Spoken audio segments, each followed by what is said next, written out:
Good day, everyone. So sorry we are starting not a bit. We are starting late. So I was just having a technical problem um, with one of a very crucial um, part of this presentation. So I'm very sorry. So sorry. So I don't know what happened. Okay. Um, we'll be starting now. I want you to be very relaxed, like be very, very relaxed, so that you'll be able to imbibe the important point. I know we are all experts in the field. However, um, our intent is just to give you the glimpse of what you are expecting in the exam and a highly simplified way of looking at them. So get yourself a cup of tea or a cup of coffee, sit back, relax, but don't sleep off. So why we gist around all this stuff. So this is hematology step 2.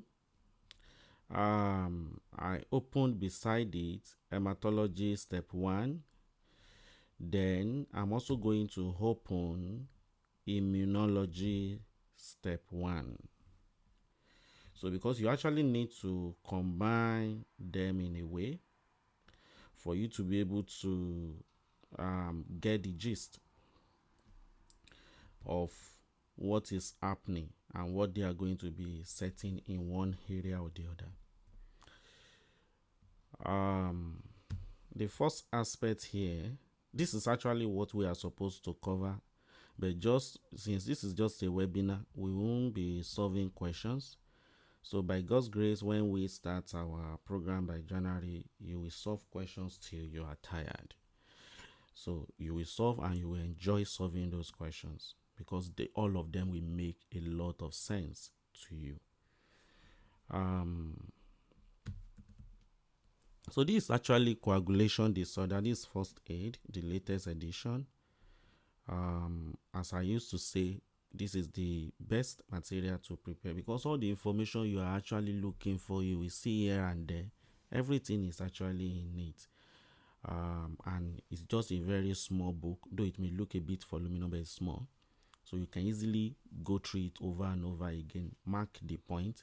Instead of you mark the point in book A, book B, book C, book D, book E, then later you can't even see all the points again. But in this, everything is together. If at all you have 1 or 2 points you don't have in it, but you think is very important, just pick a pencil and write it there and move on. And revise the book over and over again. You will be as bold as lion compared to someone that has solved a lot of or that have come in contact with a lot of material. So this normal hemostasis, everybody here knows that there is an injury, what is going to happen? The first phase is what we call the vascular phase, which all of us know. There is a cut. The vessel is going to undergo what we call a brief contraction. So that's just the vascular phase. No one is expecting you are not taking this into the exam. So it's not likely anything will be set on it.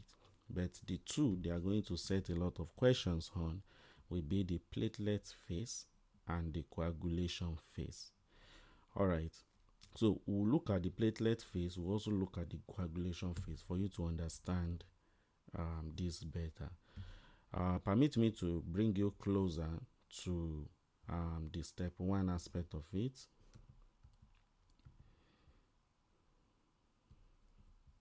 So this is actually the platelet plug formation. You call it primary hemostasis. Very easy and straightforward. You don't need to cram the word, but just for you to have a glimpse of what is going on. Anytime there is an injury, we have what we call the subendothelial collagen is going to be exposed. So you can see subendothelial collagen is actually exposed. Then the next thing you see is actually the von Willebrand factor. The von Willebrand factor can actually come from the endothelium. It can also come from the platelet. All right, so they are going to coat this subendothelial collagen. So you can see this small box here coating them. So that's von Willebrand factor. So then the platelet is going to come and bind to it. Now, this is now where it becomes tricky. You're like, So von Willebrand will come and coat it. He say yes. Platelet will now come to bind to it. We will also say yes. I hope you can hear me. Are you hearing me? Yes, we can. Lovely. So now the interaction between the platelet will bring a particular receptor here. You call it GP1B receptor. You can see the GP1B. So that GP1B is the one that's now going to bind to the von Willebrand factor. So if you look at it, the platelet will be adhering to this exposed subendothelial collagen. You call this adhesion. So this is the platelet adhesion. Now, this is the question. If at all you read any question where the adhesion does not occur, then I'll say, what do you think is the cause, Docky? You now be like, it's either I'm dealing with von Willebrand factor deficiency or I'm dealing with a problem where the GP1B receptor is not expressed. So that condition where the von Willebrand factor is not there, you call it von Willebrand disease.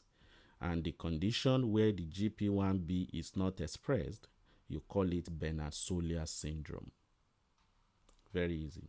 So it shows that this area you have two conditions. Yeah.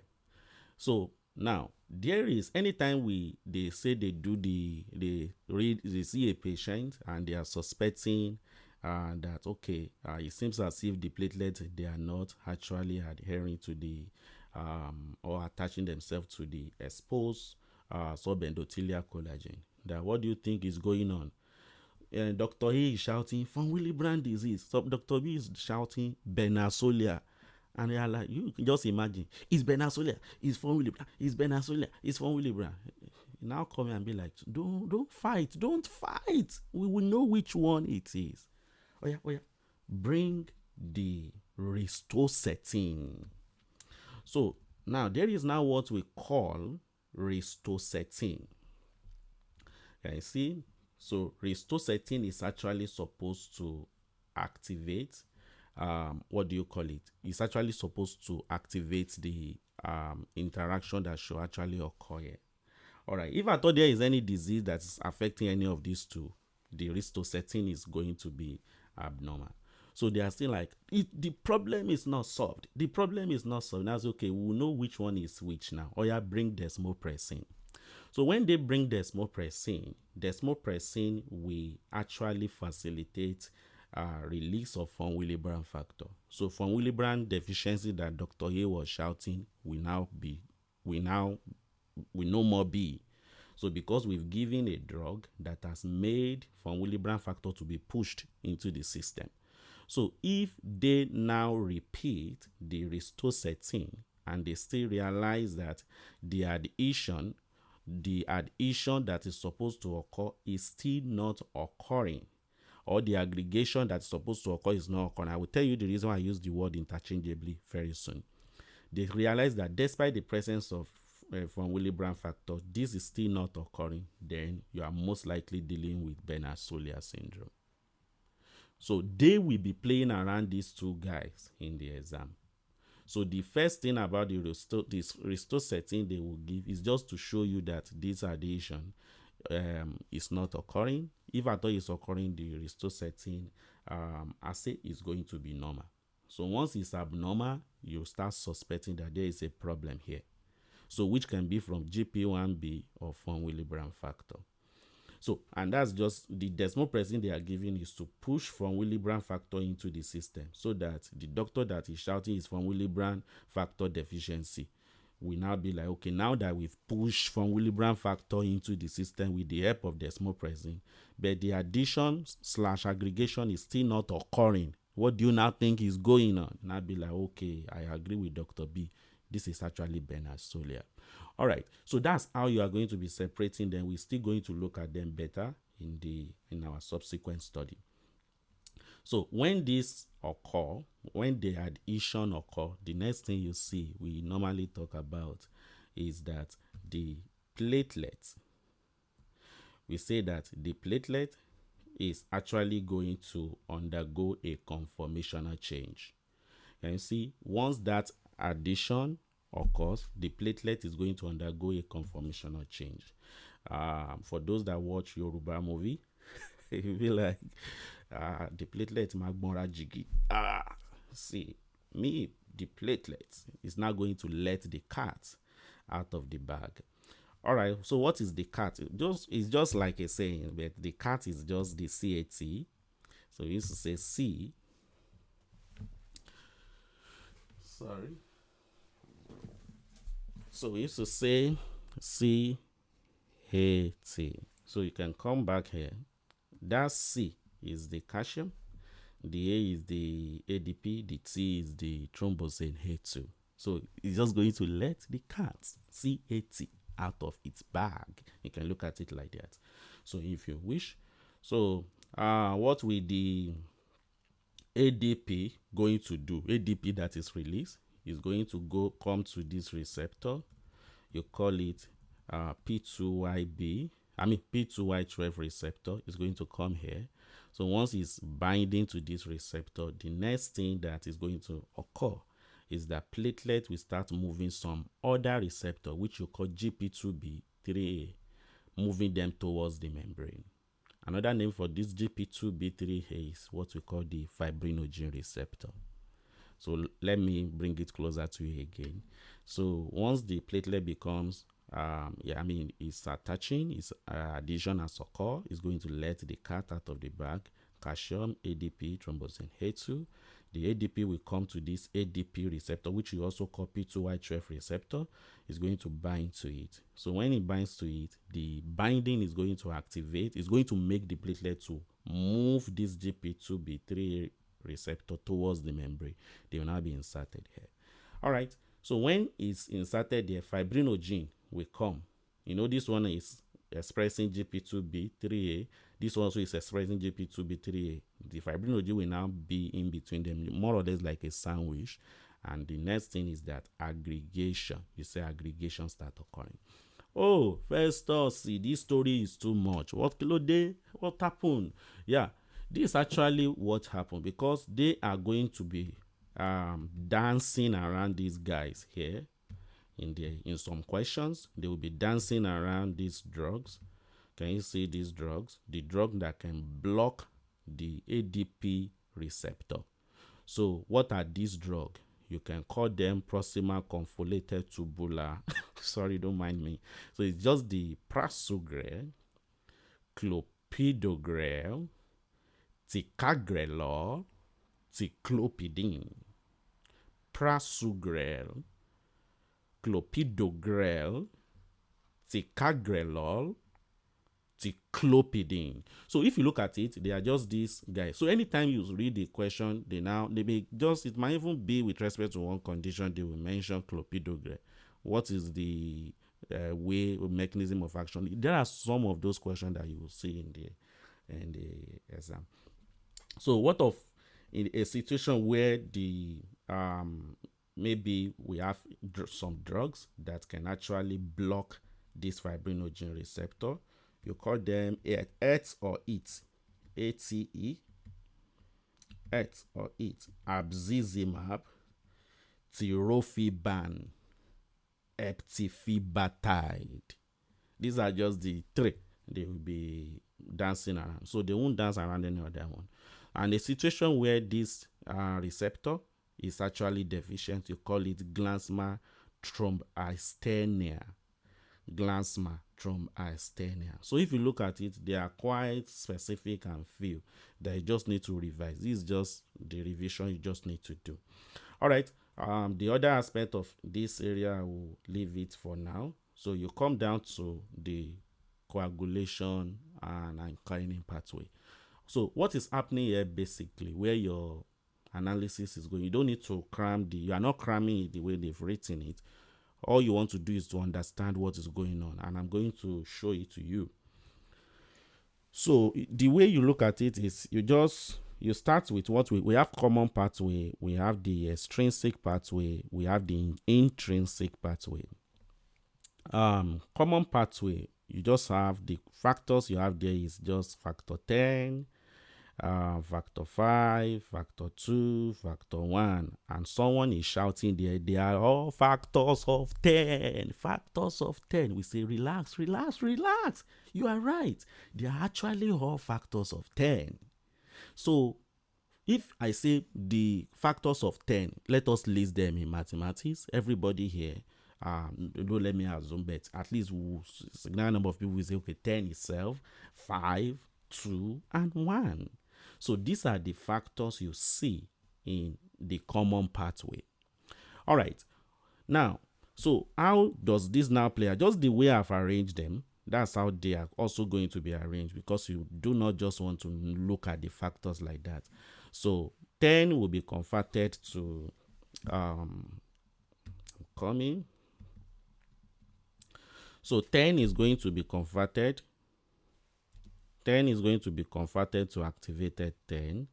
Activated 10 is going to convert 2 to activated 2 in the presence of activated 5. Can you see? Then activated 2 is going to convert 1 to activated 1. So if you look at it, it's not even difficult at all. This is what a primary 1 student can write. So don't attach any complexity to it at all. All right. Then what is that thing that can activate this 10 to turn it to from 10 to 10A? All right. Okay. The factor 2. Another name we call factor 2, because in the exam when you start looking at the name, you are like, what is this? What is that? 2, if you look at it, 2 thrombin.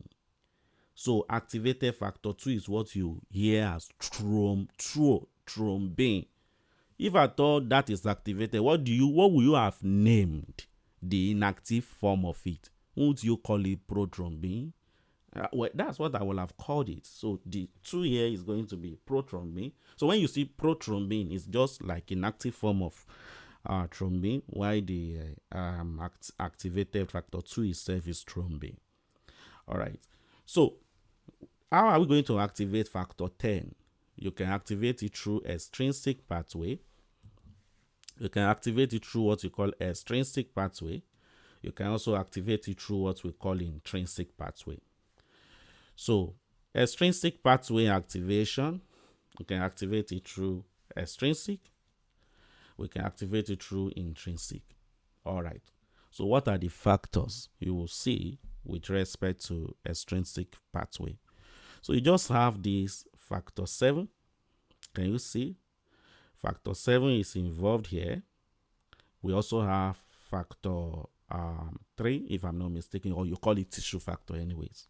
So this is tissue factor, factor 7. 2 of them, activated form of the factor 7 will combine with tissue factor, and the complex that is formed is going to activate factor 10. All right. Tissue factor, tissue factor, tissue factor. Where will I get tissue factor? What is the name they call it? Say it's tissue now. Then it comes from tissue. You imagine amniotic fluid finding itself or its way into the blood. It's going to bring it with itself tissue factor, because this is amniotic fluid. There is a baby that is actually living in it. So in one way or the other, by diffusion or by one reason or the other, tissue factor can easily be there. So if I thought they give a situation where the patient is having amniotic fluid embolism, so and the patient is now having maybe now eventually developing DIC and the likes, and you are like, okay, what is the factor that is actually causing the activation of the coagulation pathway? Just be like, okay, tissue factor in the amniotic fluid. They say this patient has been carrying a dead fetus, and this dead fetus after a while now starts, the mother start developing DIC. So one of the things you can be considering is also tissue factor. Oh, this patient had road traffic accident. There is a extensive damage to tissue. So then I'll say that, okay, now after a while, they realize that the patient's coagulation pathway is activated in a way. Then I ask him, what do you think will have been responsible for the activation of the coagulation pathway? So you also be thinking towards tissue factor. It's just the name. Very easy. Another name for tissue factor is what we call thromboplastin. Thromboplastin. So, like, get used to it, because in the exam you are looking for tissue factor, but it's not there. They just put thromboplastin. So before you come out and be shouting, the exam is not what I think it is, please just get there another name for it. All right, so we have used 10, 5, 2, 1. Now this is 7 and 3 with you. So what is left? So we'll now come to intrinsic pathway. The same thing. So we'll come and start from 12. So we start from 12 here. So just see something like, you write something like 12. Definitely 11 will be here. Someone is shouting 10. We've already brought 10 out of into the common pathway. So we don't need to have 10 here. So what is left? It now say 9. Okay, 9 will be here. What about 8? 8 will be here. What about 7? 7 is already in the extrinsic pathway. So you don't have 7 here. So how do you use this guy? So if you look at it, this is how you use it. Permit me to just delete this. So you just come and say 12 to 12A. So if you look at it, so what you can write in your sheet of paper and be playing around it. What we have here is 11 to 11A. So 11. So this one is going to convert. What do you call it? 9 to 9A. So 9A will now combine with 8A. So 8A is more or less like a cofactor for 9A. Can you see? It's more of cofactor for 9A. So it's now going to come and activate this common pathway. Very easy. So any situation where they give you maybe something is wrong with the extrinsic, you know the factor to think about. Something is wrong with the intrinsic, you know the factors to think about. Something is wrong with common pathway, you know the factors to think about. Wow. So is this easy? Yeah, actually, it's actually that easy. They complicated it for us then. The next thing you want to do is, now, Festus, you brought 8A here. You also brought out 5A here. What is it about them? Relax. You see these two bastards? They are actually cofactors. All right. They are cofactors. What it means is that anytime the system wants to upregulate itself, these cofactors will be produced. So like their level will rise. We're not like, okay, what can make the system to upregulate itself? There is also another bastard there.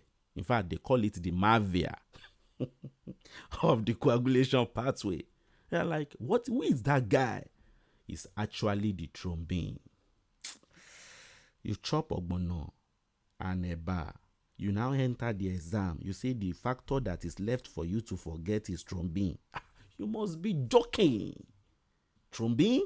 Out of all you want to forget the mafia itself? That's not possible.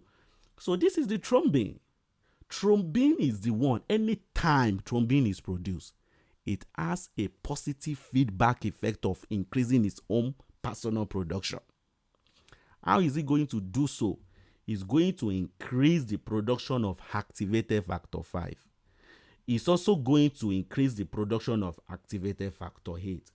As a matter of fact, it also has a way of increasing the production of activated factor 11. But it shall focus on 5 and 8. That is what this thrombin is going to do.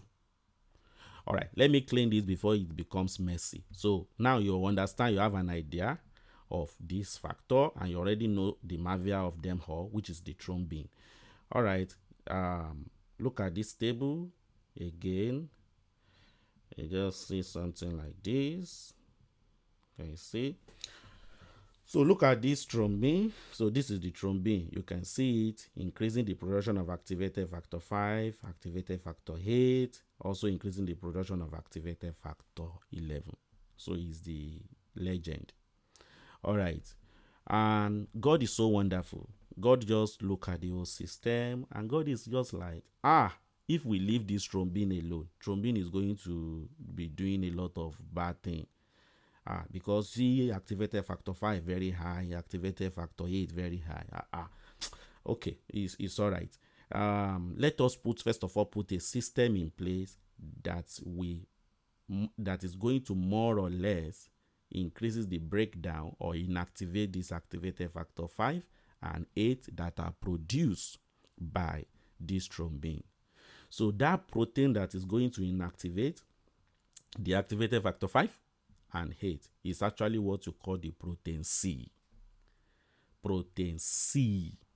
Protein C is now going to come with its own cofactor. You say, Father, I can't do that work alone. I also need a helper. You say, which helper? You say, just give me that guy, protein S. We've been eyeing ourselves for some time. Okay, two of you can go together. So two of them, we inactivate 5 and 8. So when they give a situation where a question where the protein, activated factor 5 is resisting the breakdown by protein C, you call it factor 5 laden. When you say laden, permit me to just say it in Yoruba for the Yoruba people and ministers, like factor 5, activated factor 5, olori kunkun. Like you are so stubborn. Protein C want to break you down, want to inactivate you, but you are saying you cannot break me down. So when I get to thrombophilia, you will see how I'm going to bring this guy out again. All right, so that is what you have here. So they may give you a situation where the protein C is even deficient. If the protein C is deficient, definitely activated factor 5 will be high, activated factor 8 will be high, and the system will keep on going towards coagulation phase. All right, so that's just by the way. Now, the next thing I want to quickly introduce you to is the drugs. The two basic factors you focus on when it comes to the drugs here, they are just the factor 10 and factor 2. And the way you look at the drug is also very easy. The way we look at them is we have what we call the direct, anticoagulant. We have the indirect anticoagulant. All right. So the indirect, let me start from indirect. The indirect anticoagulant that you have, that you must never forget for the rest of our journey in medicine, is actually these two guys. Low molecular weight heparin and heparin itself. They are indirect. Doki, why did you say these two guys are indirect? As well decorated the name. They are looking beautiful to be indirect. Yes, they are indirect because they cannot directly actually influence these factors. What they do basically is to activate a particular protein. You call it antithrombin 3. So when they activate the antithrombin 3, that is now the one that is going to come and deal with these factors. So low molecular weight heparin and heparin. So they will always ask the question in the exam and be like, this patient is given heparin. They now notice that nothing has changed despite the high dose of heparin. They now say, what do you think the patient has? It just say likely the patient is antithrombin 3 deficient. Because if the patient is antithrombin 3 deficient, you are just going to be funneling low molecular weight heparin and heparin into the patient and be shouting, the nurse are not giving this patient the drug. Bring the charts. They brought the chart. You look at it. They say he's giving. These people can lie. They probably did not give it. Are you sure you've not been giving water? Are you sure you've not been saying, no, doctor, why will you say that? We gave this patient this drug, but we are not seeing the effect. Never forget, likely the patient is antithrombin 3 deficient. No matter the level they give the patient, you won't see Shingbang, the thing will not change. Now relax. USMLE step 2 now call you. They say you are coming to US. You say, yes, I'm coming to US. Oh yeah, look at this patient. He's giving this, he's having this. They gave you the PTT rubbish that they are going to give. You look at it that despite giving the patient the heparin and low molecular heparin, nothing has changed. They now say, oh, yeah, what do you think is going on here? You are now saying, maybe there was error, and maybe this and that. Don't forget, maybe the patient is antithrombin 3 deficient. Very easy, straightforward. So, what of the direct guys? The direct one, we look at the activated factor 10, and we say the direct guys here, they shall be called. When you look at the name, you are most likely going to see this letter XA in the name. And this XA does not end with parin. So it's XA, apisaban, rivarosaban, XA. So once you see it, just say these are the direct activated factor 10 inhibitor. What about the Mavia? We call it thrombin. Immediately we shout thrombin.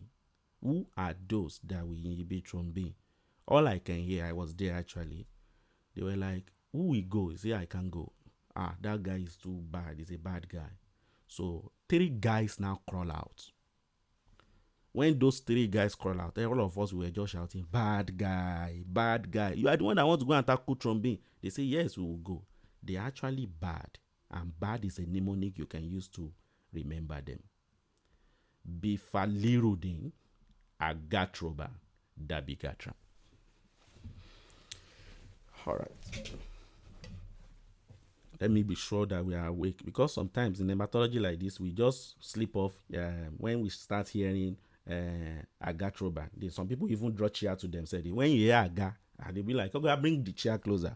I think I need to sleep off. So it's just the bifalirudin, agatroban, and dabigatran. They are the bad guy. So when you read your question, you start seeing them playing around these drugs. So you should be able to think and be like, this is actually more of these bad guys that are what do you call it, taming the thrombin. So that's just with respect to this area. So the next thing I'm going to introduce us to briefly is about this fibrinolytic pathway or fibrinolysis. All right. So the clot has been generated. God also now puts a system in place to break the clot down. All right. So we need this protein. We call it plasminogen. The one that is really going to do the work of breaking the clot down, his name is plasmin. So plasminogen, if you remember in step 1, when you hear nogene or gene, these are cymogens. So they are just the inactive form of the active one. So this plasmin is the main one. The plasminogen is the inactive one. So to convert what do you call it, plasminogen to plasmin, we need a tissue plasminogen activator, TPA. So this tissue plasminogen activator, so this is the protein. We now have some drugs that can actually activate this tissue plasminogen activator. All right, so ortiplase, recteplase, streptokinase, tenecteplase. So they can actually activate this tissue plasminogen activator and now convert plasminogen to plasmin. So at the same time, you have some drugs that can inhibit this guy if you always want the clot to be formed. Maybe the patient is bleeding. It's bleeding. And you need, you want to stop the bleeding. So what you, so you don't want, the clot will also be formed. You don't want the clot that is formed to be broken down so that bleeding can stop. So you now need antifibrinogen. These are the 2 drugs: aminocaproic acid, tranexamic acid. And if I say, okay, what are the drugs that we are all used to in our practice so far, that when that patient that is having bleeding prostate, is coming and be like, oh, yeah, go and give transfusion, go and give that, no, go and give this. These are just the active ingredients in them. So the same thing for anyone with too much bleeding. It might even just be excessive menstrual bleeding. So tranexamic acid, you will know that you know it. Now say, okay, how does it work? It's just inhibiting this tissue plasminogen activator. And that's all about this area. To introduce you to this area too. The reason why I'm doing this is because if you come to the step 2, they just the same pathway. So we are not going through this again. And they just start the disorders. So if your background is not really well brushed up, you may be lost and think it's difficult. All right. So this is actually the vitamin K dependent coagulation factor. So vitamin K. We have the procoagulant or procoagulation, I wanted to say process. Okay. We have what we call vitamin K dependent factor. Is it the same vitamin K we normally give to the baby when they are born? You say yes, it's the same one. So some factors are dependent on that vitamin K. Yes, definitely. Okay, what are they? 1972 CS. You can look at it like, okay, just in 1972 when the CS was just beginning, then vitamin K crawl into, just make a joke around 1972 CS. So the one here is actually factor 10. 9 here is factor 9, 7 factor 7, factor 2, protein C, protein S. So they are dependent on this vitamin K. Okay, so what does vitamin K actually do? Very easy. Vitamin K, when the patient gets vitamin K, the vitamin K will first of all be reduced. Which enzyme which enzyme is going to reduce it? It's actually a reductase. So it's going to convert the oxidized form of vitamin K to the reduced form of vitamin K. So epoxide reductase. It is actually the reduced form of vitamin K that will act as a cofactor for this enzyme.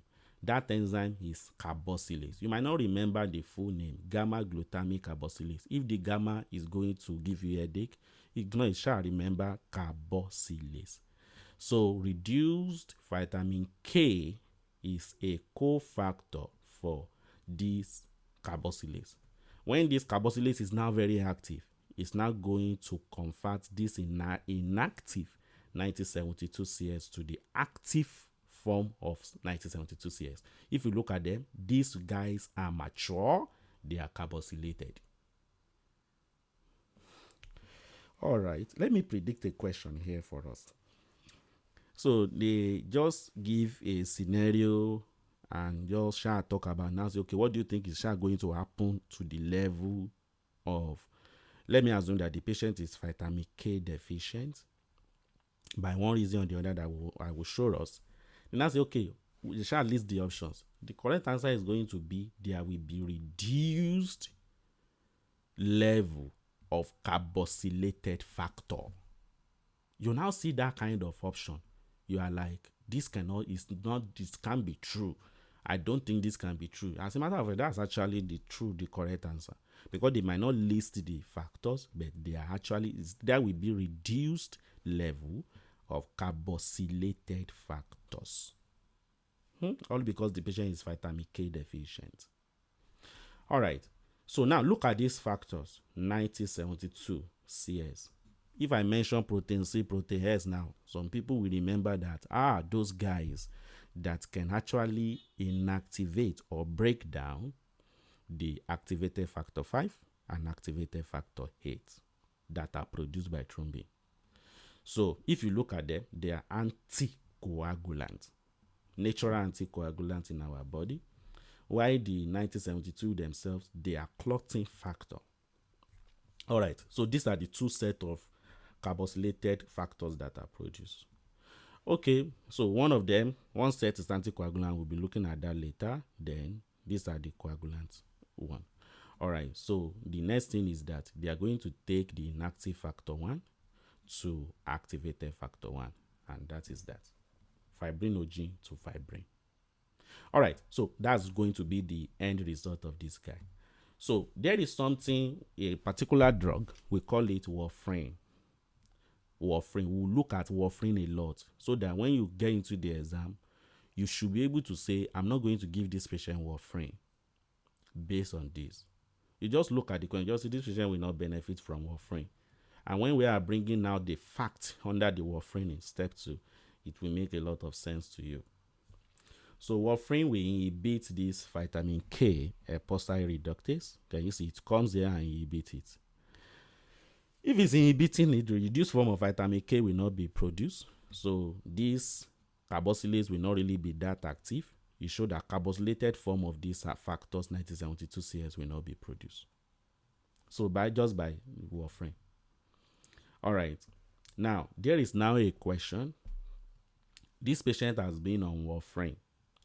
How can you reverse the inhibitory effect of warfarin? The question is looking, I want you to get the gist there very well. Like, this patient has been on warfarin. The patient is now possibly bleeding. He's bleeding. So having a lot of adverse effect from warfarin, high dose of warfarin. That's how do you want to reverse it? Now, you check back that question. They are most likely going to ask, is it immediate reversal you are talking about? Or they are talking about or delayed reversal. The answer for the immediate reversal is actually this prothrombin complex concentrate or fresh frozen plasma. You call it FFP or PCC. These are the two they will test. Immediate. So someone is bleeding now. You now see, just give the patient vitamin K. Option A, vitamin K. Option B, FFP. Option C. They shall list all those jargons. For the immediate reversal of it, you go for PCC or FFP. If it's delayed, vitamin K will cause that. All right. Then why can't we combine them then? Because if this patient is still having the effect, or this patient is still likely going to bleed, he's already bleeding now, I just need to combine them. One of the drugs will work immediately. The other one will kickstart later. So I am going to combine PCC with vitamin K. All right. So that is how you can reverse this. Which other question are you expecting them to ask around this area? So just something related to enteric bacteria. Enteric bacteria, they actually produce vitamin K. We have the vitamin K you can get from the leafy vegetables and all those stuffs. We also have the one we can get from that are produced by the bacteria. So a neonate that is just born is actually having reduced level of enteric bacteria, or is even lacking it. So that kind of neonate, the vitamin K level in such neonate will be very low. So if the vitamin K is very low, so it shows that the active form of this 1972 CS is going to be low. So that neonate is at risk of bleeding. So to help to prevent bleeding in such neonate, you give all neonates vitamin K at birth. Just give them, because they are just born, they are just exposed to life. So before they start bleeding and bleed life out of themselves, you just give them vitamin K injection, IM. So this is it. Now, how else can they test this? This is how they will test it. This patient has been in hospital for admission, and the patient has been on antibiotic for 14 weeks. 14 days. Dr. Lizard, he say, yes. Why are you placing this patient on this level of antibiotics? You are even combining all manner of antibiotics.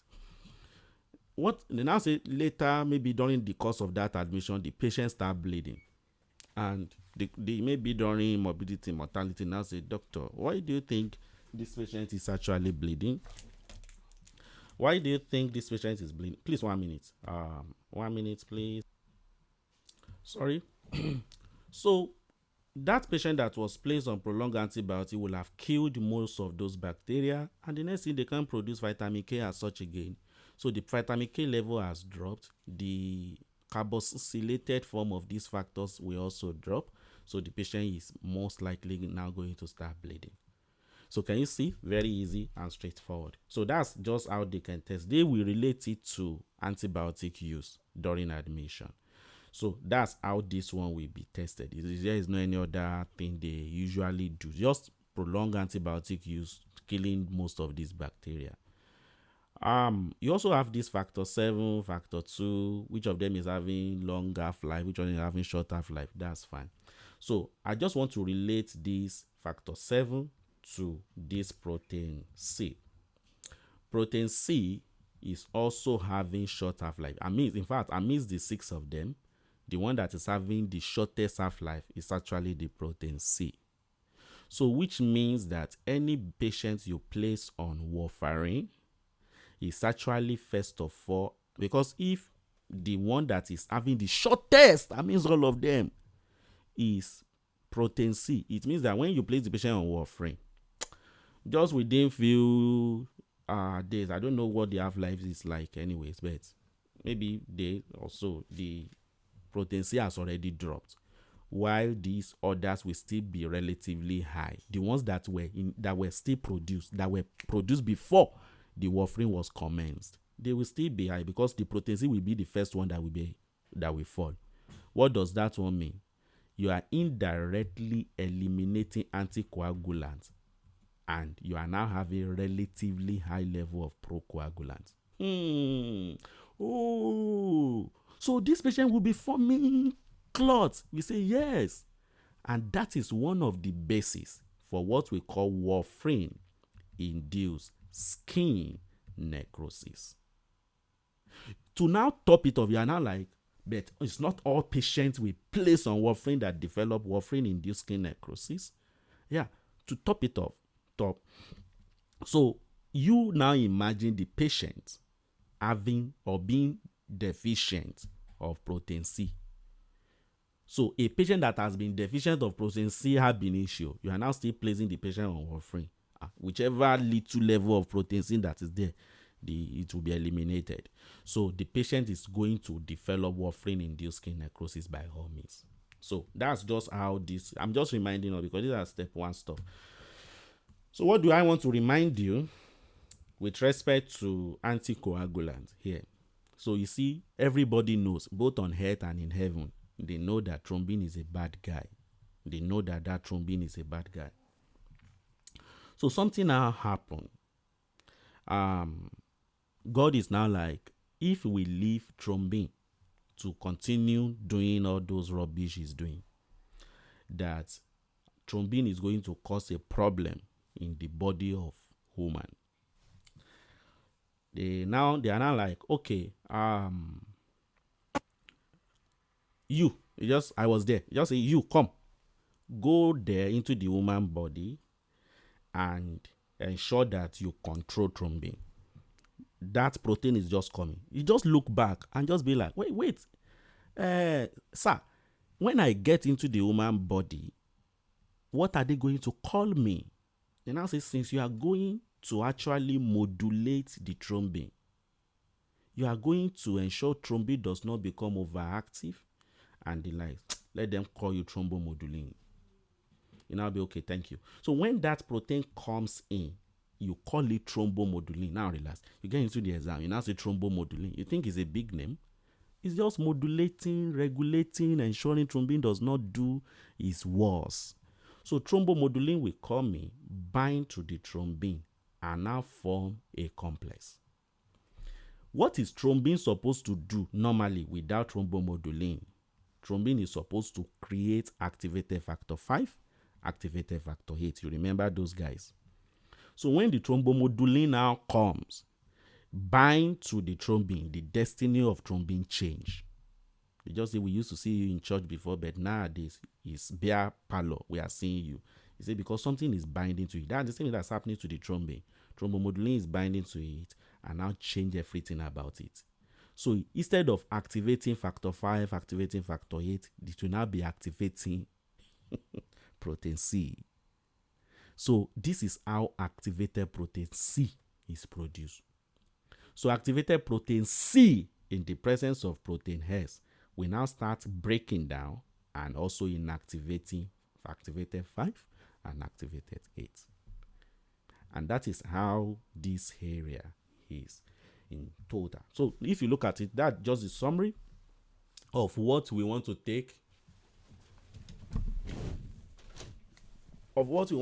into the exam with respect to this guy. So now I think I'm done with this area. Let us now start our journey proper. So here we don't have anything to learn here again. We already have the summary. This is the common pathway. This is the extrinsic. This is the intrinsic. And these are the drugs. So how do you monitor extrinsic pathway?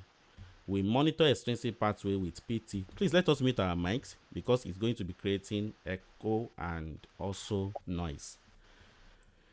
So why the intrinsic pathway is going to be monitored by PTT. Please let us mute our mics, please. Yeah, thank you. So PTT, this is it. The normal PT you are taking to the exam is 11 to 14. The normal PTT you are taking to the exam is 25 to 40. So any question they give you, if they go and put 18 here, you know the PT is prolonged. If they go and put 50 here, you know the PTT is prolonged. So it's just the prolongation they will be talking about. Or they don't talk about shortening. So that you won't be looking at, you won't be thinking that it's either it's normal or it's prolonged. That's what you are looking for in the exam. So this is the normal PT. So we may want to write the normal down because in the exam you can easily check for the normal in the lab that they will give. So you don't need to cram it before.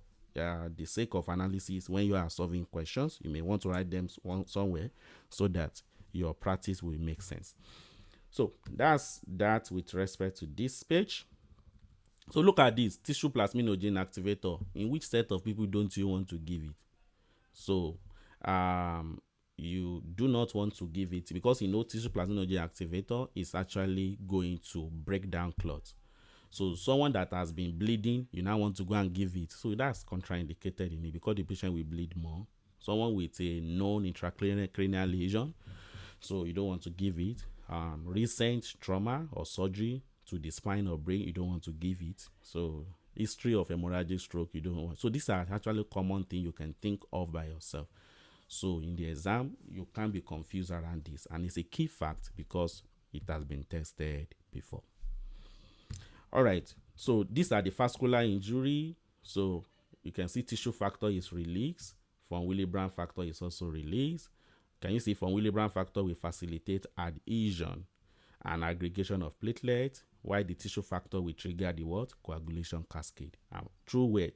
Extrinsic pathway with factor 7. Can you see? These are what we just talked about not quite long. Look at another fact. Enteric bacteria synthesize vitamin K. Neonates lack this bacteria and are prone to bleeding, which is why vitamin K is given at birth. You are like, I agree. Similarly, in children and adults, prolonged use of antibiotics could affect the normal flora, and therefore antibiotics could increase the bleeding tendencies. Yeah, I agree, because that antibiotic will kill the bacteria that are there. Now, you come to the bleeding disorder. I know that for those that are hate hematology right from the beginning, they are just like, I just hate it. Right from the coagulation pathway, they just create that hatred. Now relax. Don't let that hatred persist because we will show you what is going on in hematology. We have what we call the platelet disorder. We have what we call the coagulation disorder. Festus, what do you mean by platelet disorder? We mean something related to this area. Coagulation disorder, something related to this area. That makes sense then. How will I know?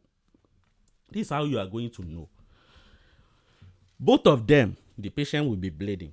So the kind of bleeding you see in platelets, so it's actually superficial bleeding. Superficial.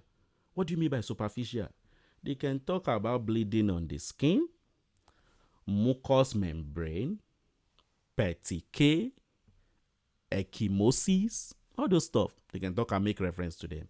So they are most likely going to be related to platelet. And the guy of all of them is this petike. You are reading your question. Your eyes just reach petike. So don't overthink it. Platelet disorder is part of what that patient is having. They just talk about petike as seen there. So platelet disorder is part of whatsoever you are going to consider for that patient in the analysis. So that's what we have here. So platelet disorder, you will see petike. Can you see? It's there. What about the coagulation disorder? They are deep bleeding. And we are now like, what do you mean by deep bleeding? They say the question says someone is bleeding into the joint. Never think towards platelet. You are dealing with coagulation disorder. Someone is bleeding into the muscle. You are dealing with coagulation disorder. Any deep tissue you can think about, bleeding into this. So that's coagulation disorder. And if you can, so you look at this hematrosis, you will be thinking towards coagulation disorder, no matter how you want to look at it, not the platelet disorder. So when they list all the options, all those Benasolia, you say this cannot be. They say Glanzmann thrombocytopenia, this cannot be. This cannot be, because those are just platelet disorders. So they are not going to give the patient hematrosis or muscle bleeding. All right. I would think I will leave that one there. Then this is another area that is a summary of what we've talked about. I will just bring out the clincher of the questions you are now expecting on each of them. There is a medication column fractionated heparin. It's not a big word. It's just the heparin the way it is. It has not been broken down into small pieces, which you call low molecular weight. So this one, unfractionated heparin, is the way it has been. It is the way it is. It is not low molecular weight. Low molecular weight are small pieces of it. All right. So this is unfractionated heparin. What do they do? Antithrombin. They are going to activate it. It is this antithrombin that is now activated, that is now going to inactivate some factors. So what are these factors you just want to lay emphasis on? Factor 10, activated factor 10. The 10 again? Yes. Activated factor 2. 2 again? Yes. And some other proteases. So you just leave those other proteases, put them aside. Focus on these two. All right. So the lab values we are going to see is going to increase the PTT, basically.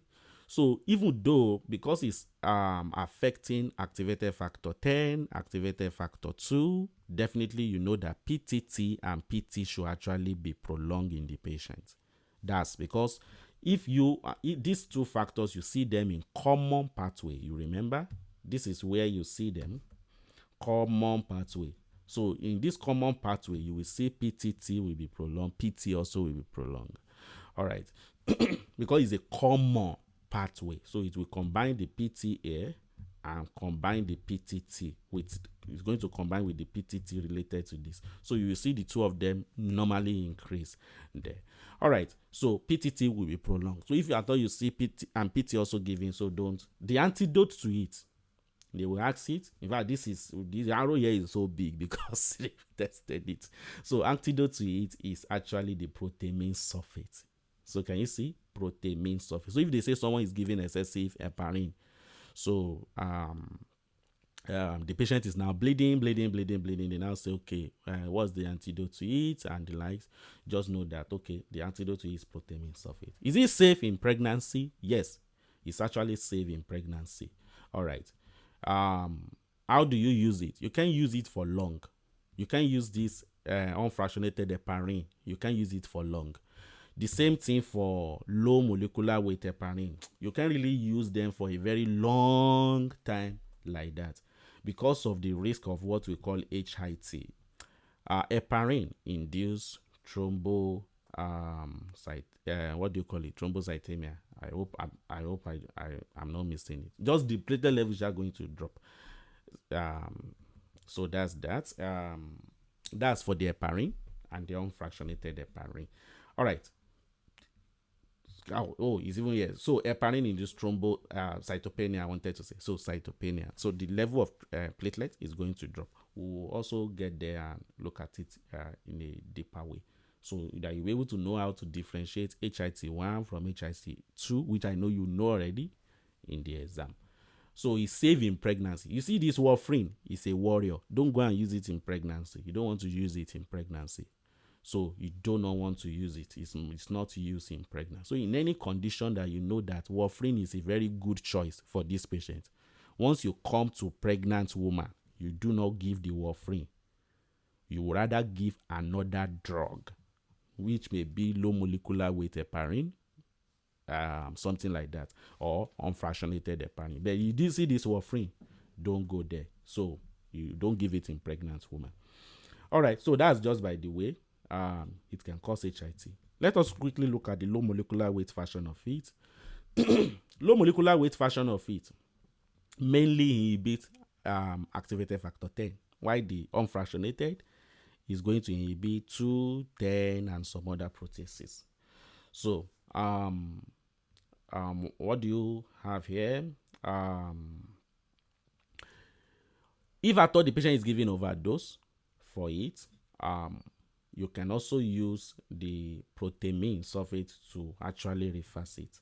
So, but this protamine sulfate is less effective compared to it actually reversing excessive or excess level or effect of the heparin, unfractionated heparin.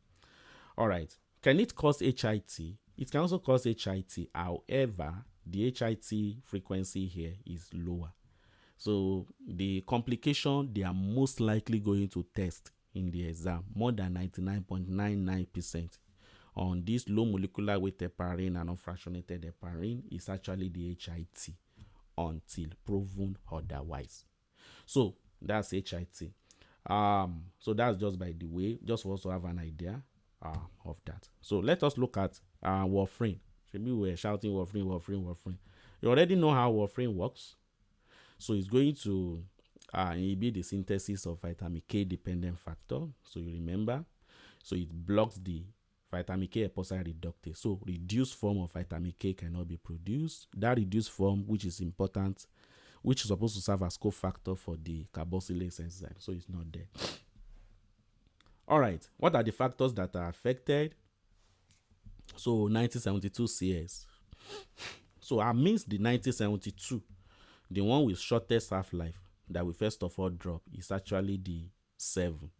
Amidst 1972. I never say amidst 1972 CS. Just amidst this 1972. The one with shortest half-life is factor 7. Which pathway is factor 7 related to? You say is extrinsic pathway. So if it's related to extrinsic pathway, how can we now monitor the effect of warfarin? How can we know the warfarin is already working?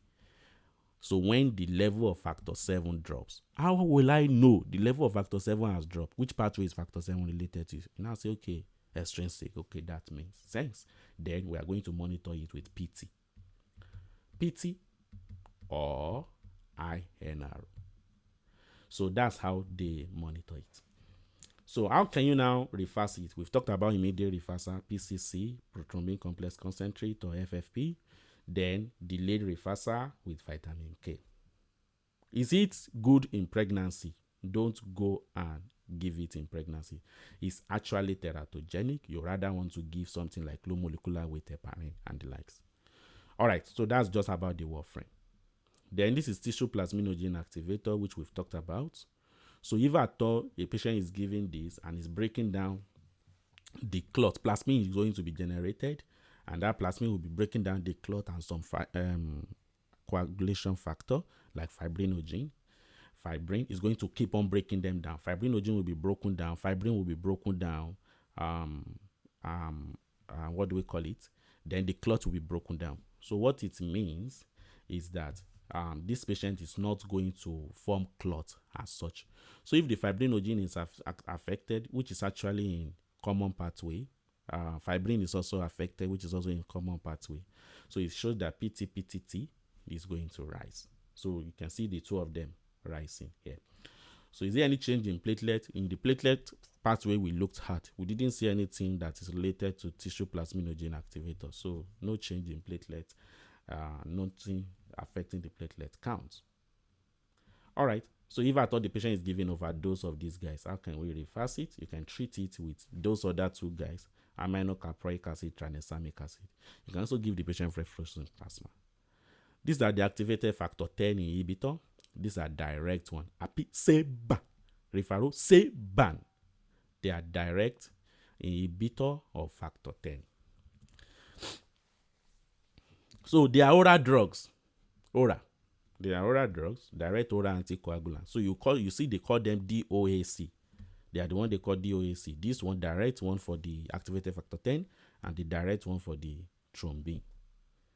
So DOAC, DOAC, DOAC, DOAC. So do we need to monitor PT? No, that's the good thing about these guys. These direct ones. You don't need to monitor anything there. So what is the antidote?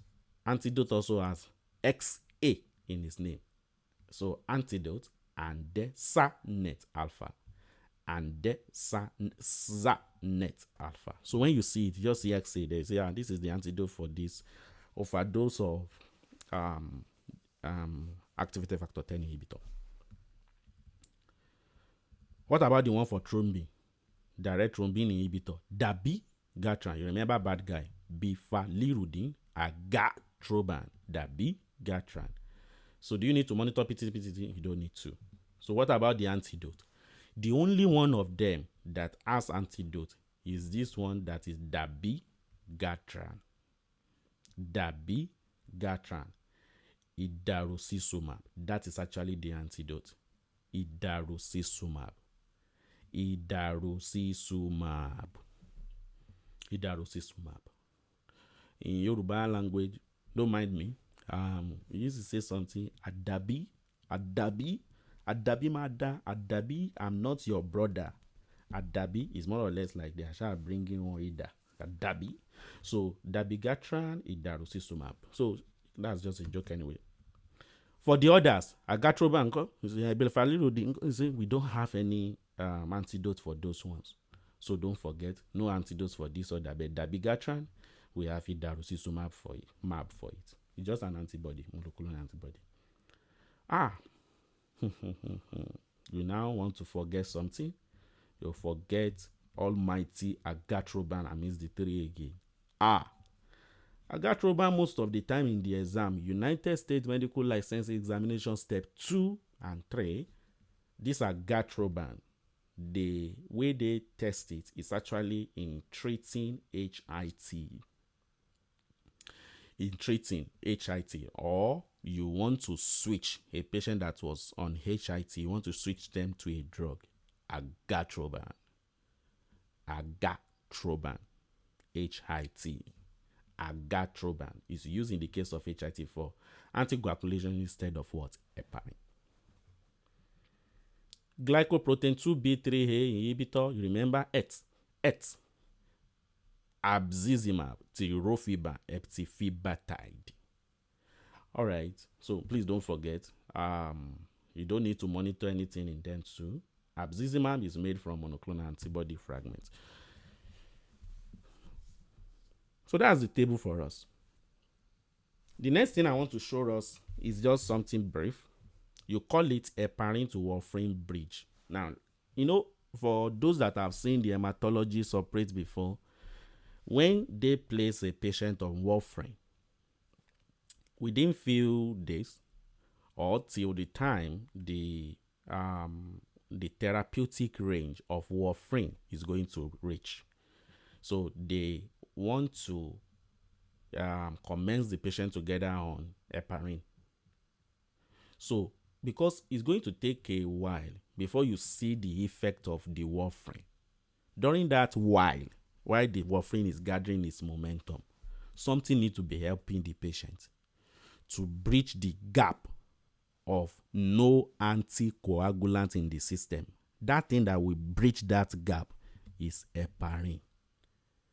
So it's more or less like just trying to ensure that just within few days, you don't give it for long because of HIT. So just for few days, that warfarin is going to kickstart it effectively. Heparin is going to help. They will give two of them together. So heparin will be helping during that first few days. Then they will be monitoring the PT. When they realize that, okay, the PT is now in an INR, is actually now in the therapeutic range, they can now discontinue the heparin and say, Mr. Heparin, you've helped enough, you can go. So, madam, just continue the warfarin. Warfarin will fight your war for you. So that is the bridge.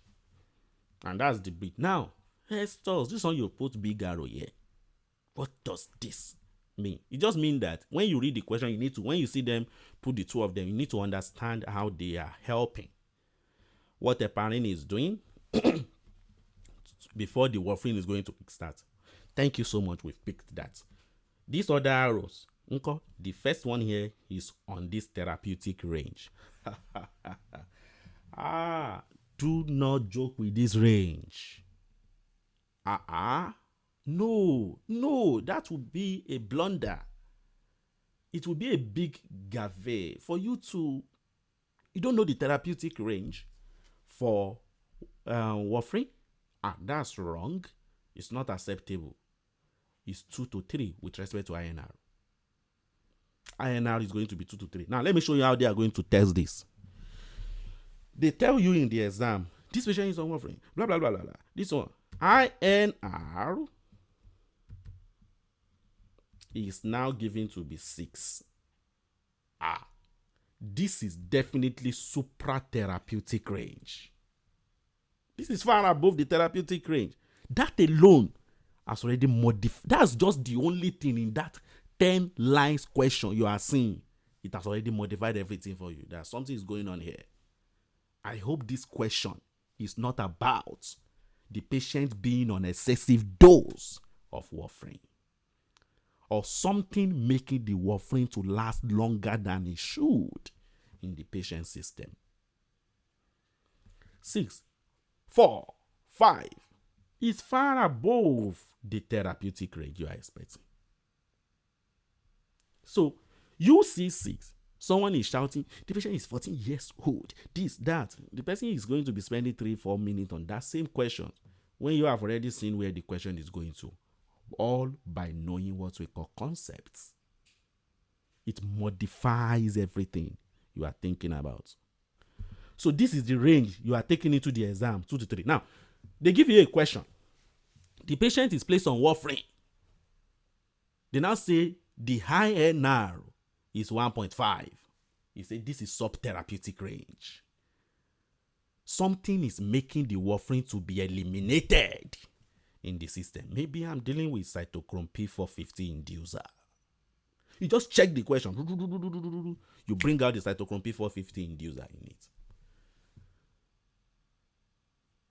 Warfarin is, just look at it, like in a very simple, so it's most likely around this therapeutic range, revolve around cytochrome P450 inhibitor, but they will not say it. They will just list all manner of jargons the patient is taking. The drugs given by the pharmacist, given by the doctor, the patient is even prescribing for himself.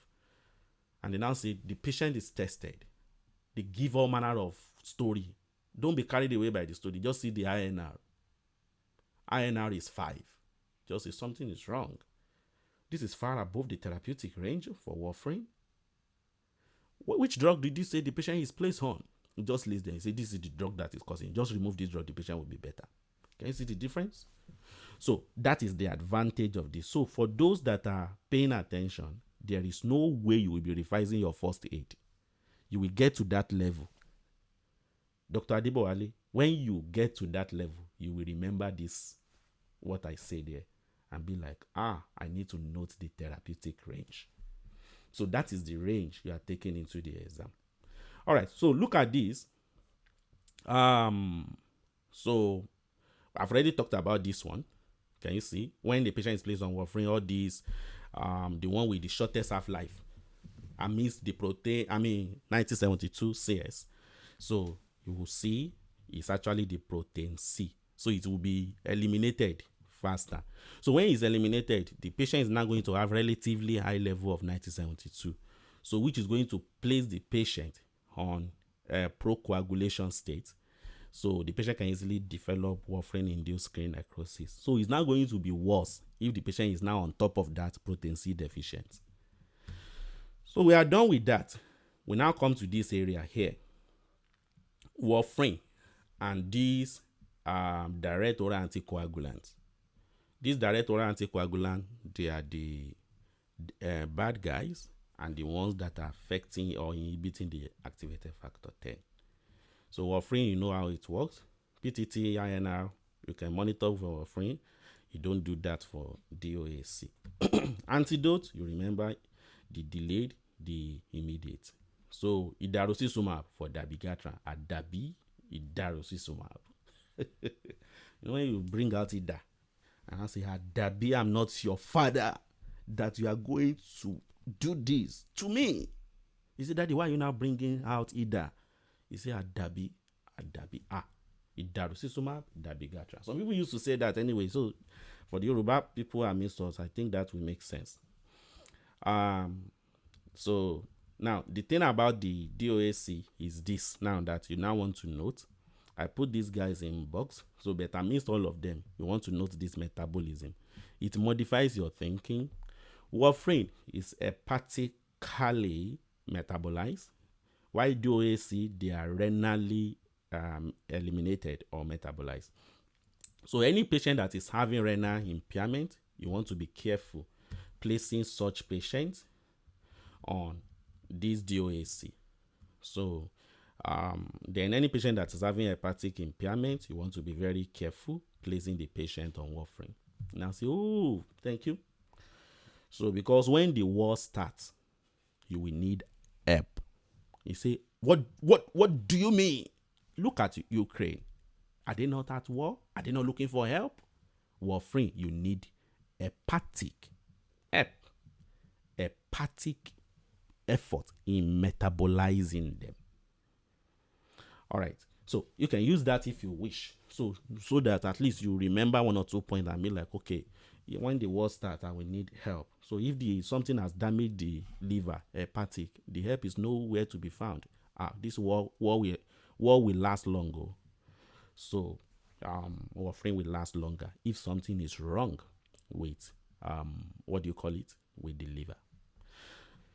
Now look at this special population. That's where my second arrow is. So the special population. This special population, just take them like that. Now go to any question you can see anywhere. I don't care. CMS, MBME, AMBOS, UWORD. Just take these facts. Take them there. Your thinking is going to change. It's there before you. What is the fact? Who are those I want to consider for warfarin, especially patients with mechanical valves? If at all you want to give them any anticoagulant, warfarin.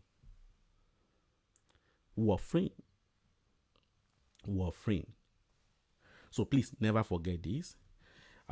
People that have poor medication adherence. So in these guys, you want to try to avoid warfarin in them because they are not going to take it the way they should. People that are also having CKD, now renal impairment too, because it's going to need to be eliminated too. So you also want to avoid warfarin in them. So please never forget these guys. That's why when you read the question, you now see renal impairment. You'll be like, with this renal impairment, this patient with CK, I don't want to give warfarin. Do you get it? So just just don't forget this one at all. When we get to, I'm very sure I mentioned this. I don't know if I got there in cardio. I will have mentioned it because it's a fact that you don't want to forget. Patients with mechanical valve. You want to place that patient on anticoagulant, you go for warfarin. All right. For the DOAC pregnant patients, you can give it to them. Patients with cirrhosis, because it's not actually hepatically metabolized, so you are not afraid. So you don't want to give such patients warfarin. You would rather give the patient the DOAC. So this is just what you need to rehearse and practice on them, so that when you look at the question, at least it will make some sense. Festus, you were shouting, note the therapeutic range. Note it, note it. Festus, why were you shouting? Because you almost joined your anus to make the noise. You're like, okay, it's because it's very important. I mentioned something the other time that the normal one is 2 to 3. You now get into exam. I mean, the whole noisy question. You now see 6. You see 4. You see 5. And the likes. Once you see all those stuff, the next thing is that this patient is actually, I'm having a supra therapeutic INR, which is due to warfarin. Because the question will definitely say that the patient is on warfarin. Or if it's only the PT that the patient is on drug, then definitely you are most likely dealing with warfarin. Just see 2.something. This one, that one. Just see that supra therapeutic. And I mentioned something. You know, warfarin is supposed to be hepatically metabolized. You say yes, it's supposed to be hepatically metabolized. So if I thought there is what is in that liver that should help in its metabolism, cytochrome P450. So it should help in its metabolism. So in a situation where you are having cytochrome P450 inhibitor, warfarin will act longer than it should. So you will be seeing supratherapeutic INR in the question. So that means the story. So let me show you an example. So look at this question. See how long the question is. So when I get into exam, you are carried away by the whole story. There are some questions you don't even read them. Just flip through them and be like, what can I see here? And I'll see them and I'm like, okay. They are giving me something like INR here. I'm like, this INR is like 3.2. It's actually quite above the normal one that you are expecting. Look at this one. I don't know what is here. So, but when we are meeting the next time, you realize we are going to go through everything. So you just see the value they will be giving will just be above this normal therapeutic range. All right. How will the question come specifically? The story that will surround it. So the story that will surround it is that this patient is just bleeding. You're not like, why are you bleeding? Why are you bleeding? They now do PT, PTT, or PTINR, PTT, and the like. So you just realize that the INR, the patient is on warfarin now bleeding. Just realize that, okay, this patient is already becoming symptomatic from whatsoever that is. You can see the INR is high. So what do you want to do? That warfarin, you discontinue it. You now give the patient the combination of this. So vitamin K is giving, PCC is giving. Why? This is an emergency, or yes, this patient will bleed to death. Because what you are shouting is, vitamin K, vitamin K. They say, Mr. K, please, can you reduce your voice? Because this patient, if you give this patient vitamin K, we may not really see the effect until 1 or 2 or 3 days. I don't know the total number of days it's going to take. So we need something that will immediately help this patient too. They say, okay, and let's add PCC to it. That's why you combine PCC with vitamin K. You just see the patient is just bleeding, symptomatic. And this is the only one, basically, that you are combining them. Bleeding, supratherapeutic INR. And the patient this is the only one you are combining them. The rest, where you don't have any bleeding, there is no emergency in it. There is no emergency. So you just look at the INR is more than 10 and there is no bleeding. Just discontinue the warfarin and give oral vitamin K. Why we discontinue the warfarin? Because this is too long. More than 10. So we look at it. The INR is 4.5 to 10. And the patient is not bleeding. You say this is also above what it should be, above 2 to 3. That's normal therapeutic range. Hold the warfarin for few doses. You can administer low dose oral vitamin K. You can administer it. So when you read the question, you are just like, okay, this is 4.5 in the question, and this patient is not bleeding. There is no emergency here. I don't need PCCFP. So this is not above 10. So I can just hold it a bit temporarily for few doses. So you can administer during that time. You can administer low dose. You may not, so you can just leave it. So when it's less than 4.5, the INR is not really that long, so and there's no bleeding, you can just hold the next dose of warfarin. So the patient is supposed to take maybe the next one maybe at night, I don't know. So you just hold it, next dose, continue it again, and that's all. And you can adjust the dose of the warfarin the patient is taking. So all you just need to do here is just to pick a sheet of paper and just write it, and just say greater than 10 is too high, discontinue it. Give the patient oral vitamin K.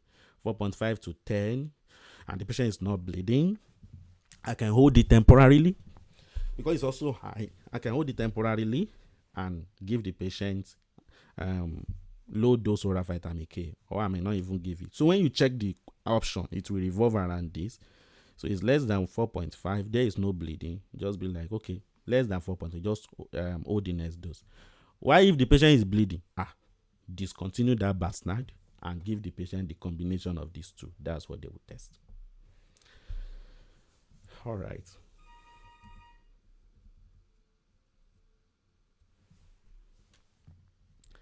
The liver, key fact. The liver is the machinery responsible for synthesizing the vitamin K dependent coagulation factor. So now say the patient has liver disease. If there is liver disease, those coagulation factor will not be produced. So if the coagulation factor is not produced, so the patient is going to be at risk of bleeding. Then we are done with that. Let me give us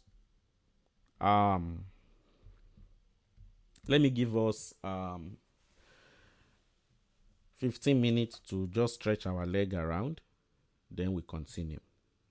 I hope you are awake. Dr. Samueli, are we all together? Yes. All right. Yes. So let's but hope you are Yes. getting it. Hope you are Yes. okay. So let's get it. Abi, am I too fast or is it difficult? No, I get you. All right.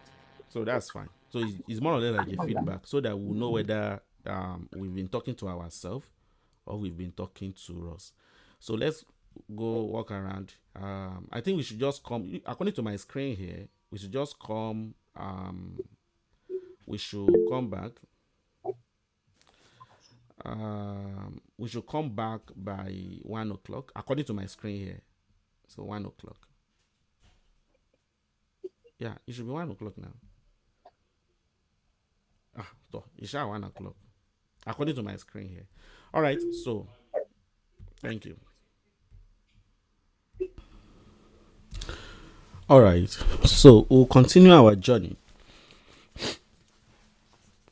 We don't actually have much. I don't have much to be echoing here. All right, so I don't have much to be echoing here. I'm just going to later. I will be differentiating trolley or trolley or tackle.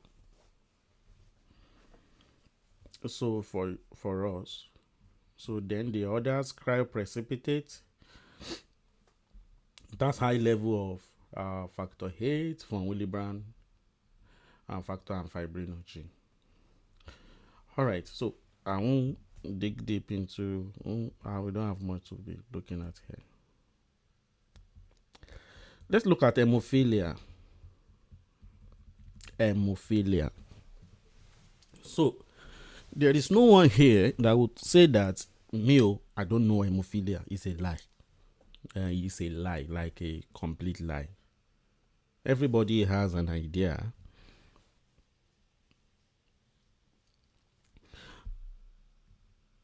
of what is going on with respect to hemophilia. So what is hemophilia? Bleeding into the deep tissue. So these guys they bleed into their deep tissue. So because they are bleeding into the deep tissue, that's just one thing you see in them. It means they are having a coagulation disorder. It's a coagulation disorder. It's a coagulation problem. So it's not a platelet problem. All right. So we have the hemophilia A, hemophilia B, hemophilia C. I want you to first of all look at their frequency. Hemophilia A, the factor that is deficient is factor 8, and 80% of cases is hemophilia A. Hemophilia B, the factor that is deficient is factor 9, while hemophilia C, the factor that's deficient is factor 11. All right.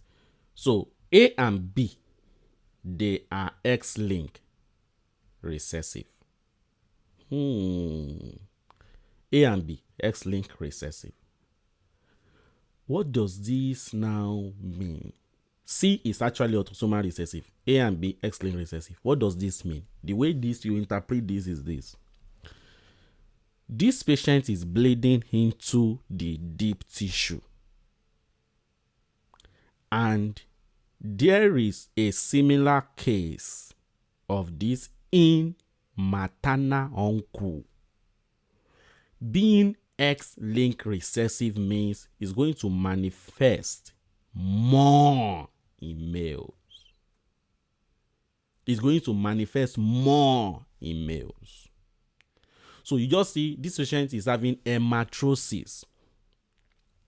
And this patient, this condition is also, they see that there is a similar case in maternal uncle. Maternal this, maternal that, or something sharp. Boys in the question. You say, this is most likely hemophilia. They now say option A, hemophilia A. Option B, hemophilia B. Option C, hemophilia C. You are not like, hemophilia A and B, they are X-linked. So you first of all have two possible answers. How will you separate them? Frequency. Because majority of cases, they are hemophilia A. Compared to B, the answer to that question will be hemophilia A. Just from this, you can predict what can be tested there. So it's just a very simple question that you can revolve around. Nothing to give yourself a headache on. All right. So, young male, spontaneous bleeding into the tissue, muscle, joint. So, if at all is not treated, that's the next set of questions you are expecting. If at all is not treated, what is the complication this patient will come down with? The complication they are going to test is arthropathy. That's the complication they are going to test. Even if you are not testing it, that's the one they will test to. Arthropathy. This is what they will test. So they can now be like, the complication, this arthropathy is going to be due to what? Hemosiderin deposition. What is hemosiderin? When all these RBC, they have iron in them, they can easily be picked up by the macrophages. In the macrophages, they can accumulate in the name of hemosiderin. So, hemosiderin accumulation, deposition there. Destruction of the cartilage and synovium of that joint. After a while, the patient may even be having fibrosis around. So the flexibility of the joint is also going to reduce. This thing I put in red, these are your next set of jargons, the test. This one. So you can easily pick it and just rehearse it, say it. Even in practice, you will not forget them. Because you are just moving around, you just see, this patient have hemophilia. You just say, okay.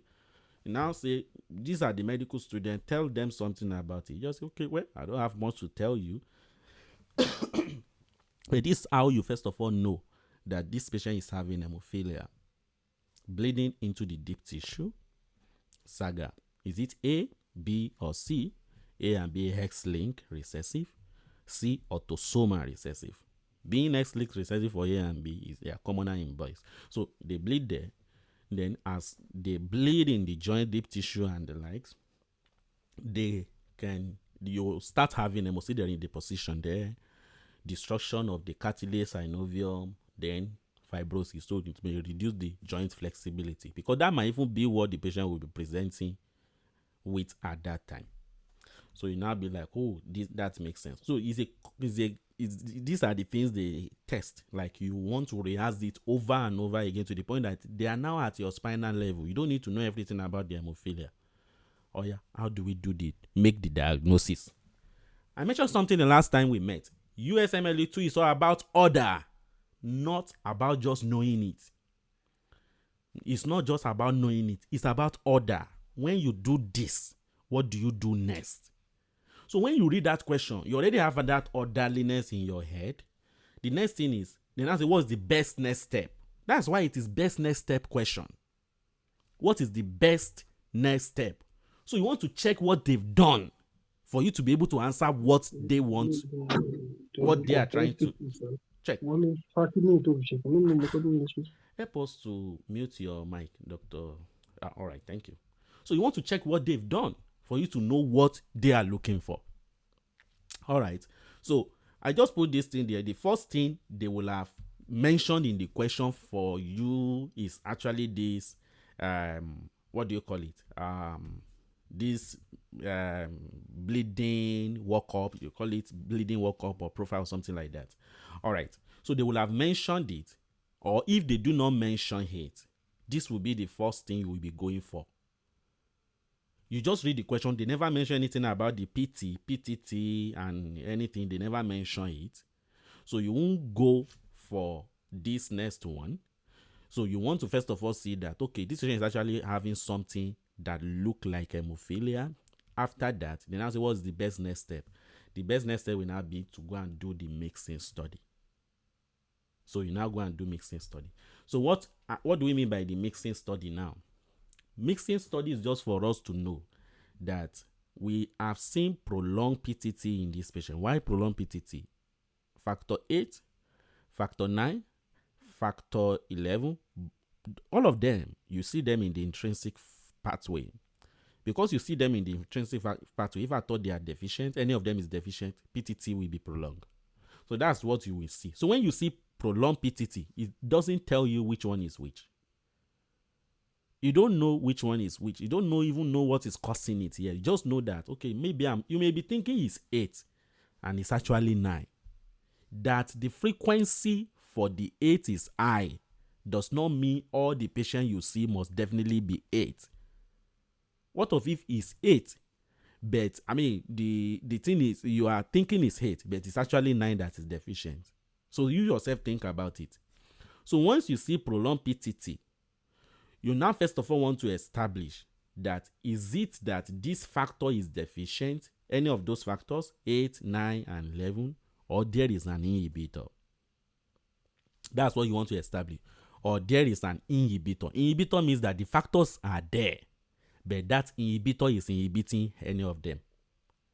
So you will now do mixing study. Because the reason why this mixing study is very important for them is that you just see prolonged PTT. You are now shouting, hemophilia, hey, hemophilia, hey. They say, hey, reduce your voice. How are you sure? You see, this patient is having this. You see, we are not saying you are completely wrong, but it might be another thing entirely. What if you are dealing with an inhibitor? Because hemophilia A is just telling you that there is actually a deficiency of factor 8. So you now give the patient factor 8 and the thing does not resolve. So that's why you need to follow the order. PTT is prolonged. We are thinking, okay, something is wrong with the intrinsic pathway. The mode of presentation, the way the question is portrayed, you are like, maybe I'm dealing with hemophilia A or B, but it could also be inhibitor. So you want to rule out the inhibitor, they are just antibodies that are preventing those factors from doing their function. So the mixing study means that you take a plasma of someone, or the plasma that contains all those factors, you mix it with the patient's plasma and you try to check if at all the PTT will still be prolonged. if it is due to an inhibitor, when you mix them, it will still be prolonged. If it is due to deficiency, when you mix them, the PTT will be corrected. So when they say the PTT has been done, what is the best next step? Mixing study. The mixing study has now been done. They now realize that the PTT has been corrected. Then you are dealing with deficiency of this fact, of any of those factors. Don't forget that you still do not know which one is which. You may think it's 8 and it's 9. You may think it's 9 and it's 8. You may even think it's 8 and 9 and it's just 11. That is why the next thing you do is factor assay. So factor assay is now the one that will tell you which one in particular that is now deficient after the mixing study. Because if the mixing study is done and the prolonged PT still remain prolonged, you are not doing any factor assay. You don't need to go there. You don't need to go there because the mixing study, the problem in the patient is actually as a result of antibody. Just go and address the antibody and the patient should be fine. So if they do the mixing study and it still is corrected, so it shows that there is a factor that is deficient, which you don't know, you now go and do factor assay. So this is the order. So that's the order. So the most accurate test they will do is factor assay for this factor 7, factor 8, factor 9, factor 11, factor 12. They just assay for this factor. You are seeing factor 7 here. Don't be surprised. Factor 7 is related to extrinsic pathway. Is it a coagulation factor? Yes, it can also present the same way. There are some instances where if you go and cram hematosis, hemophilia, you now get into a question. They say the patient is having hematosis and something that shall tell you this is a coagulation disorder. The next thing they now say is that PT, you just look at PTT. PT is the one that is prolonged. The question is using eyes look like hemophilia, but laboratory wisely, it is the PT that is prolonged, not the PTT. Your answer is going to be factor 8. The presentation is the same. In as much as a coagulation factor. You don't cram this. It is a fact. It's a concept. In as much as a coagulation disorder, the presentation is the same. It cannot be any of the factor. So you need to now look at what will differentiate them. If they give you PT, you are dealing with extrinsic pathway. Most likely factor 7. So that's just by the way. If you are dealing with hemophilia A, so the factor 8 is the problem in this patient, the patient will benefit from cryoprecipitate. They put it in key fact because it has been tested. So please never forget this cryoprecipitate is going to help with that. What about the treatment? So we have a very long list here. So what about the treatment? So you will look at it. Is it mild or moderate, or you are dealing with severe? All right. Sorry. So or you are dealing with severe. If it's mild or moderate, desmopressin. If it's severe, cryoprecipitate. When it's severe, the patient will cry. It's painful. Ooh. You can look at it like that if you wish. Say, this thing. So don't mind me, but it's actually by the percentage. But at least for you to remember what you give when it's severe, cryoprecipitate, it will help. All right. So if it's mild, moderate desmopressin. So if you look at the mild and moderate, they contain letter D in them. So you give desmopressin. Severe, cryoprecipitate. All right. So now let's look at the percentage here. If the factor you are getting is at most 1% of the normal, so they can just give the percentage before you start shouting that it's not here. I don't know where the question came from. Just look at it, and if it's at most 1% of the normal, so that's severe. So it's severely deficient. So you go and give cryoprecipitate. So all right. So you can go for that. Another thing you can do, is that factor that is deficient, you can just give it itself. All right. If it's just mild, so you look at it, it's greater than 5% of normal or 1% to 5% of normal. Sorry, you can actually give something like desmopressin, most especially if you are dealing with hemophilia A. So, and that's just by the way. So watch out for this. Just rehearse around this and get so used to it. There's another condition that may confuse you in the exam. You call it Mr. von Willebrand disease. It can make fun of someone if you don't know what you are looking for. So von Willebrand factor, if it's deficient, so it's definitely going to cause von Willebrand disease.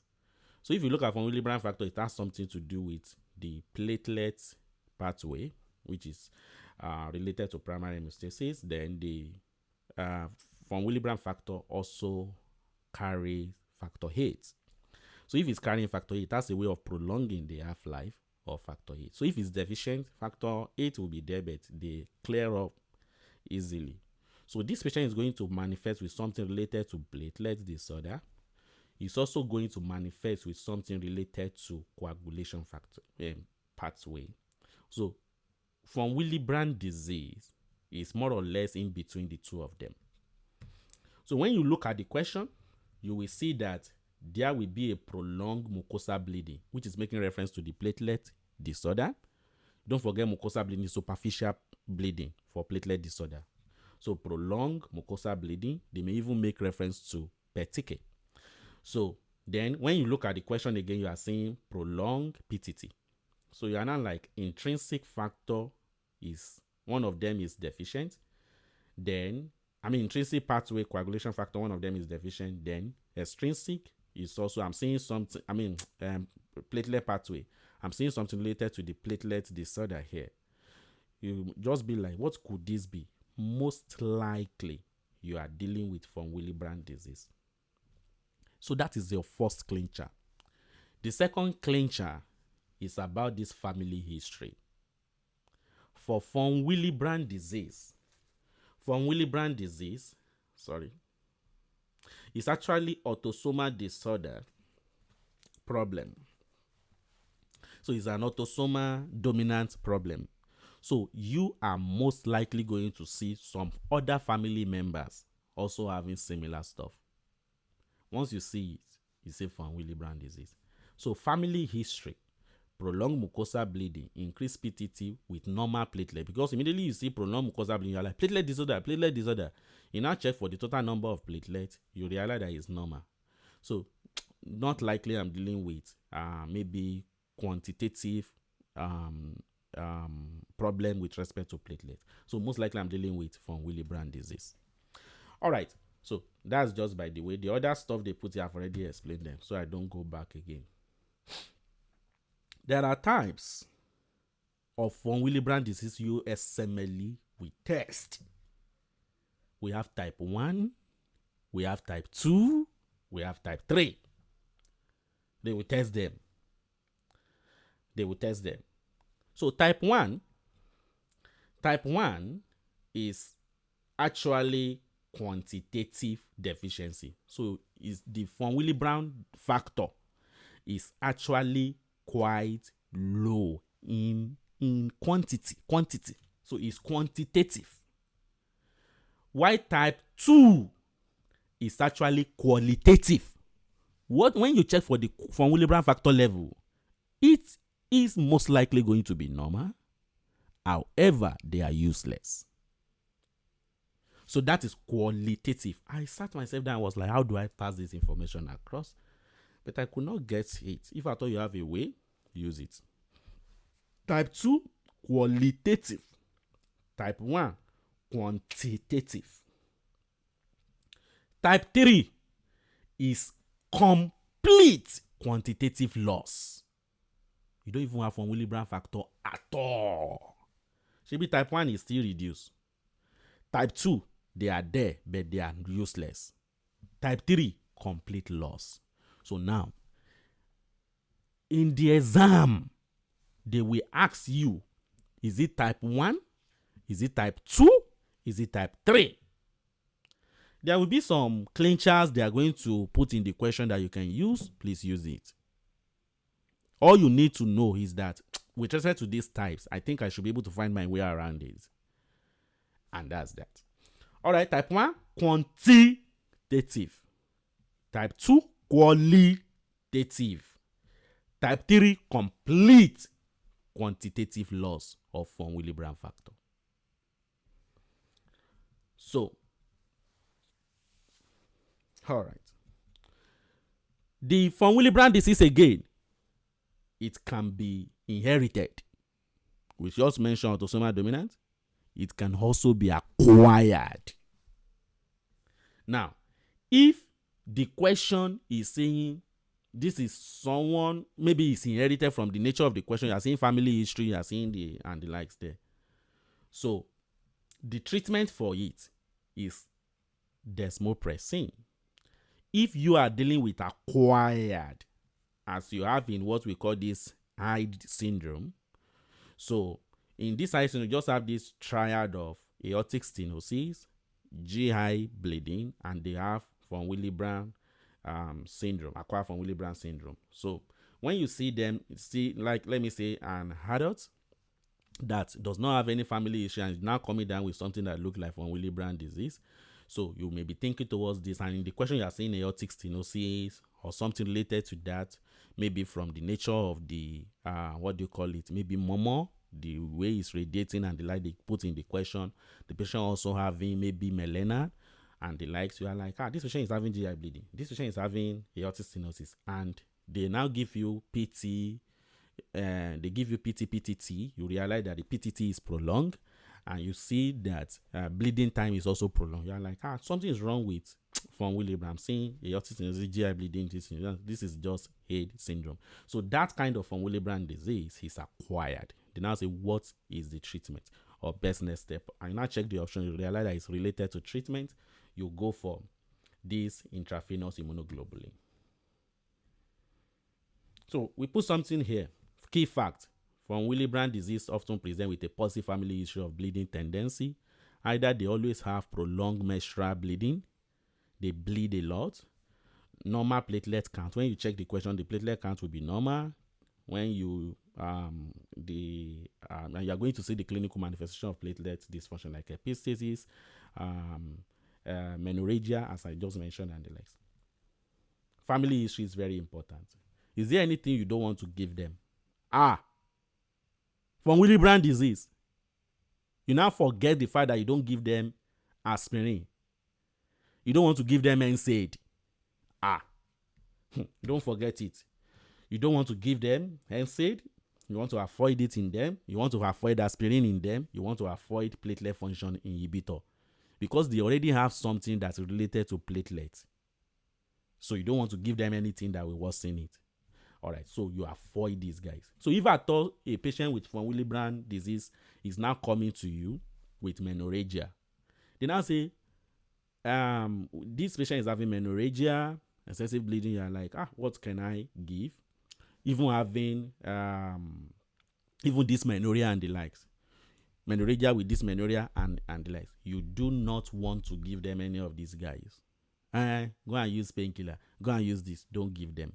You would rather give them oral contraceptive pills. So, and this is what they will test. This. Just to check whether you understand what is going on with respect to von Willebrand disease. So that's what they will test. So all this other stuff, you just say avoid. You avoid them. Aspirin, NSAID, platelet function inhibitor, just avoid them. Von Willebrand disease type 1 and 2 are generally inherited in an autosomal dominant pattern, while the von Willebrand disease type 3 is inherited in an autosomal recessive pattern. So type 3 is usually autosomal recessive, and don't forget you have complete quantitative loss of von Willebrand factor in type 3. Type 2, qualitative. Type 1, quantitative. All right. Then we come back again. How do you want to make the diagnosis? How do you want to make the best initial diagnostic test they are going to check for in the exam is ristocetin cofactor assay. It's also the same thing as the ristosetting test, that they put cofactor assay does not mean that you should be confused. I mentioned it before. Ristosetting test or cofactor assay is just trying to check for that relationship between von Willebrand factor and the platelet, GP1B receptor. So if the question says ristosetting cofactor assay is low, there is a problem. There is a problem. Do you get me? So there is definitely a problem. So either you are dealing with GP1B or you are dealing with von Willebrand factor. So they put cofactor assay here should not make it complex for you. So they will definitely mention it in the exam. When we meet in the time we are meeting by January, by God's grace, you will solve all manner of questions on each of them. All right, see what I put here. Failure of platelet aggregation or a ristosetting cofactor assay level less than this 30 international unit per DL. You will be thinking more towards, I think I'm most likely dealing with either GP1B receptor deficiency or von Willebrand factor deficiency, causing von Willebrand disease. So that is the first test, ristosetting cofactor assay. The diagnostic test, additional one that you can do, or the best next step, and you check the options about test, is now for you to now go and check for Willebrand factor antigen level. So just to check for it, is it high, is it low? All right, so that's just by the way. So what about the fact I mentioned before, aspirin will increase the risk of bleeding in them. Don't go and give the patient. You avoid aspirin, you avoid platelet inhibitor, you avoid NSAID. All right, what about the treatment? How do we want to treat these patients? So if is mild, desmopressin. Mild desmopressin, mild to moderate basically. If it's severe, give von Willebrand factor, and usually give it with factor 8, because if the von Willebrand factor is deficient, factor 8 also will have reduced. So you give two of them together, von Willebrand factors like factor 8 replacement. That's for severe. So please never forget this. That's just the summary of the treatment you want to take into the exam. All right, so these are the questions you will be solving. They are just 1, 2. So you have these 2 questions to solve. All right, so this is about diagnosis. This is about the treatment. So this is mild anyways. So we are done with that. Then you come down to hypercoagulable states.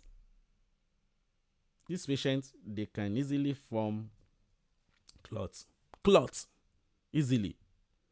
So when you see hypercoagulable state, it may be genetic, it may be acquired. Genetic, acquired. Genetic, acquired. We are not playing around words. It's the fact. It may also be physiologic, as in pregnancy and with aging. So if it's genetic, all those things you realize in the coagulation pathway we mentioned. What of if antithrombin 3 is actually deficient? You say yes, it can cause it. Protein C is not there, yes. Protein S is not there, yes. What of factor 5 leading? Factor 5 olorikunkun? Yes, that is the factor 5 that is resistant to the effect of protein C. Factor 5 leading. So they will continue to work and they will not listen to the breakdown or the inactivation influence of protein C. Hyperhomocystinemia. This is a fact you know from biochemistry step 1.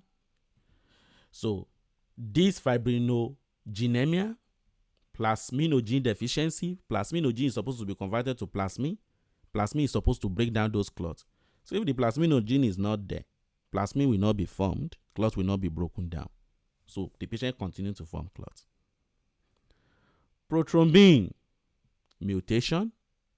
So definitely, most likely, most of these prothrombin, they are being converted to thrombin. All right, that's just with respect to the genetic. Acquired, they are the things you know. Surgery, trauma. You are not cramming anything here. You can immobilization, malignancy, OCP, estrogen-containing hormonal therapy, antiphospholipid syndrome, inflammatory bowel, smoking, obesity, varicose vein, all these stuffs, can cause hypercoagulable states. All right, first thought, enjoy a pọ̀. Now, how are we going to be thinking in the exam? Relax, sit back, sip something. Let me show you. This is how the thinking will be. In fact, the question is most likely going to be about what do you call it? This hereditary thrombophilia. Most likely, I say, please follow me so that you will understand what is going on here. You just realize that this is a patient that can easily form clots. And you are like, what is going on? If I tell you now, I say, Dr. Assis. You say, yes, Festus. I have a patient here that is actually presenting with maybe a stroke, or is actually presenting with maybe something related to mesenteric ischemia and the likes. So the next thing, or a patient that is presenting with something like, let me say, DFT, the next thing you will be is that DFT in this, how old is this patient? That's your first question. How old is this patient? I now give you the age. The next question that will follow it is, what happened? Any long history of long distance flight, those recent surgery, immobility, this thing, you that's the first thing you will be, the next thing you'll be asking on phone. And now will be no. The next thinking you must have is that most likely you are dealing with this what do you call it? Inherited thrombophilia. So maybe we are dealing with a genetic defect. Most likely. So when you read question about these guys, you first of all rule out all the acquired causes in that question. And what will make you to rule it out is now what I want to mention now. When the patient is less than 50. You see, this must be imprinted in our brain. We must note it by fire, by thunder. Less than 50. Someone is presenting with DFT. How old is this patient? They say the patient is 35. Let's just be thinking towards maybe, and you have already ruled out all the acquired. Maybe you are dealing with something related to genetic problem. Thrombophilia. So you will now look at the options and just be looking. Let me show you an example. I'm not reading the question. Let me even see if I see anything here. So look at this. They tell you here, 21-year-old man is coming to the emergency room because of 2-hour history of swelling and severe pain in the left lower leg. Swelling, pain. You are like, this is looking more like, I hope this is not DVT I'm dealing with. Is that not what everyone would think about? They now say, he has no history of serious illness, docky. No trauma. His father had pulmonary embolism, sir. At the age of 30. You just check the age again. Less than 50? Most likely you are dealing with thrombophilia, genetic one. Shikina. So these people will now come to the options and give you all manner of genetic ones. You are seeing antithrombin 3. Factor 5, you are like, all these ones, they are all related to genetic ones now. How will I know the one you are dealing with? There will be a clincher. The clincher they put here is with respect to heparin. This patient has been given heparin. They were not seeing any effect. Likely you are dealing with antithrombin 3 deficiency. Shikena. So, never forget this age at all. First degree relative who had venous thromboembolism at less than 50 years of age? Question: less than 50, less than 50, less than 50, less than 50. Anybody or a first degree relative with a diagnosis of thrombophilia? Let us meet our mics, please. So, or first degree relative with a. Let us meet our mic, please. Please. Dr. Salma. Oh, I don't know. No.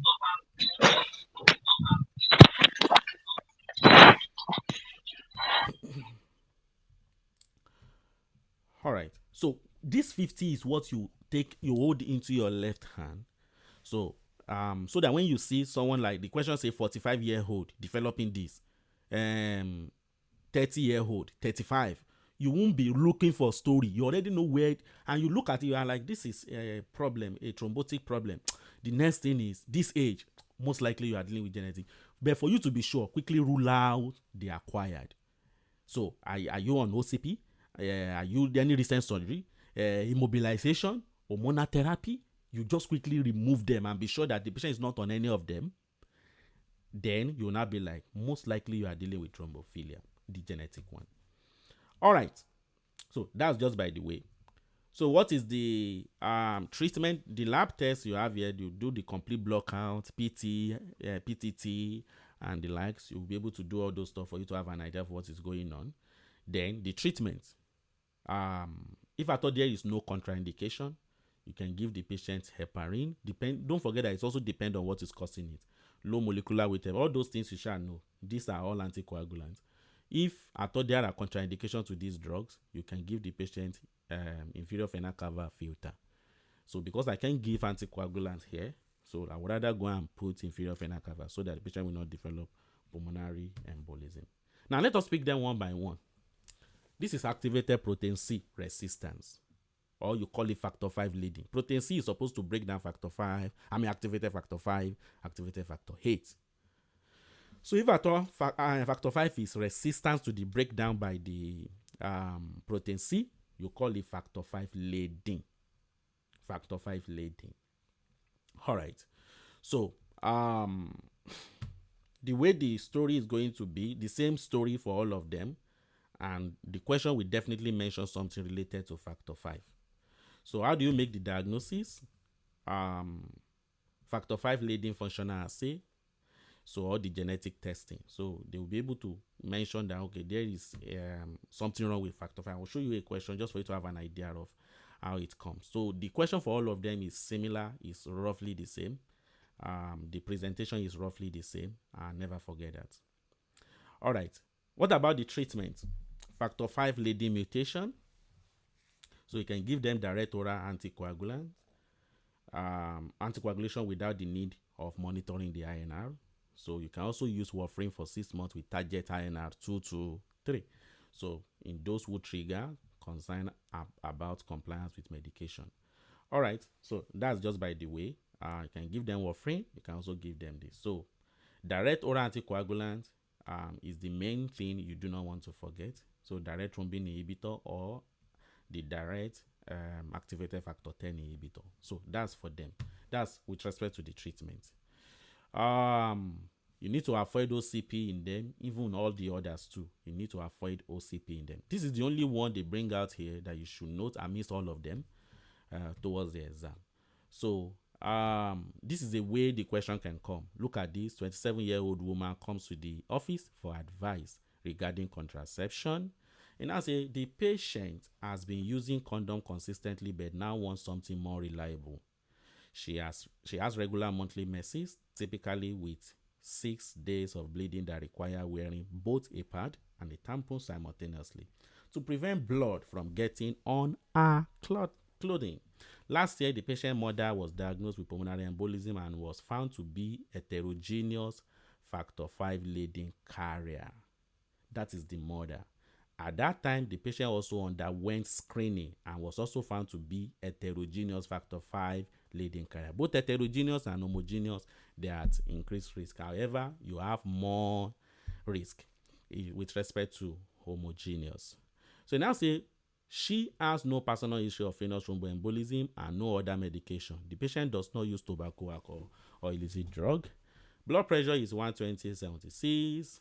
BMI is 20, pulse is 70, physical examination is normal, hemoglobin is 10, hematocrit is 30, platelets is 280, leukocyte is 4,100. Which of the following is the most appropriate contraception option for this patient? So this patient is at risk of genetic thrombophilia. So it's already at risk of forming clots. From the question, look at the age, already at risk. You do not want to give anything that will trigger it, that will provoke it. Most of the clots they form, they are unprovoked.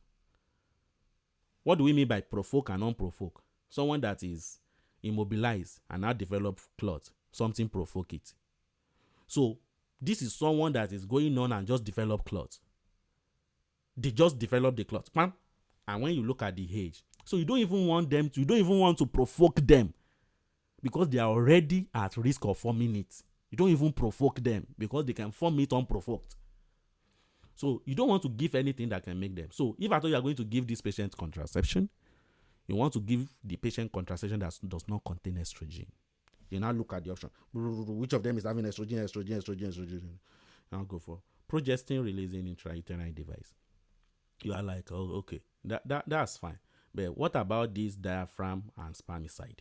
What about the copper containing intrauterine device? So copper too can actually predispose them to forming can also predispose them to forming clot. Then another thing again is that with respect to with respect to adverse effects, you also need to look at the adverse effects. When we have the opportunity of looking at reproduction, no, it's not reproduction, it's gynae. So we'll look at all these stuff. You also look at the adverse effect that the patient can also develop with respect to. So you look at the question and be like, okay, as regular monthly mens typically 6 days and require wearing both a pad and tampon. So this patient is already bleeding a lot. So because the patient is bleeding a lot, so you don't want to give the patient something that will make the patient to bleed more. And one thing about the copper is that they bleed a lot when they use it. They bleed it. So even though it should be the best, because the patient that is in it can also bleed more, you don't use it. So that's one thing about it that you just want to avoid. So you just remove it. So you would rather go for something that will even reduce bleeding in them and pain, and that is progestin releasing intrauterine device. All right, so that is how the question can come. The same thing for this one. You can read it and just try your luck with respect to this. So you realize that, oh, this is actually quite easier. All you need is you don't need to be an hematologist to answer the question. You just look at this patient can form clot easily, less than 50 years, so this is 24. You already have an idea of what's going on. Quickly rule out the acquired causes. Is this patient on this? As you are tracing the question, they will think you are reading it. You are tracing and nodding your head. Is this patient? You know what you are looking for on estrogen, immobilization, recent trauma, this and that. You can't find anything. Just be like, this patient is most likely dealing with a genetic problem, and that's that. All right, we're done with this. We come down to heparin-induced thrombocytopenia. So heparin-induced thrombocytopenia.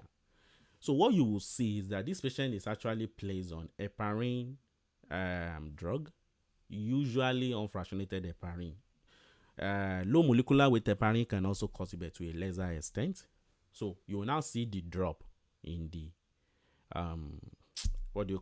in the platelet count. There are two types. Now sit back and get the gist on the two types. It's not stuff. Type 1 is just a mild one. When we say mild is mild. Don't go and severe it. It's just a mild form. And it's non-immune. It's mild, non-immune mediated. When this one will usually occur between 1 to 4 days of commencement of heparin. What will the platelet drop to? It doesn't drop beyond 100,000.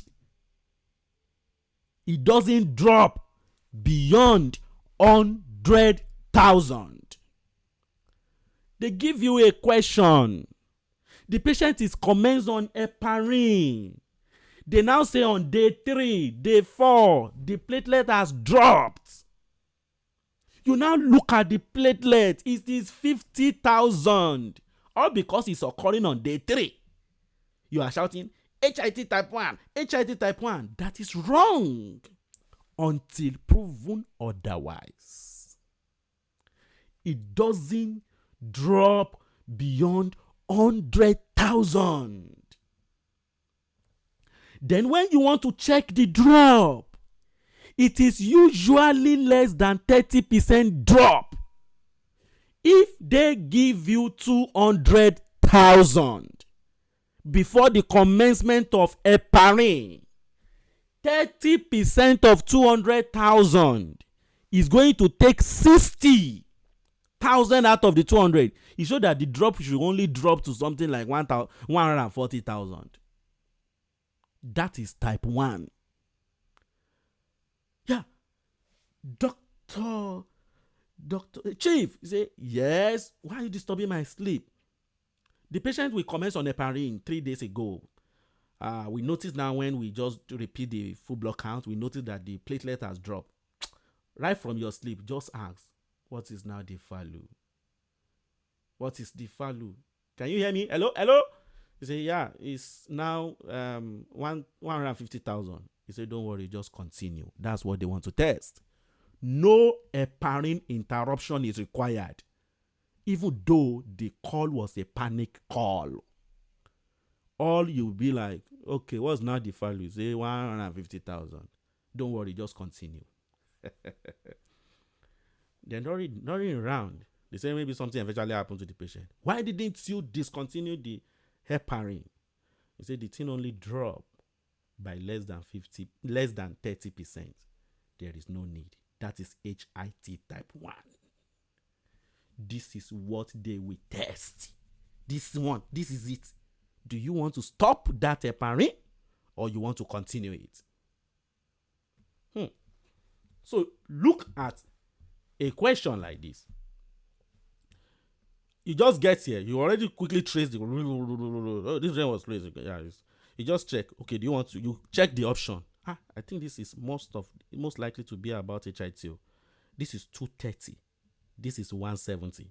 The drop here is even less than 30%. It's a most likely. I'm dealing with type 1. They now say, which of the following is the most appropriate next step? Please continue that drug. You just go and click continue. Are you sleeping? Are we awake? Dr. Chukwudi. Yes. Dr. Chukwudi. Yes. Yes. Some people are like, finish whatever you finish and let me go back to my sleep. All right, that's fine. At least you've gotten what is going on in HIT type 1. What about the HIT type 2? For the type 2, this is immunologic. Let us mute our mics, please. This is immunologic. And this one is actually due to formation of platelet activating antibody against the heparin, prostaglandin, antigen. They will form a complex now binding to the platelet and removing them from the system. So this one, the drop you will see is usually more than 50%. Is usually more than 50%. So if they tell you that the platelet is actually 250, you now listen and be like, okay, what is now the platelet now? The person that call is now like, platelet is 110. It's above 100,000, but the drop is already more than 50%. You go for HIT type 2. That's point number 1. Then it usually occur 5 to 10 days. Does that mean it cannot occur earlier? It can occur earlier. On day 2, the patient may have it. Day 3, the patient may have the same thing. It can occur earlier. So never forget the clincher, greater than 50% drop, or the drop they are giving is less than 100,000. Can you see all the things you are using to judge it? You check the question, is it less than 100,000? So for example now, look at this. I have quite a number of questions here. Look at this one. So they've commenced this and they repeat whatsoever. They now see that the platelet is now 50,000. Most likely you are dealing with HIT type 2. You come here, you see the platelet is now 70,000. Most likely you are dealing with HIT type 2. Can you see? So when it's less than 100,000 like that, most likely you are dealing with HIT type 2. Here too, 78,000. Most likely HIT type 2. The next thing is, now, doc, what do I do? You discontinue the heparin. They say, the person that is calling you say, consider it done, sir. Consider it done, sir. So is there another thing you want to add to it? You now say, commence on agatroban. So that's now HIT type 2. What do you want to do? What do you want to commence them on? You DC heparin. You start the what do you call it? You start the direct thrombin inhibitor, a very good example, agatroban. So my arrow on agatroban is very big. The other one you can use is bifalirodin. Do you get it? Bifalirodin. So that's another drug that can be used. So these are the drugs that can be used. So you just commence them on. These are quite expensive. So if you look at it, when they start these ones, this is the most tested one, agatroban in the exam, agatroban. But they can also tell bifalirodin. The thing is just commence on direct thrombin inhibitor. Anyways, all right. So that's fine. When the platelet is now more than 150 in that type 2, so because that's the one where you are discontinuing the heparin that you are commencing this. So when the platelet is more than 150,000, you now switch to warfarin. You stop all those heparin and the likes. You now switch to warfarin, and that's what you want to take into the exam. So there is an error here in this their question. So this thing, look at this question. 2 days after his admission, he was found to have petechiae.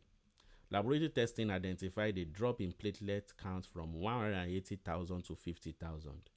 What is the best next step in the management of this thrombocytopenia? So what should happen? They should discontinue the heparin, can you see, and they should commence on agatroban.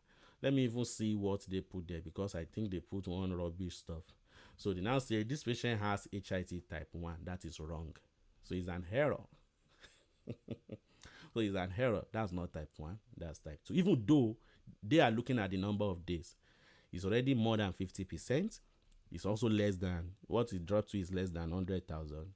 Even though the number of days is 2, type 2 can also occur earlier, but commonly around 5 day 5 to day 10. All right, so that's that. We are done with that, basically. What else? Antiphospholipid syndrome. I know you know it, but what will they ask? Antiphospholipid. Number 1. What are the conditions they will link it to in the exam? SLE, rheumatoid arthritis, SLE. Those are just the 2 they are most likely going to link it to in the exam. Most likely for those antiphospholipid syndrome that are not that are occurring secondary to a particular condition. So when you see the clincher that I'm going to bring out, the next thing is this patient having SLE or rheumatoid? If it's rheumatoid, you will see they will be mentioning the finger. The patient used to have finger swelling. That is this in the morning. That is this. That is that. That now improve. This one. They will just be giving something later and ask, what do you think is the cause? Option A, SLE. Option B, rheumatoid arthritis. The answer will be rheumatoid. So there will be a clincher. These are just the 2 conditions that when you see something on antiphos, so you'll be thinking towards these 2. The question you solved in your CMS might be related to SLE. The one they will give you in the exam might be related to rheumatoid. That is the difference. So note what you are doing so that your understanding will be top notch. Secondary, these are just the 2. They say bring them into the exam, will spare your life. What are those antibodies you see in these guys? Antiphospholipid. They are three. Lupus anticoagulant, anti-beta 2 glycoprotein, anti-cardiolipin. If you can cram it. Oh. If you can note it. But you can't go and forget these guys. This is not step one. You need to know it. Lupus anticoagulant, anti-beta 2 glycoprotein, and anti-cardiolipin. What will this patient develop? The patient can develop arterial venous thrombi formation and spontaneous abortion. You say, yes, we've heard about this before. What else? Before you dive into this, Festus, can you tell us more about what is shy in this area? There is also one more thing.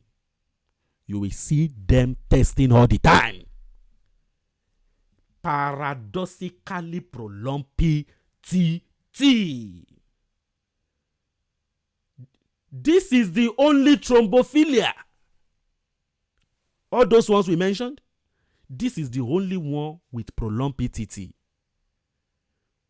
This is the only one you are going to be talking about paradoxically prolonged PTT. Paradoxically prolonged PTT. Never forget it. Why?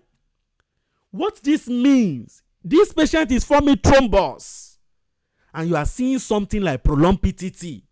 Look at it. Do they tally? They don't tally. Because when they are forming thrombus, I'm not supposed to be seeing prolonged PTT. Amidst all those guys, this is the only one with prolonged PTT. Now relax. You are still confused, right? They give you a patient, 27 years old, forming thrombus, having this, having that. You are like, thrombophilia, genetic problem, thrombophilia. You now check. They now give you this stuff. You now say PTT is prolonged. What's the diagnosis? Antiphospholipid. Most likely. You just pick antiphospholipid and go. They can form thrombus and the likes. All right. How do we make the diagnosis? Now, the way you are going to make the diagnosis in the exam is with two criteria. One is clinical. The other one is laboratory. All right. What do you mean by this? Festus. Yeah. You must have at least one clinical and one laboratory before you say this patient has antiphospholipid syndrome. What is the clinical? You just want to see evidence of vascular thrombo. You don't need to cram anything here. It's just spontaneous abortion. If what they are putting here will give you a headache, just remember spontaneous abortion. Spontaneous abortion. At least one spontaneous abortion of a normal fetus at or beyond 10-week gestation. I bet it with you, they won't give you the one that will confuse you. Anyone you shall see there, you see spontaneous abortion is most likely going to fit into this criteria. For this clinical one, don't give yourself a headache. If they want to test you on that antiphospholipid, they won't go and give something that is below what that is not going to meet the criteria. It will meet it. So anyhow you want to, if you like, just remember spontaneous abortion. Just pick it. At least one premature birth of a morphologically normal neonate before 34, you shall see it. 3 or more unexplained consecutive spontaneous abortion before 10 weeks. You see that too. So 3 or more before 10 weeks, at least one at or beyond 10 weeks. So you will see this there. That's for clinical. What about the laboratory? You just want to see any of these antibody. So you can see lupus anticoagulant. It might be the anti-beta 2 glycoprotein 1 antibody they will put there. It might be anti-cardiolipin they will put there on 2 or more occasions, at least 2 weeks apart. Once you see this, and you can see one here, antiphospholipid syndrome until proven otherwise. And what are you going to see on the laboratory? Paradoxically prolonged PTT is the only one you see this there. So all the others, it will be normal. When you do mixing study, will it correct? It will not correct though. It doesn't correct. All right. The only thing that is going to correct it is when you add phospholipid to it. You are not like Festus. You are speaking in tongue. All right. When you hear the word lupus anticoagulant, you are talking about antibody that is directed against certain phospholipid in cellular membrane. Anticardiolipin, antibody against cardiolipin, which is a phospholipid in cellular membrane too. So the same thing for the others. So they are actually more of antibodies against phospholipid. So in cellular membrane. So if you give the patient phospholipid, it should correct. Because phospholipid will nullify most of those antibodies and remove them. So the phospholipid will have bind to majority of them, and the phospholipid, the whatsoever havoc those antibodies are causing will not be obvious again. So the only thing that can correct the prolonged PTT is excess phospholipid. When they say they add this, the thing correct, you say that, oh, that makes sense. Because all these antibodies, they are actually targeting phospholipid. That's why you call it antiphospholipid syndrome. That's where the name is coming from.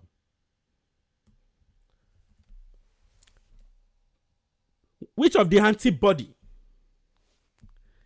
is quite specific for antiphospholipid syndrome in the exam? There are two. Lupus anticoagulant, anticardiolipin antibody. These two, they nail the diagnosis.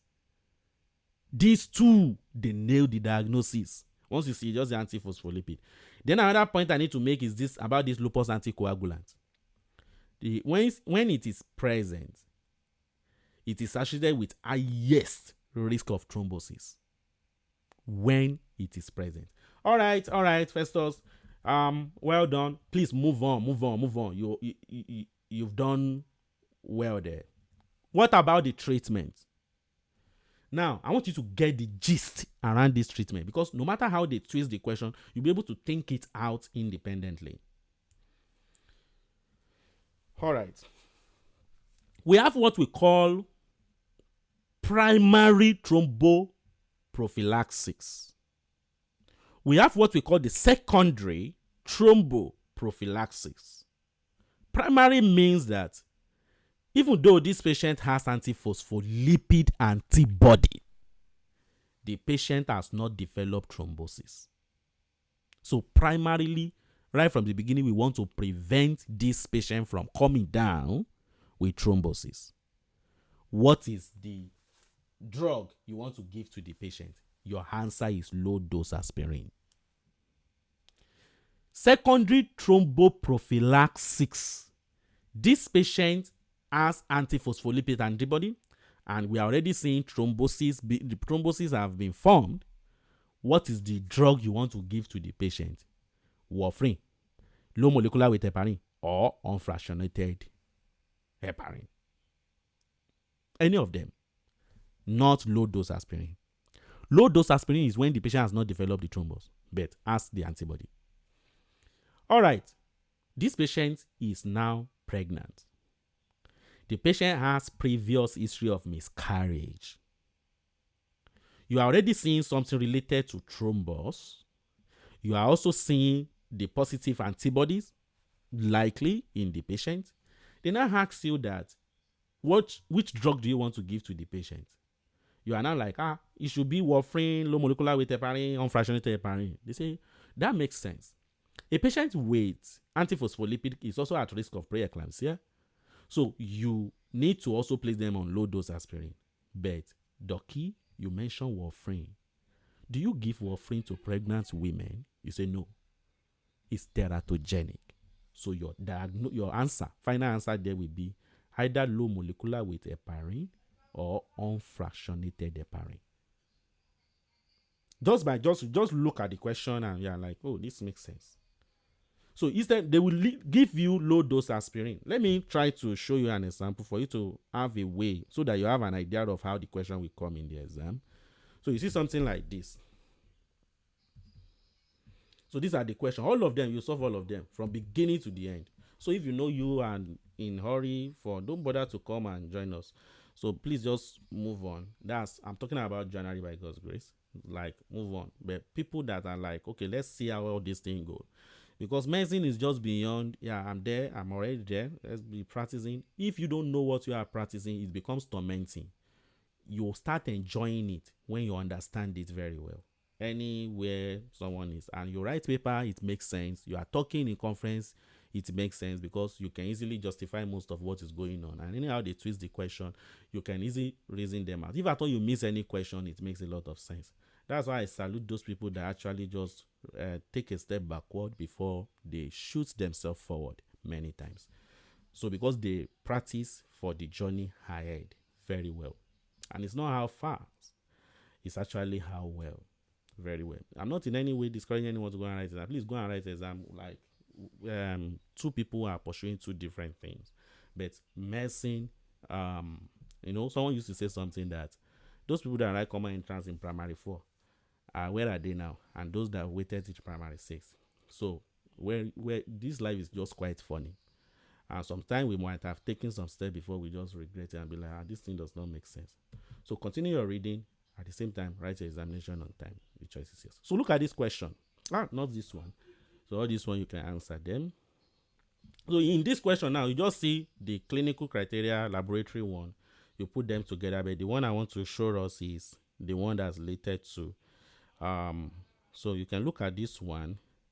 25-year-old woman. Gravida 3, para 0, aborta 2, at 6 week gestation, comes to the office for a routine prenatal. The patient says she feels fine except for mild nausea. She takes no medication rather than a prenatal vitamin. Her 2 prior pregnancy ended in first trimester spontaneous abortion. So you can see spontaneous abortion here. So prior to this pregnancy, the patient drank alcohol, blah, blah, blah, and the likes. So they now give you the laboratory. You are like, okay, what is going on here? You look at the coagulation study, PT is okay, but the PTT is looking mildly prolonged. Then you look at this VDRL. VDRL is telling you the patient has syphilis, but it's not a specific test. So they now do this other test. They realize that this is actually the one that's quite specific for it. So it's a treponema test. This is a treponema test. So they realize that it's negative. So this is not syphilis. So you see false VDRL positivity in a patient with antiphospholipid. So you now see this prolonged PTT coupled with the spontaneous. You say that this patient definitely has something that looks like antiphospholipid syndrome. They now say that urine shows no blood or protein. Sonography shows a 6 weeks fetal pole with cardiac motion.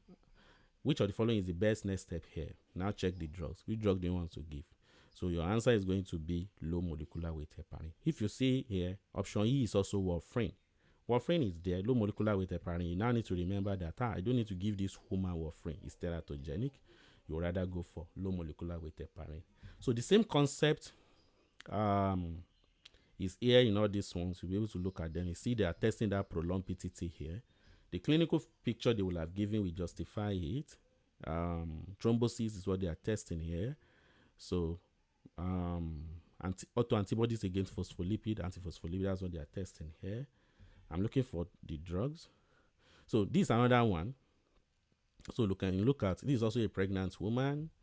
So they now ask you here. You can see anti-beta 2 glycoprotein 1 antibody is positive. And look at it, the previous pregnancy ended in spontaneous abortion. So you can see the clinical criteria, you can see the laboratory one. Which of the following is the most appropriate next step? So you want to give this patient something. This patient has actually developed thrombus before, so definitely. So which drug do you want to give to this patient now? So it's going to be something that is related to secondary thromboprophylaxis. So you now check. Warfarin is definitely out of it. Look at this. You have this enoxaparin. You have enoxaparin and what do you call it? Aspirin. You're like, two of them. This is aspirin. This is enoxaparin. Which one am I not going to? Which one am I not going to go for? You remember that they are at risk of developing preeclampsia, so you want to also place them on low dose aspirin. So the answer to this one should actually be something like C. All right, so that's how you will be looking at each of them, and you just realize that everything now makes sense to you. Look at it. They even give you a heparin here, bridge to warfarin. So you know that definitely you can't even go for anything that shall contain warfarin in a pregnant woman. It's teratogenic. So that's how the antiphospholipid will be tested. So you just need to rehearse it. So when you come here, you rehearse this, Then when you come down to this place, you also rehearse the treatment so that everything will make a lot of sense to us. Direct oral anticoagulants are less effective. You don't pick it as the answer. All right. Someone's mic is on. I don't know if the person now wanted to ask something. Dr. Oye Anusi Chiman, your mic is on. All right, thank you. So that's just by the way. So we are done with that. So you can ask your friend, okay, now what if they say the patient has developed this? What will you give? What if they say the patient has not developed it? What will you give? So it actually comes with practice. So but you need to know what you are practicing. If you don't practice it very well, when you read the question, it will now be looking like, where am I coming from? So this is something that even a quack nurse can master. Just master it. So you check for it, can master it. So there is no stuff here. There is no stuff. It's a very simple concept. No matter how complex the question may be, you just look at it and be like, have you formed any thrombus in there? I can't see, but the antibodies are present. Low dose aspirin. Another person now come out and is shouting, I gave the patient warfarin. Note the question. When they bring it in the exam, you also should give the patient warfarin. And you also get there, you are giving warfarin. For you don't even read the question again. This is the question that person was. It doesn't make sense. All right. DIC. So this is DIC. How are we going to be looking at DIC? DIC is not something that is known, that is strange to anybody here. Everybody understands DIC, what is going on. All right. But let us show you where USMLE step 2 is hiding. Those guys. All right.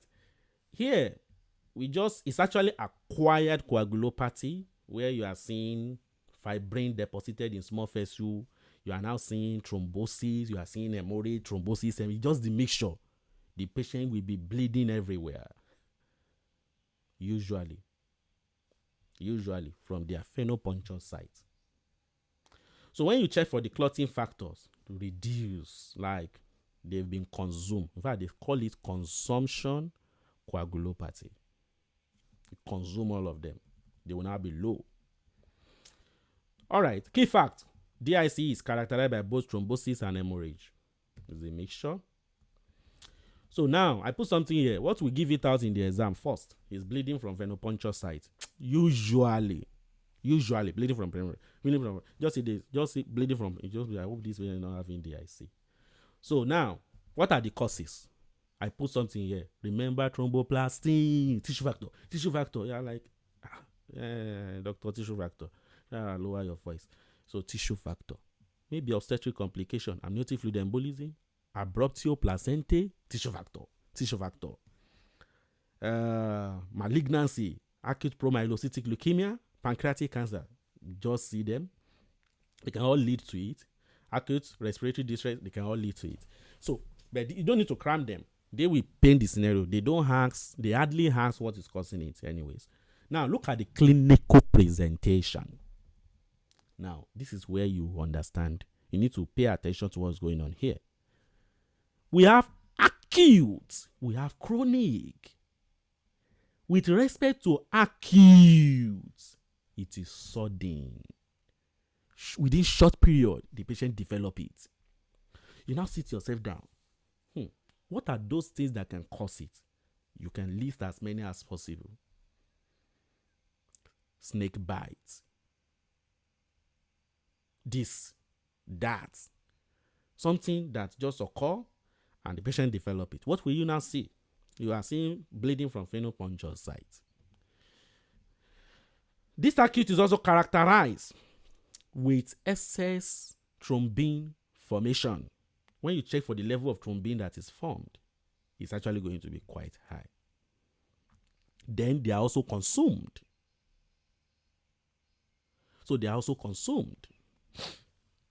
So rapid coagulation factor consumption. They are consumed. So when you check the question is about the table. So The patient is bleeding from everywhere, the nose, the hair, the venipuncture site, from the anus, from everywhere. So they will now ask you, what do you think is happening to the platelet? Platelet will have been consumed, low platelet. Fibrinogen, reduce. PT, prolong. PTT, prolong. D-dimer, high. So bleeding from venipuncture site, they can in 2 organs with ecchymosis, petechiae everywhere. It's affecting platelets. It's affecting the coagulation factor. What about the chronic? What you will see that is causing the chronic is something chronic, and you can list them. Malignancy, intrauterine fetal death. Relax. This patient comes with intrauterine fetal death. They're like, doctor, I can't feel my fetal movement again. They're like, oh yeah, come, let's do this scan. So they do this scan, they can't see any cardiac activity. They are like, oh, likely the baby is dead. We need to induce you so that we can actually, the baby can be expelled or something like that. So the woman is not like, no, I don't need it. I don't want it. Leave me. This, that. The baby is going to come back to life. I'm going to my pastor. It's only going to take normally 2 weeks. The woman should fall into labor. Within 2 weeks, should fall into labor, because once the baby is dead, body has a way of trying to induce the expulsion. So within 2 weeks, baby. So if within that 2 weeks, you are just like, okay, maybe within 2 weeks the woman should fall. Maybe the woman does not, and the baby is still there. So the next thing you see is that the woman is most likely going to develop DIC. The woman now develop DIC. What kind of DIC do you think that's going to be? Chronic. Chronic. What will happen to PT? It will be prolonged. PTT also going to be prolonged, but it might not be as prolonged as you will see it in acute. It may even be normal. Fibrinogen, it may be prolonged. It may even be normal. Platelet count, it may be low. It may even be normal. That is one thing about the chronic DIC. What will I now see that will give it out? Elevated D-dimer. The clinical scenario, then elevated D-dimer. Sorry, Mr. D-dimer. What is forming the D-dimer in this man? You start suspecting chronic DIC. You now check through the question. You cannot see anything. Most likely you are dealing with malignancy. It might just be malignancy that is causing it. You just see the D-dimer. You check. You can't see anything. Nothing. Platelet is normal. This one normal, but D-dimer is high. They now say, what's the diagnosis? DIC. They may not even ask whether acute or chronic. DIC. But if they want to be very specific, that will now be chronic. It's a chronic condition that will form this one. Never forget malignancy. That's why they put something here. Chronic DIC is observed in patients with a chronic history of cancer. All right. Then it can also present with venous or arterial thromboembolism without an identifiable precipitating factor. You may not even see what is causing the thrombus in the patient too. DIC, chronic. So please never forget. So how are we going to make the diagnosis? Look at the lab. The same thing you knew before. PT is prolonged. PTT is prolonged. Platelet is reduced. D-dimer is high. Fibrinogen is also reduced. So don't forget, this can be normal in chronic except the D-dimer. How are we going to treat? Whatever that is underlying it, just treat it. Now, let me just show you something so that you appreciate what you've learned a bit. Let me show you something here. So I just want to look at the question. Let me see the one that will possibly make sense to us. I don't know yet, but let's look at this. I don't know how it is. So look at this 56-year-old man coming to the manual department with right leg swelling. He noticed the swelling yesterday and has not had injury to that leg or a recent fall. You see that Baba let's say the patient has no chronic medical condition, takes no medication. On review of the system, he endorses frequent nosebleed. occasional gum bleeding. You are like, nosebleed, gum bleeding, platelet problem, which began recently. He has also had persistent nagging epigastric and back pain. What? The patient has lost weight over the past 3 months despite no change in diet. He has smoked a pack of cigarettes daily for 30 years. The patient does not use alcohol illicit drug. Temperature is fine. Blood pressure is fine. Pulse is fine. Respiration, fine. On his chest examination is unremarkable. Mild epigastric tenderness is present. There is moderate asymmetric right lower extremity edema. Peripheral pulses are even full and symmetric. Further evaluation is most likely to reveal what? You now see that, wait. Nose bleeding, epigastric pain, weight loss. Are you sure I'm not dealing? That's even going to the back. Are you sure I'm not dealing with pancreatic cancer? So likely this patient has pancreatic malignancy that is now developing chronic DIC. Easy. So you can look at, just understand DIC, what can cause each of them. You now flip through all the questions and now try to learn and be like, oh, what's going on here? So, okay. Oh, this, you check it, you read it, you are like, oh, this makes sense. So now there is now no way they will now set question in the exam that you will say you don't know. Look at this one. You can have just for you to have an idea. 66-year-old man is brought to the medical department because of 3-day history of fever, chills, and altered mental status. According to his daughter, he has had a productive cough during this period. He has type 2 DM, hypertension, hypercholesterolemia, peripheral neuropathy, a history of deep venous thrombosis.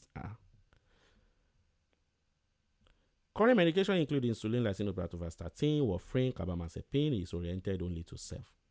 Temperature is very high. Blood pressure is very low. Pulse is quite high. Physical examination is showing ecchymosis on both lower extremity. Is it because of the what do you call it? Warfarin, or what is going on? I don't understand what is causing the ecchymosis here. Are you sure it's not platelet problem?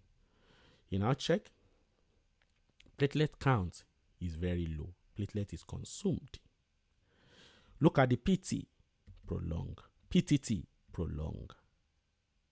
What is this patient having? Sepsis. Which of the following is the most likely underlying cause of the ecchymosis? DIC. So if you look at it, sepsis is actually what is causing it here. You can't see any bleeding from the phenopuncture site, but you understanding where the acute is coming from, chronic is coming from, you can dissect the question better.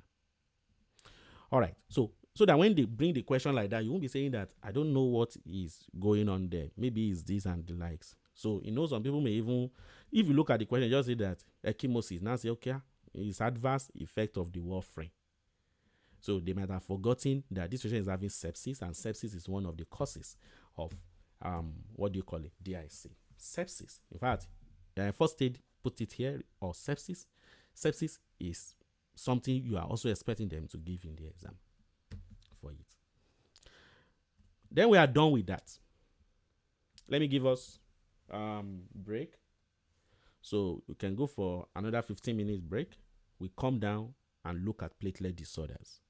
Enjoy your break. Thank you. So these are the platelet disorders. The first one you want to take into the exam is thrombotic thrombocytopenic purpura. Okay? First was, these people have started blowing grammar. Yeah. So we have thrombotic thrombocytopenic purpura. We have hemolytic uremic syndrome, DIC. You see, for all of them, let us give them a name. I used to call them SAT questions. SAT question. What do we mean by SAT questions? Because the question will revolve around schistocytes, AKI, and thrombocytopenia. Most likely, this schistocyte, you can't forget it. So you will just see that the patient has AKI, The patient has thrombocytopenia. Platelet is also low. There is AKI. They will now say they do the peripheral blood film and like they are saying schistocyte. Just know you are dealing with SAT question. It's either that question is related to thrombotic thrombocytopenic purpura, DIC, or is related to hemolytic uremic syndrome. All right. So now we are going to first of all pick the thrombotic thrombocytopenic purpura. Now, the first thing first. What is the problem here? It is actually as a result of deficiency of von Willebrand factor cleaving enzyme. Von Willebrand factor is produced as a monomer. So you now need an enzyme to cleave it. So that cleaving enzyme is what you call ADAM-TS13. You must rehearse it. So ADAM-TS13, this is your first possible question. After I show you how, you will know that this is thrombotic thrombocytopenic purpura. So ADAM-TS13 is deficient. So this is going to make the von Willebrand factor monomer to be very big. It's still going to exist like that. And that von Willebrand factor that is very big, they are very, very active. So there will be a lot of platelet aggregation. So, and there will be a lot of platelet microthrombi being produced because they are big and active, super active. All right, so those microthrombi that are formed, they will now go to the vessel and start blocking them. When they block them, they can also be laid down on the vessel like this. So as RBC is actually moving through them, RBC will start becoming lysed because they will be colliding with this. They will be bruised and lysed. Bruised. You imagine you are walking on broken bottles. Before you know, like the feet is going to be bleeding. That's the same thing that's happening here. So that hemolysis is what is going to generate schistocytes. All right, so that's just by the way. Then another thing again that we have, because all these thrombi are being formed, the platelets are consumed, so the platelet count is going to drop. That's the origin of thrombocytopenia in them. So it's just SAT. You don't need to cram anything. So there is hemolysis, and if the RBC, they are hemolyzed, LDH, lactate dehydrogenase. So LDH definitely is going to be high. So it shows that there is hemolysis. So how will I now? This is something that is common to DIC, is common to hemolytic uremic syndrome, it's also common to thrombotic thrombocytopenic purpura. Three of them, the same thing. How will you now differentiate them?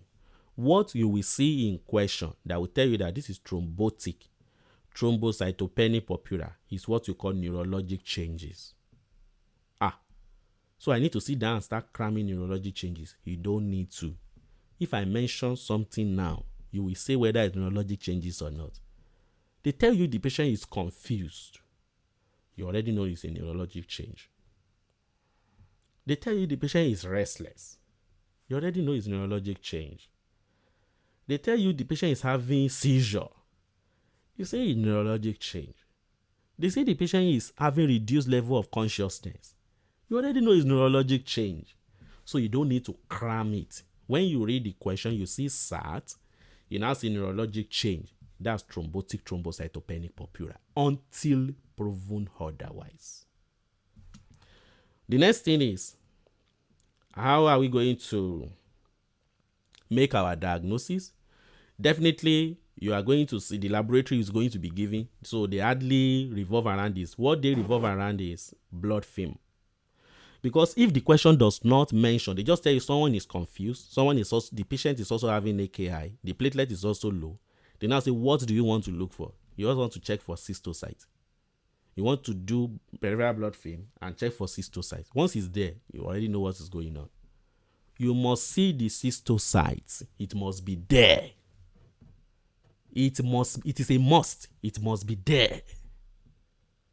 So you don't say it may be there, it may not be there. This is the one they will test. This is the one they are going to test. Schistocytes. Because it's clinically significant in that diagnosis. If you don't see schistocytes there, then something else is likely going on. So these cystocytes bring you closer to those guys. So please never forget that is the one they are most likely going to test. Then, most accurate diagnostic test. They've already looked at it, already thinking to what penny purpura. Now say which of the following is going to help in establishing the diagnosis or to confirm the diagnosis. The answer will be to measure the ADAMTS13 activity. So you need to rehearse it. If you don't rehearse it, you will forget it. You will know it, but you are forgetting. So just 3 points or 5 points. SAT, they will test cystocyte. Then I'm going to see neurologic changes, most accurate diagnostic test, measurement of ADAMTS13 activity. What is the treatment? The most tested treatment in the exam. The most tested treatment in the exam is plasma exchange. This is the most, that's why I put it in capital letter. This is the most tested in the exam. Plasma exchange. Plasma exchange. Plasma exchange. Plasma exchange. You just look at it, just say, what's the best next step? After the diagnosis has been established, you already know that it's thrombocytopenia purpura. You just say, okay, what's the best next step? A, plasma exchange. B, USMLE step 2 is crazy. They will write A, plasma exchange. B, steroid. C, rituximab. You now be like, wait, all of them are there. I saw them. All of them. It is the plasma exchange that is the answer. All right. So that is the main one you want to put at the back of your mind. Do you want to give these patients platelet? Please don't do so. Because the platelets, when you give them, they will also be consumed. All right. By the same disease process. So please never forget that. You just do the plasma exchange for them and that's going to help.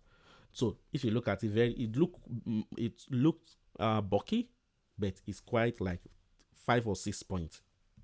So this is the peripheral blood film they will give. Can you see the cystocyte? You call them Hellman cell. Can you see them? Cystocyte. They will all be there. Cystocyte. Just see them. Cystocyte. So that's that. So what about hemolytic uremic syndrome? Hemolytic uremic syndrome is what everybody knows. It's also going to be a sad question. You will see cystocyte. You will see AKI. You will also see low platelets, thrombocytopenia. All right. So the next thing is what is now going to single it out? Diarrhea. Bloody diarrhea. Bloody diarrhea. Bloody diarrhea. Bloody diarrhea. Bloody diarrhea. And the patient is also going to be a child. Are we going to see neurologic symptoms here? No. You won't see neurologic symptoms or features or changes here. So you just see bloody diarrhea with SAT and the child, hemolytic uremic syndrome. Now relax. They now tell you in that question, what is the cause or pathological basis of the hemolytic uremic syndrome? The pathological basis of hemolytic uremic syndrome is the same or similar to what is causing the TTP, ADAMTS13 deficiency. Festus, I'm not sure this is correct. It's actually correct. It's just that ADAMTS13 deficiency you see here is as a result of this infection, E. coli, O157H7 E. coli. That's what is causing it. So it's the same thing. The patient will be a child. You will see SAT and you will see bloody stool.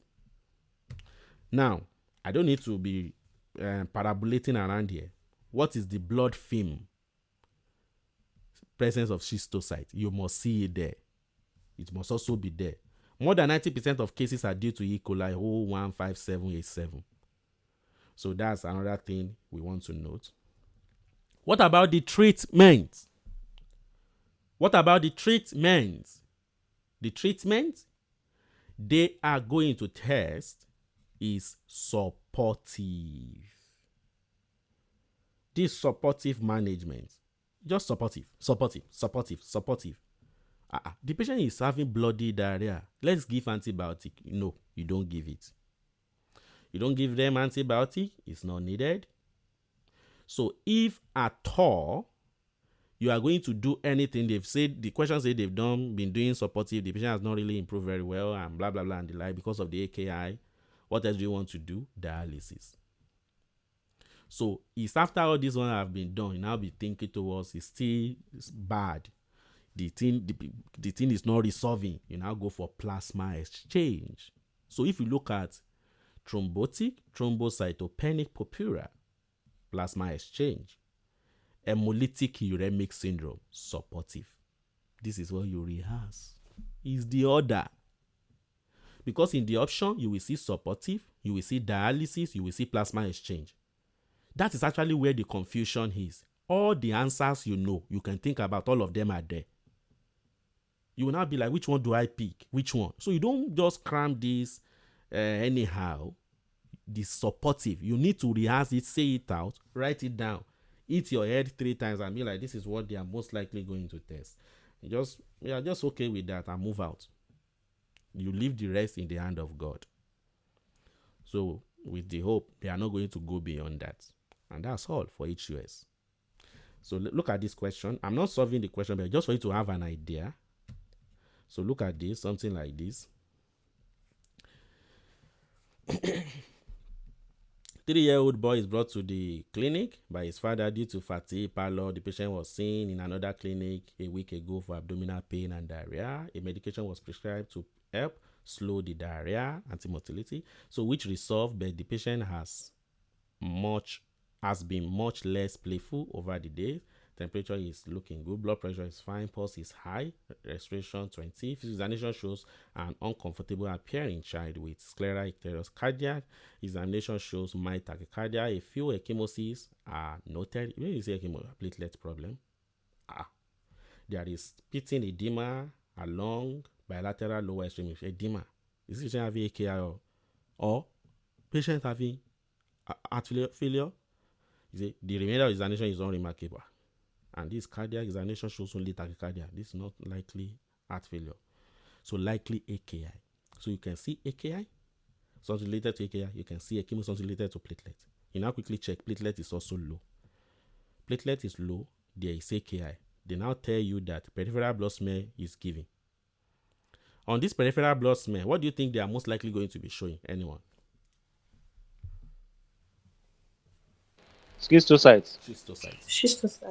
So immediately you see that this is SAT now. Now, so which of the following is the most likely mechanism of the patient condition? So you already have an idea of what. Let me see. All right. So the mechanism behind this is what we call microangiopathic hemolytic anemia. So all those 3 guys I mentioned, you peg them under the canopy of microangiopathic hemolytic anemia. So please never forget that at all. So that's just by the way they are going to come. Let me show you the one of TTP just for you to have an idea. So this is TTP. Sorry. A previously healthy 38-year-old woman, if you look at this patient, is older. Brought to the medical department by her husband because of left-sided weakness for the past 4 hours. As she was getting dressed this morning, she was suddenly unable to button up her shirt. What was going on? When she showed her husband, he noticed that she was confused. Cannot button up. You are still confused. She has a 3-year history of diabetes for which she takes metformin. She had a knee operation 1 month ago. Her temperature is high, even febrile. They now tell you pulse is 98, respiration 70, blood pressure is 138/85. She's confused and is oriented only to person. Neurology examination shows diminished muscle strength on the left side. Stroke! No, it's not. This is, you can see fever. You now check again. There are scatter petechiae, platelet problem. You now check this. Platelet is even low. Confused. Low platelet. PTT is okay. PT is okay. You now check here again. It's looking fine. But when you get to creatinine is high. 1.5. I'm seeing AKI. Low platelets. Then the next thing is peripheral smear show numerous schistocytes. Schistocyte question. Just a sad question. You now check, neurologic problem. The answer is thrombotic thrombocytopenic purpura. So, what's the answer here? What do you think the answer will be?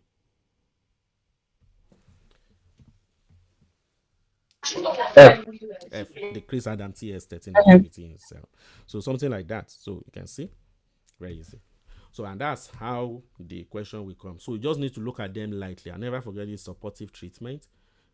That's the main focus. So, this is the summary of the TTP H2S-DIC. So, you can see. So, look at this. H2S will be child. TTP will be an adult. DIC can occur in both. Schistocyte. So, it's a start question. This is MAR, microangiopathic hemolytic anemia. Platelet is going to be low in all of them. So PT will be normal. PTT will be normal in TTP. PT will be normal. PTT will be normal in HUS. However, these two are prolonged in DIC, you remember. So fibrinogen also will be low in DIC. D-dimer will be high in DIC. The others, they are just normal. Creatinine is going to be deranged in them. So please never forget. So neurologic symptoms and fever for the TTP. So neurologic symptoms is not really that common. Do you get me? So it's possible, but it's not common.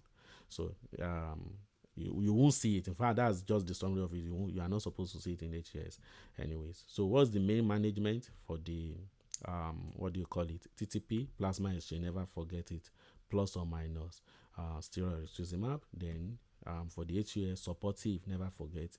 If you want to tackle the AKI, you can do the dialysis. In fact, some people used to do peritoneal dialysis or hemodialysis, any one of them. So, and that's that. If you look at it, that's all. Nothing else. So this is the summary of what you've done. So from Willebrand, hemophilia, vitamin K, liver disease, DIC. So I think that's okay. So now I bring you closer to ITP. You call it idiopathic thrombocytopenic purpura, not thrombotic thrombocytopenic purpura. Now that's where some people's confusion starts from. So the names actually look alike, but you need to be very careful. So this is idiopathic thrombocytopenic purpura. So what you have here is that the platelet is also low, but you are not supposed to be seeing all those SAT. The others, AKI, cystocyte does not exist here. But you will see low platelet in peripheral blood film. Then you are also going to see something else that I will show you the origin of everything. So this is what happened. This is the bone marrow. So this is the bone marrow. And this is the blood vessel. All right, this is what happened. You actually just have some antibody. They will ask you about those antibody. They are IgG antibodies. They will be directed against the platelets. What are they tackling? This GP2B3A receptor protein. They will be directed against them. So the platelet and the antibody complex, when those antibody, they will be bringing them together. They will form a complex that will now move through the spleen. When they go to the spleen is going to remove those platelets. The spleen is going to remove this platelet. So if the spleen is eliminating those platelets that are labeled by those antibody, the level of platelet in the blood will reduce. So first of all, we are going to see low platelet in the peripheral blood film. The bone marrow is now going to respond to the low platelet and now push out the more or less like the mother cells for the platelet, and that is megakaryocyte. So most of the megakaryocyte will now be pushed out. So you will see megakaryocyte will be pushed. Megakaryocyte will now come here. Megakaryocyte. So when you check the question, you will now see high level of megakaryocyte, low level of platelet. Just know you are dealing with idiopathic thrombocytopenic purpura. This is it. This is the clincher. So when you check the bone marrow too, because the bone marrow is responding to it, you will also see high level of megakaryocyte in the bone marrow. Can you see this too? That's what you rehearse very well. Now that we understand what's going on and the fact that the spleen is eliminating the platelets, if you look at it, the spleen is just eliminating them, but the spleen will not become big. There is actually no splenomegaly. There is actually no splenomegaly. What does that one mean? If the platelet is low and there is no splenomegaly, and you are thinking towards, you start thinking towards idiopathic thrombocytopenic purpura, we can also have low platelet and there will be splenomegaly. You usually make reference to something like sequestration crisis. So that's when you'll be thinking towards splenomegaly. So if you are seeing low platelet and there's splenomegaly, show that those, those cells, those platelets, they are hidden within this spleen. So these ones are not hidden there, they are broken down there. So there is no splenomegaly. So never forget this clincher here. Now that we have an idea of ITP. What are the causes? Malignancy. It will be there in the question. They will just peg it under a particular malignancy. Lymphoma, leukemia, SLE. But forget HIV and hepatitis C at your own risk. So anytime you see this, if at all someone now asks you, what do you want to check for? You are like, please, first of all, go and check that man for HIV and hepatitis C. That's what you are taking into the exam. Be like, check this person for HIV and hepatitis. You can forget it. Anyone can forget it, but you need to remind yourself over and over. These are facts. But instead of some people to remind themselves, they even drop them. What is not lost is what they will be looking for. They will say it's too easy. No, it's too easy. They will now leave that and be pursuing another thing around. So they now realize that even ITP, TTP, they do not know the end of the day. Stay with few points. Rehearse them over and over again. Your chances will rise. So just be, okay, HIV, hepatitis C, then cancer. So please never forget that. So we have the acute. Acute is sudden. Chronic is insidious. So you can imagine how the patient will present. So with the acute, abrupt onset of hemorrhagic complication after viral illness with sudden self-limiting purpura. It's just sudden. Then after a particular viral, like maybe the same hepatitis and the likes, so just come down again. For the chronic, usually most likely to be related to all those malignancy because it's insidious in onset. It just be going gradually. All right, so that's just by the way. Never forget this because a lot of things will be going through your head. Low platelet and increased megakaryocyte. Hepatitis C and HIV testing are recommended in all adults with suspected ITP, as HC and HIV are common causes of secondary ITP. Never forget. It can also be idiopathic. So what about the diagnosis? We already have an idea. So on the peripheral blood film, what are you going to see? You will see megakaryocyte. You will see low platelets. What about the RBC morphology? It will be normal. All those other stuff we never mentioned will be okay. Are we going to see antibody? Definitely we will see antibody. All right. So I'll leave that there. You come down to the treatment. Shit. note this area with passion. Just note it with passion. Even if you lack passion, borrow one. Just borrow it. It's real. The arrow is there. Tested. Trusted. So what about the treatment? You don't need to know much. This is actually what you are going to take into the exam. You are going to master 30,000. So 30,000. You know the platelet will be low in all of them. 30,000. So if the platelets they give you is more than 30,000 in the exam and there is no bleeding, no treatment is required. You now see reassure. You are saying that the platelet is too low to reassure this patient. Oh, I can't pick reassurance. Okay, pick something else. The answer is no treatment. Shikena. They are not going to treat. Even though the platelet is 40,000, you won't treat it. You don't treat it. No treatment. No treatment. No treatment. No treatment.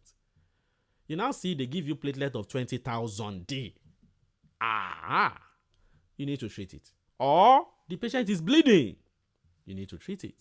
Now, if the patient is now is bleeding or the platelet is lower than 30,000, so in the exam, they will now say option A, steroid. Option B, I, intravenous immunoglobulin.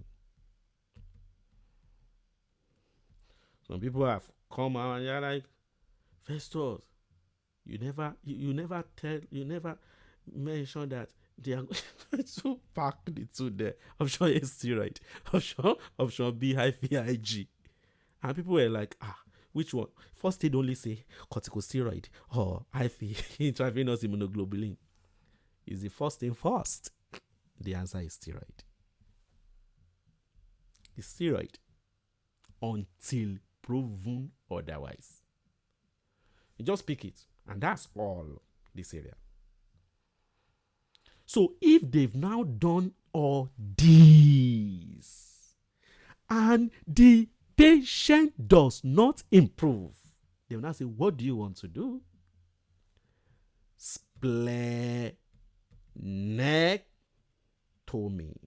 Go and yank off the patient's spleen. Splenectomy.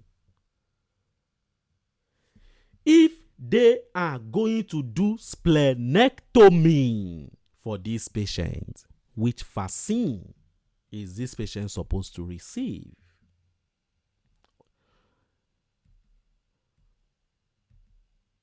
Spleen should help in elimination of encapsulated organism. What are they? Strep pneumo, Haemophilus influenza, Neisseria meningitis, Neisseria. So this patient will benefit from pneumococcal vaccine, meningococcal vaccine, and one for Haemophilus influenza. The vaccine. Before you go and yank off the patient's spleen. So please never forget this. All right. So when you go for splenectomy, after the patient has been given all these guys and there is no improvement, now be like splenectomy. So that's the if platelet count fail to improve or bleeding recurs, the physician should consider splenectomy. So please never forget that. All right. So if it's caused by hepatitis C or HIV, you may want to treatment of the underlying infection can improve the platelets. So you may want to treat these guys.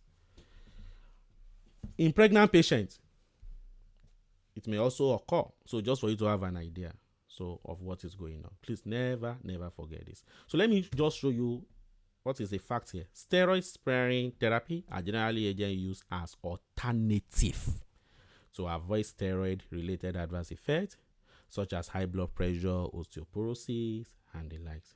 So something like the intravenous, please never forget it, immunoglobulin. So look at this question. We are not solving it, just for you to have an idea of how the question comes. You have a lot of questions to solve for me when you come. So just for you to have an idea here, you look here, you are like, 5-year-old boy is brought to the physician by his mother for evaluation of increased bruising for the past 3 weeks. What's going on? Are you sure I'm not dealing with platelet disorder? I said, okay, just continue. The mother report that he has also had 2 nosebleed in the past weeks that resolved spontaneously within a few minutes. The boy was born at term and had been healthy except for an episode of gastroenteritis 5 weeks ago that resolved without treatment. And now say the patient had the 45th percentile for height, 43rd percentile for weight. He appears healthy and well nourished. His temperature is fine, pulse is 100, his blood pressure is 165. There are few scatter petechiae, so platelet problem. You now look at hemoglobin is 13.1, mucovascular is okay, leukocyte is fine, platelet is very low.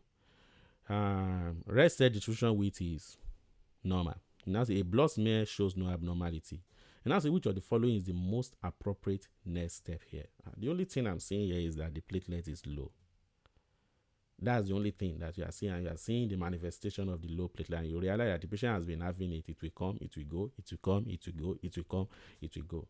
You can't link it to any other thing again. Here, you now start suspecting something like idiopathic thrombocytopenic purpura. It's idiopathic. You can't really say this is what is causing it in this patient. So they now ask you, what do you want to do? You look at it. Do you want to do splenectomy? Do you want to give intravenous immunoglobulin? Do you want to give steroid? Do you want to observe this patient? You now quickly check the platelet count. Is it above 30? They say yes. Is this patient presently bleeding? So they say no. So this patient, you just say for evaluation of increased bruising for the past 3 weeks. The mother report that he has also had 2 nosebleed in the past 2 weeks and resolved spontaneously. So it's not bad. Then it's just bruising. So it's not that maybe they are bleeding excessively. It's something very mild. Platelet count is also above, so you go for observe. Let me show you another observe so that you will nail it very well. The same thing for this one. I've not read the question, but you can just imagine if I thought there is really no too much or bad bleeding like that. So it's just going to be more of observation. All right. So you can see, not even look at it, you can have an idea just by you focusing on the number of the platelets. So, and that's how you are going to tackle all the others. And like, look at this one now. This one that the platelets is 10,000. Then definitely, if at all, look at the bone marrow biopsy that's done. There is increased megakaryocyte. So this is very bad. This is severe. So then I ask you, what do you want to do? Definitely, you need to give this patient steroid until proven otherwise. So here now, what they are asking here, say that which of the following is the best? You check for steroid. Possibly they have even been giving the patient steroid. Yeah, which is true. He has received treatment with multiple medication, including intravenous immunoglobulin and prednisone. So they've tried it. The patient is not improved. The next thing you do is what? Splenectomy. And that's how the question will come. So you already have and just practice it, write it down, teach someone in your study group, teach someone and be like, let me explain how the ITP will be tested and predict it. What else can you predict? Ask your friend. Maybe that is also here. How else do you think they will test it? They can give us something like this and this. Think out loud, because in the nearest future, some of us here are most likely going to be part of people that will be setting the question. Now be like, oh, this makes sense. So just practice it and have a bigger picture of yourself. So that's just my own advice. You can throw it away if you think that's quite premature. Red blood cell disorder, you call it anemia. We now need to cram these. There are all manner of jargons here. Please don't do so. You will be giving yourself unnecessary headache. You don't need to cram it. So we have microcytic anemia. So this is microcytic anemia. So I want you to pay attention to analysis I'm going to do for us, just for us to have an idea. So iron deficiency anemia is here. We're also going to be looking at these other guys. Lead poisoning, anemia of chronic disease, sideroblastic, looking at all of them basically anyways. So we look at them. Thalassemia. So most likely I may peg it there. or I finished the non-hemolytic normocytic anemia, which is what some people have been expecting. Well, okay, shall I finish on time and let's get out. But let's tame these guys. So this iron deficiency anemia, how do you want to be looking at it? There is nothing about it, but get the gist. In iron deficiency, everybody here knows that the MCV is going to be less than normal. So the normal range should be 80 to 100 for the MCV. So the MCV they will give maybe 74, maybe 76. It's going to be lower. Mean corpuscular volume is going to be lower. So you have an idea that I'm dealing with microcytic anemia. So there must be a clincher to iron to make it that will tell you that this is iron deficiency. You now put until proven otherwise. So when you see MCV lower than 80, so many things can be the cause. So you may be dealing with this iron, lead, sideroblastic, anemia of chronic disease, thalassemia. Which one will you go for? You just see MCV less than 80. You don't know. You have so many options. So I will give you the clincher to each of them one by one, so that you have an idea of how, when you see MCV less than 80, you just be like, if not this based on this is the answer. So that's what we want to pick. All right. So first of all, for the iron deficiency anemia, what are the causes? Maybe increased demand from pregnancy, from growing period, from erythropoietin therapy, from chronic bleeding, which is what you are expecting them to ask question on in the exam.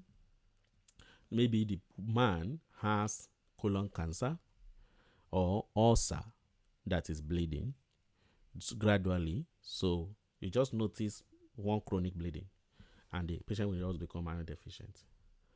Or the patient used to have excessive, menstrual bleeding. So malnutrition, maybe something is wrong with the duodenum, as you can have in celiac disease, where the absorption of iron should occur.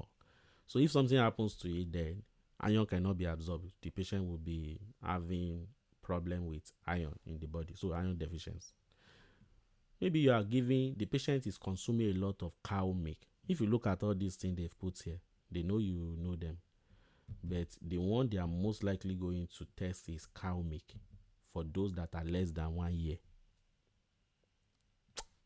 Iron deficiency anemia in these 8-month infants. You now say, what do you think is the cause? You want to first of all think towards that diet. Are you giving this child cow milk? The mother is like, I stopped breastfeeding at the age of 3 months because I didn't have the time, my work and the likes. So I needed to settle for cow milk. That's the cause. Cow milk. I don't know why USMLE love this cow milk so much. I don't know. So, but maybe because of the nature of abroad of a thing, even the person that deliver now need to quickly also how to go and work, because no work, no bill payments.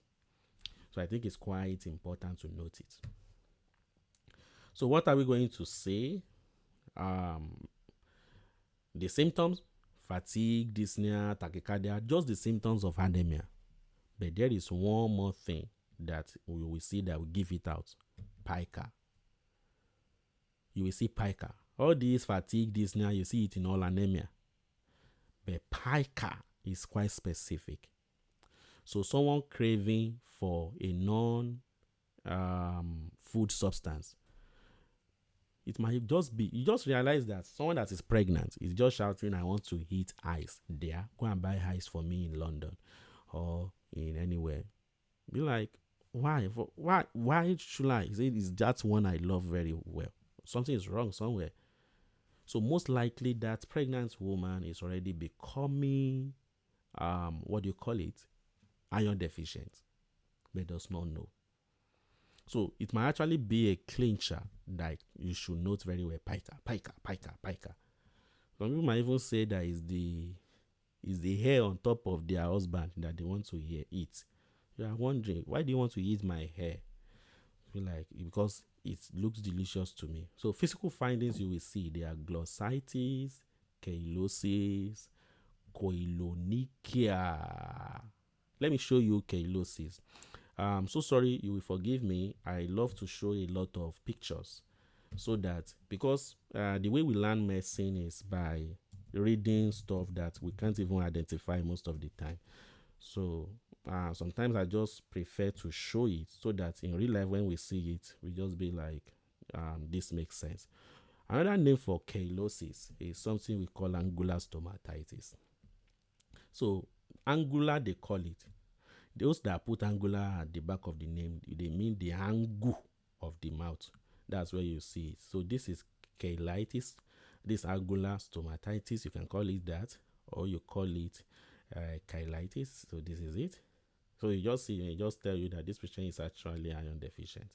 All right, so that's another thing we may want to note. So cheilosis, all this pallor and like koilonychia. Koilonychia is here. Let me show you. You call it spawn nail. Can you see koilonychia?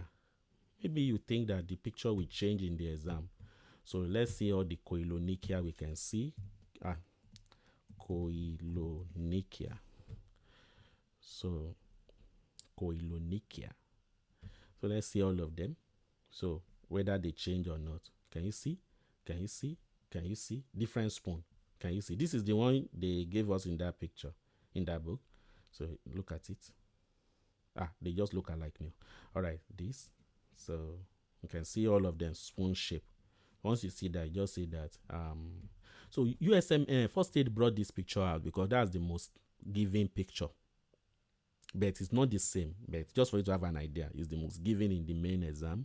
They'll just give it and now be like, okay, what's this? So possibly maybe they've changed all the lines, I don't know, but that's the picture you want to note, at least just for you to note koilonychia for iron deficiency. All right, now doctor, you say, okay, yes, you've seen the patient, you're already thinking that this woman or man is iron deficient. So what is now the best next step?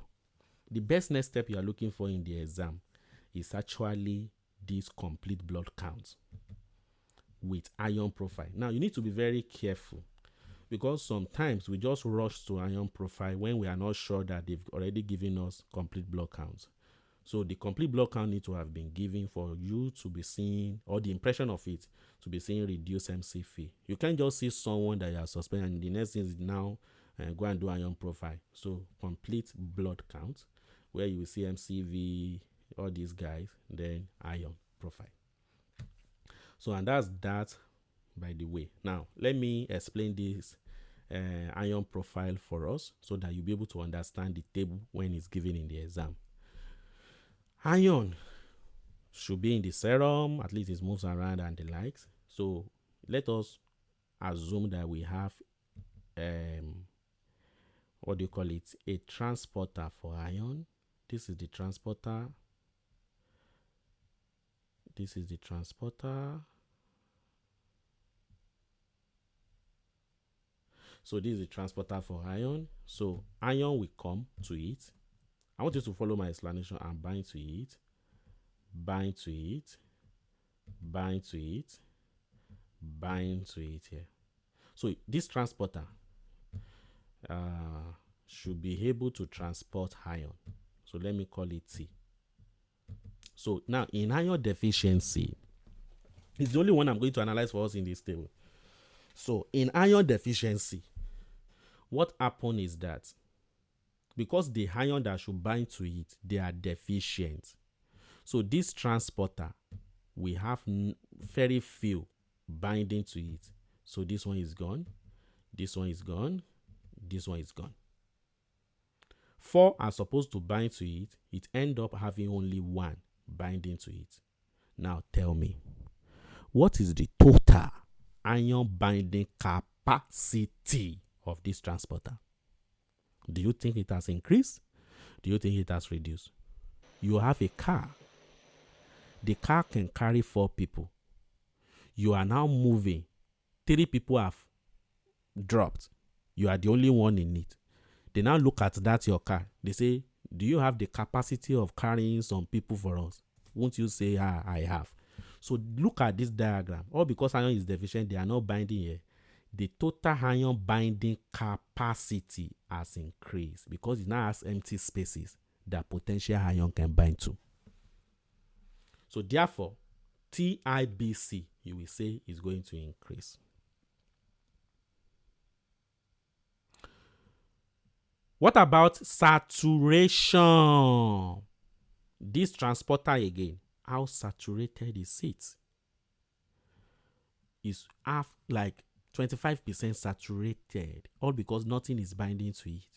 So transferring saturation will drop, all because ion is not there. All right. So never forget this analogy. Then because ion is not available, you can't save. You save ion, you store ion in the name of ferritin. So because ion is low, storage of it will also drop. So that's why ferritin is low, serum ion is low, total ion binding capacity is high, transferrin is low. There is one more clincher they will put in the exam. We've seen pica, we've seen koilonychia, we've seen the MCV being low. One more thing they will add to it that will shout, that will make you to think on top of your voice that, to shout on top of your voice, this is most likely iron deficiency, is what we call red cell distribution width. It is increased. Red cell distribution width is going to increase. Why is this point important? Clinically, the manifestation of iron deficiency and that of thalassemia may actually look alike. So when you now read the question, the red cell distribution width here has increased, whereas the one for thalassemia is normal. Is there any other name they will give to this red cell distribution width in the exam? Yes, we call it,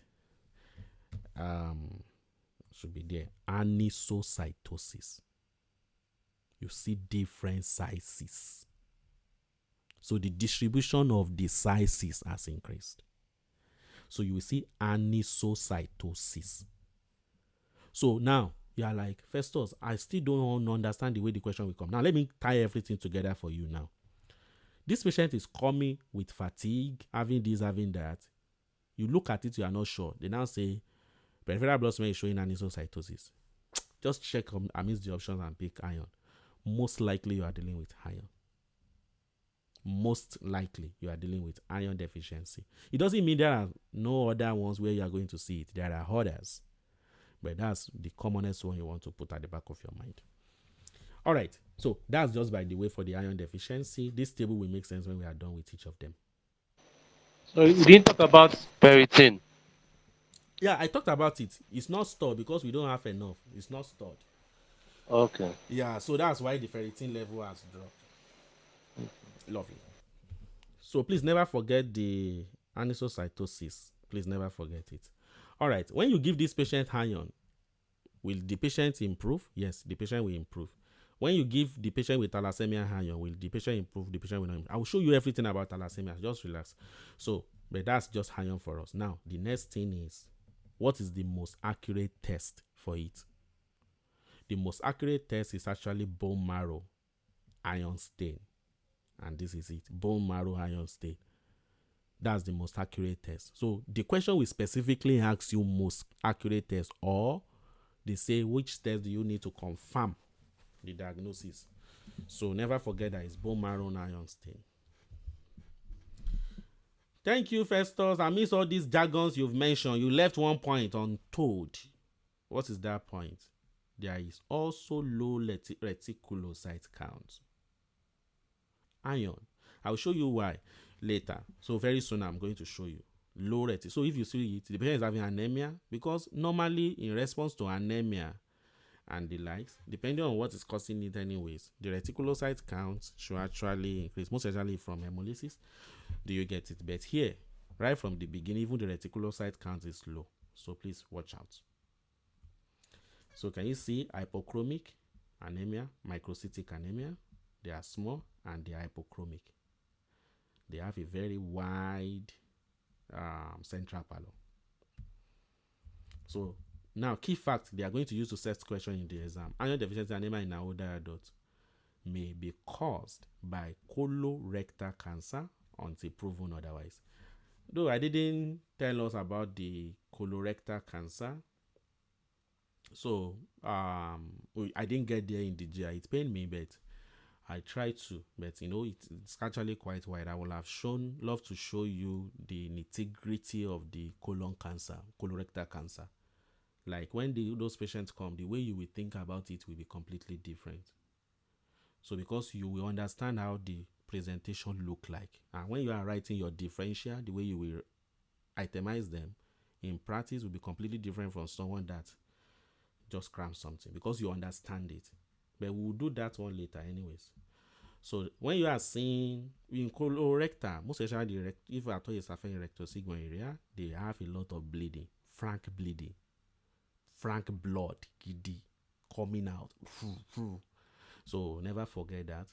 So they are most likely going, as one they shall shit, maybe they will shit blood. So sorry, it's not funny anyway, but they can have iron deficiency anemia. Then some colon cancer, they can also give the patient iron deficiency anemia, most especially if it's right. The reason why is the right one is that, most especially the right colon cancer, is that the patient is bleeding and the patient does not know. The patient is bleeding, but the patient does not know. When this patient pull blood twice or 3 times, the patient will rush to the hospital. So this cancer on the left, colon cancer on the left, and the one affecting the rectosigmoid area, so you hardly see the patient frankly coming down with iron deficiency anemia, because before they come down with it, they're already in the hospital. So what you will see, the one that usually give them the iron deficiency most of the time, is the one on the right. They are bleeding, but they do not know. So they still continue with their normal thing, but they are losing blood. All right. So what is now the treatment we want to take into the exam? The treatment is not even big at all. They just write story here. If you are carried away by the story, you will hate first aid. They are just trying to explain the other things that you may just be like, being written by professors and the likes. The experts, there are some FEC they will put there. But people like us that are not experting in anything, so there are all those FEC who remove them. So this is the main thing: iron supplements.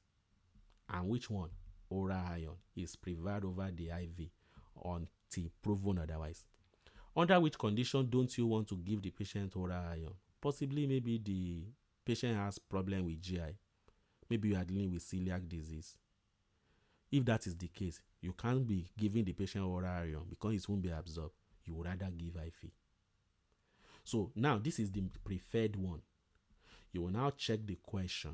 Is there any reason why I can't give oral? If you can bring out something wrong with the GI that is making you not wanting to give oral, you go for IV iron. So that's how we think about it. The rest, ignore it. All right. Antacid. This is a fact everybody knows. Antacid usually interfere with metallic absorption. Antacid usually interfere with metallic absorption. A very good example is iron. So you may also want to add vitamin C to the iron you are giving the patient, because vitamin C increases iron absorption. All right. So that's just by the way.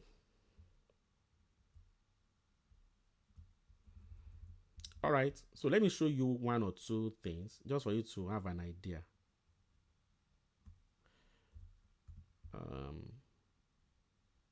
So just for you to have an idea of how you now see that this does not look difficult. So look at this now. 2-year-old boy is brought to the physician by his parent for evaluation of fatigue for several months. The parent report that their son is not active. He was born at 38 weeks. He was breastfed until he was 14 months. Excessive breastfeeding, prolonged breastfeeding predisposed them to iron deficiency. Breast milk, cow milk, breast milk, cow milk. So now say he currently eats some table food and drinks 27 ounces of cow milk daily. So they now say examination shows. Can you see? Can you see this volume that the boy is drinking?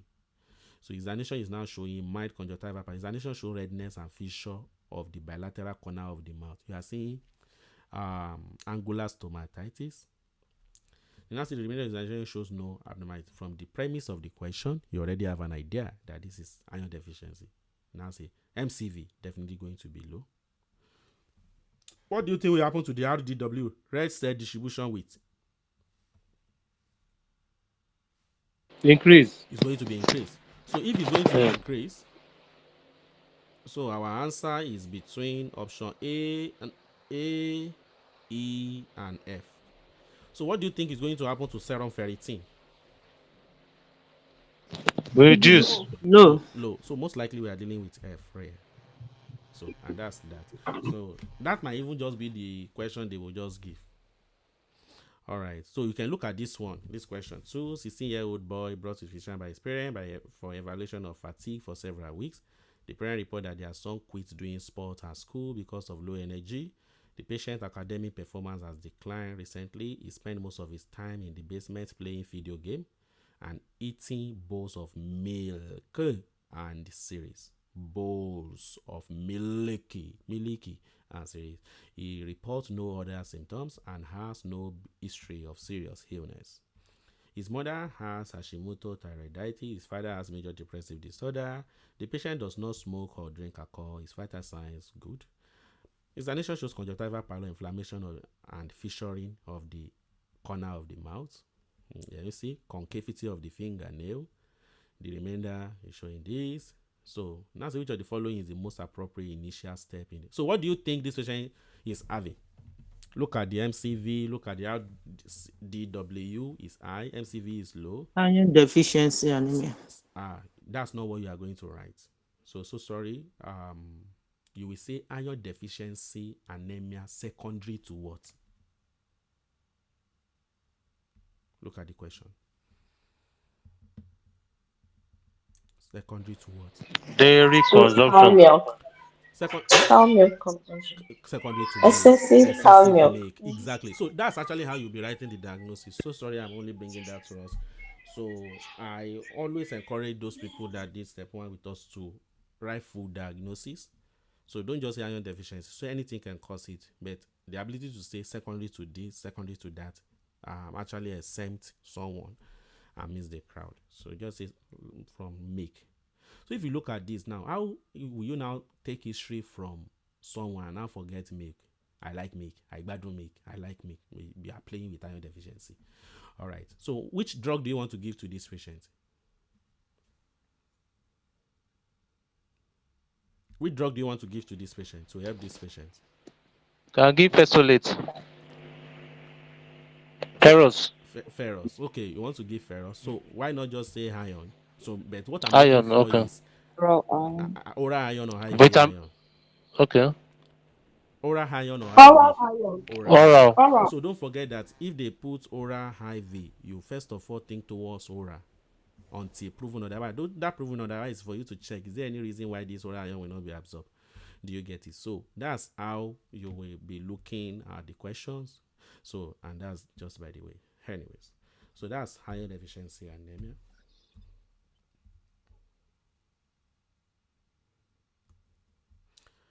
What about the anemia of chronic inflammation or disease? I'm not going to bore you with unnecessary jargons here. The bottom line here is that the body is trying to limit bacterial proliferation. So, and they are trying to limit it by hiding the iron. They are trying to make iron not available. I won't really say more than that, basically. So they are trying to hide iron. Do you get it? So they are trying to hide iron. Now, definitely in the question you will see a chronic condition, chronic inflammatory condition, maybe rheumatoid arthritis, SLE, and like just all those chronic inflammatory conditions. You shall see it in the question. What they will give you is a table.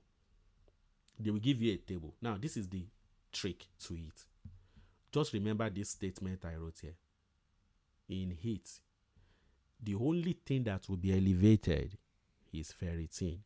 All the others will be low. All the others. So what it means is that they tell you this patient has low MCV. You now look at it, you are like, okay, microcytic anemia, maybe I'm dealing with iron deficiency.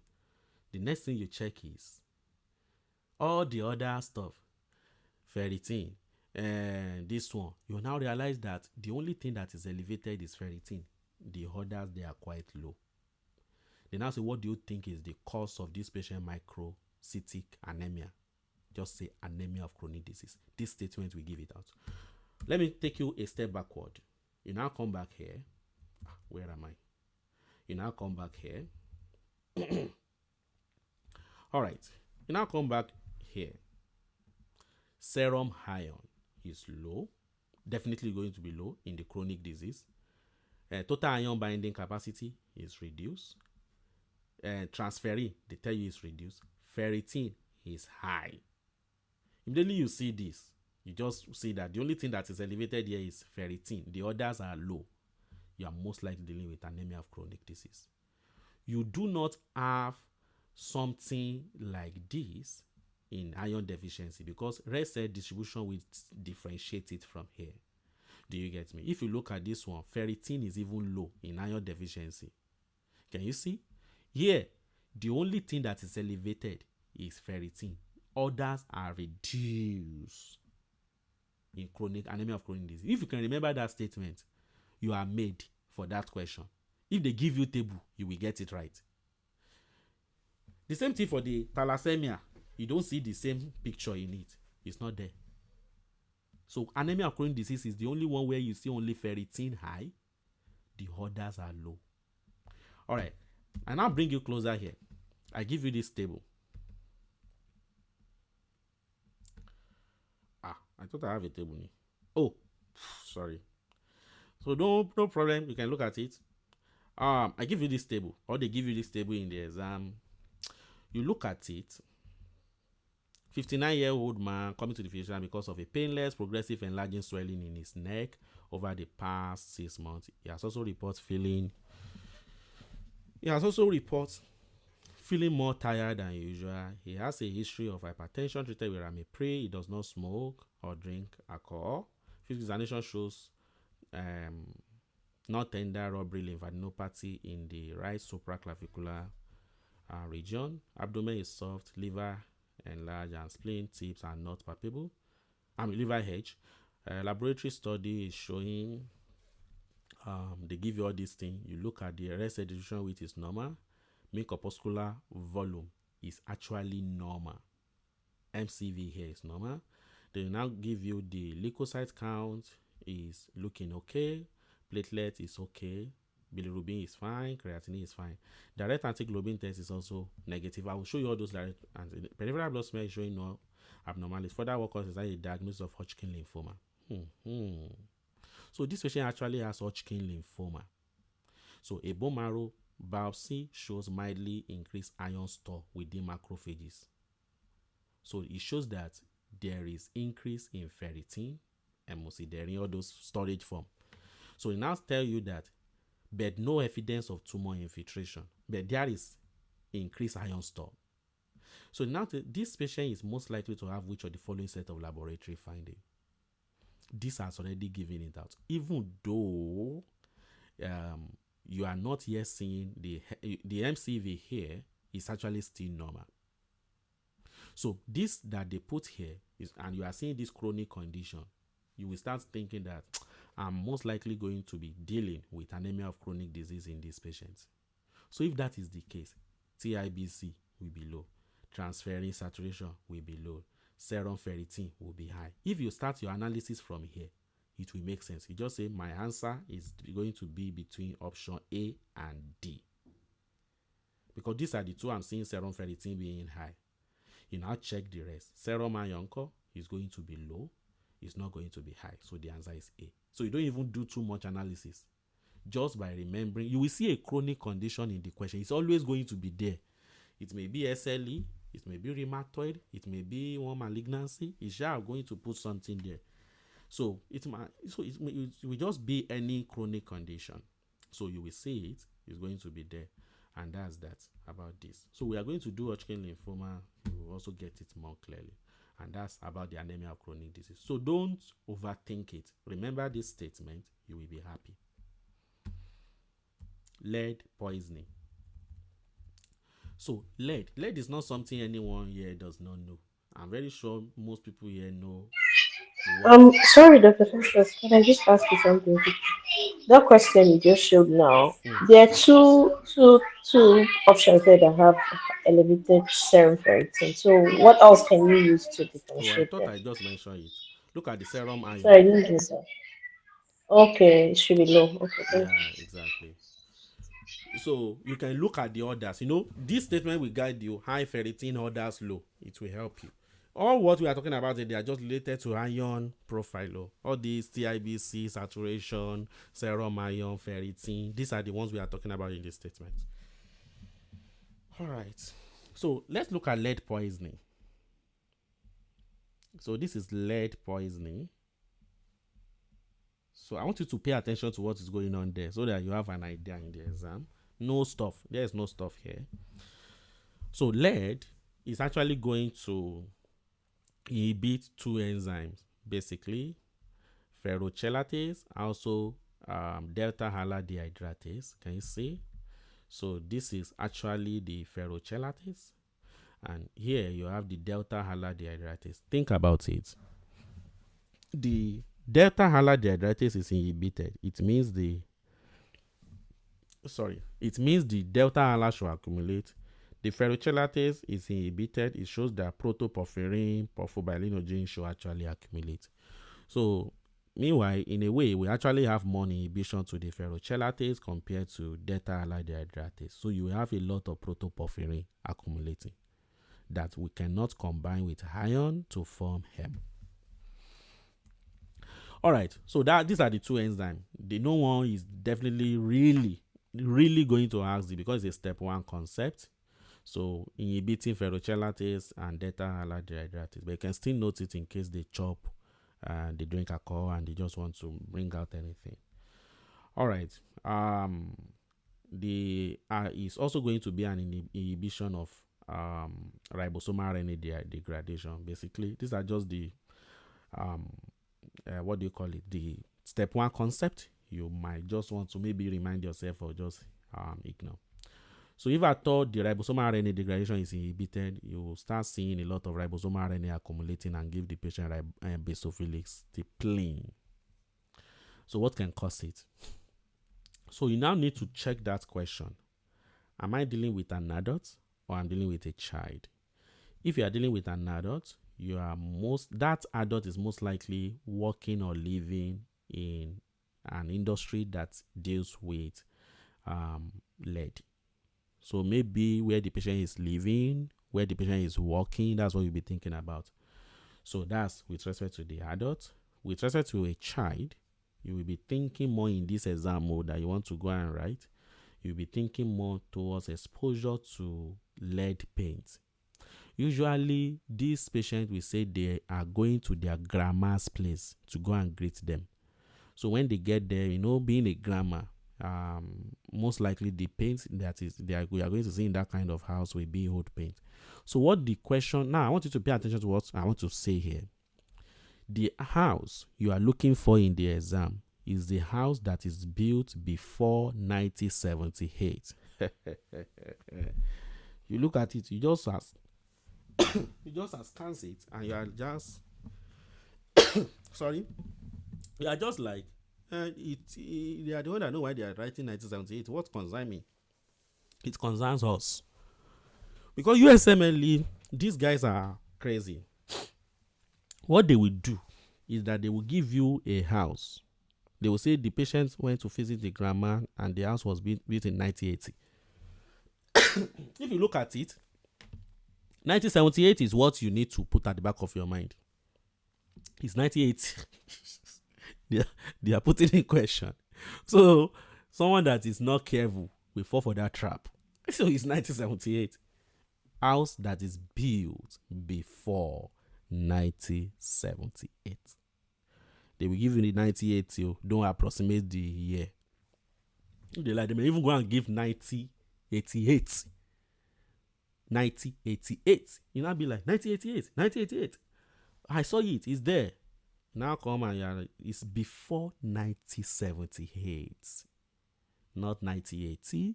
This is what they will put in the question. They will put it. You will see when you get into exam, you will actually remember most of these things. For those that we may not have the opportunity to meet at such a game, you will remember and be like, that guy was actually mentioning it, just like joke. So please don't fall for the trap. It's actually built before 1978. Now, the way the patient will present is quite easy. You can use the mnemonic LED, L-E-A-D. You will see lead lines on the gingiva. So this is stuff. Let me show you the reality in diagram. So this is the lead line on gingiva. Lead line. Lead. No, let me write button line.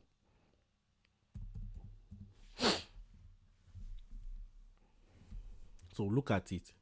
So that in the exam when you see it,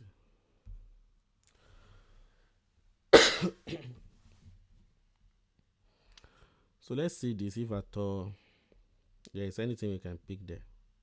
Before you start shouting, they gave me a patient that did not brush his teeth. It's not the brushing they want you to see. This is not too. If you can see here, can you see a line here? Can you see any line here? No one is seeing it. I'm the only one seeing it by myself. Yes, we can. I can. Others are not talking. So I think we should actually, a question like that, when we ask question, no matter what, so that we'll know that, okay,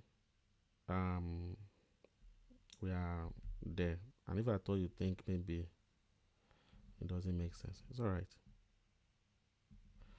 So let's bring out lead line. I think I saw one. So maybe this may help. You see this now? Yes. Now, if you are not very careful, you are just the newly matched residents from Africa that studied well for USMLE. And now, say this patient has been having weakness, having this, having that, having abdominal pain. Everyone is shouting, go and call the GI. Call the GI team. Write consult to the GI team. This patient just smile.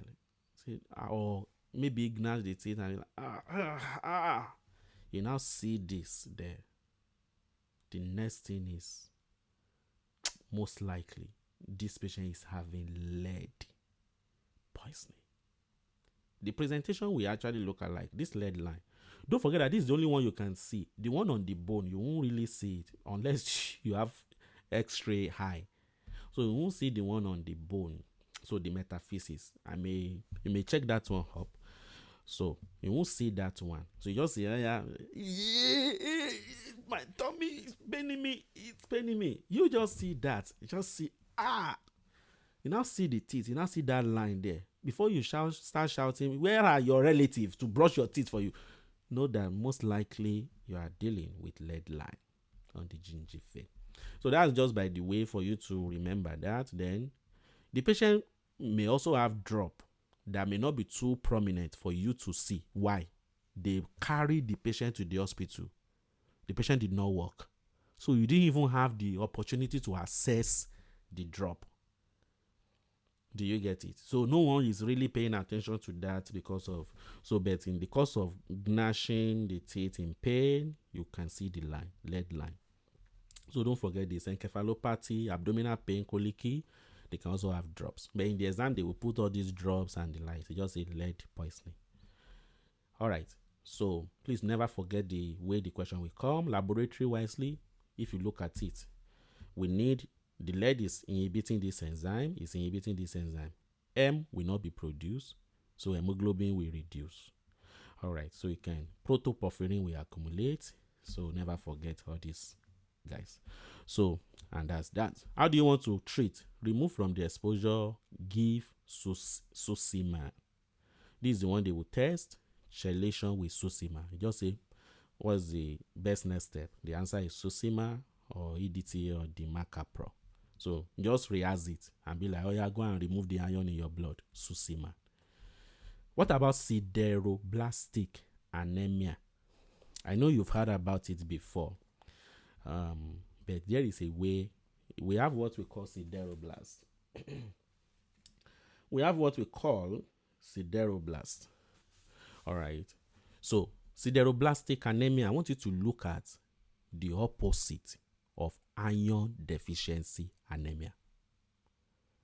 The opposite of iron deficiency anemia. So now let's look at it. If we say the opposite of iron deficiency anemia, so I want all of us to be engaged here. Serum iron. So what do you think will happen to serum iron? High. So serum iron is going to be high. So what do you think is going to happen to ferritin? Increase. It's also going to be high. What do you think is going to happen to TIBC, total ion binding capacity? Low. Is going to be low. So what else? What do you think is going to happen to transferrin saturation? Transferrin saturation, what do you think will happen? To be to be increased. It will be high. Lovely. That's what you are going to see. That's actually what you are going to see. You now see all these things. There's now one more thing you are going to see to it before you start shouting, what's that condition where you have excessive iron? What's the name again? Hemochromato. No. Dr. Hemochromato, please lower your voice. You now see what you call sideroblast. So the sideroblast will now be here. Can you see? These are the sideroblasts. So when they give you the table, you will just remember opposite of iron deficiency. All right, you now see this sideroblast there. Now, that will help you. Now, what are the causes? Let me clean all these our jargons now. What are the causes? Sorry, 1 minute, please.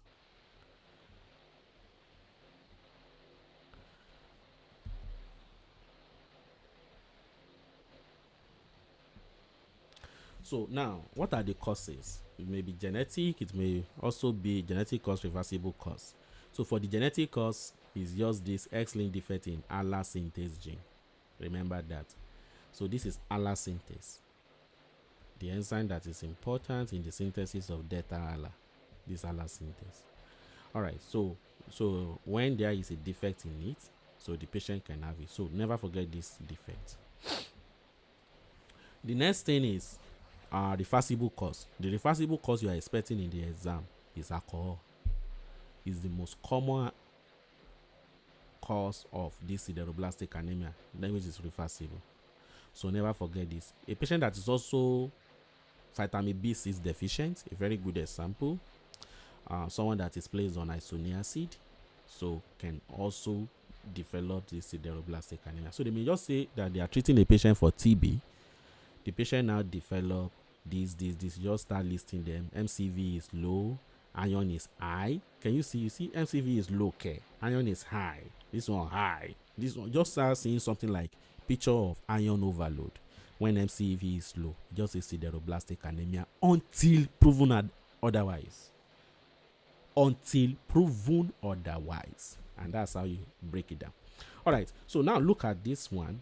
What is the treatment? The treatment, depending on whatsoever that is causing it.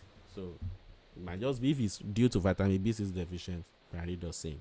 So that's going to help. Please never forget sideroblastic anemia.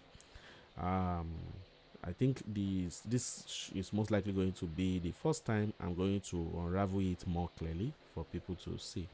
So key factor for the exam: sideroblastic anemia is the only form of microcytic anemia in which the serum iron level is elevated. So don't go and be looking for what is not lost. Everything is inside the first end. I will do the thalassemia last, and I will allow us to go for the day. Um,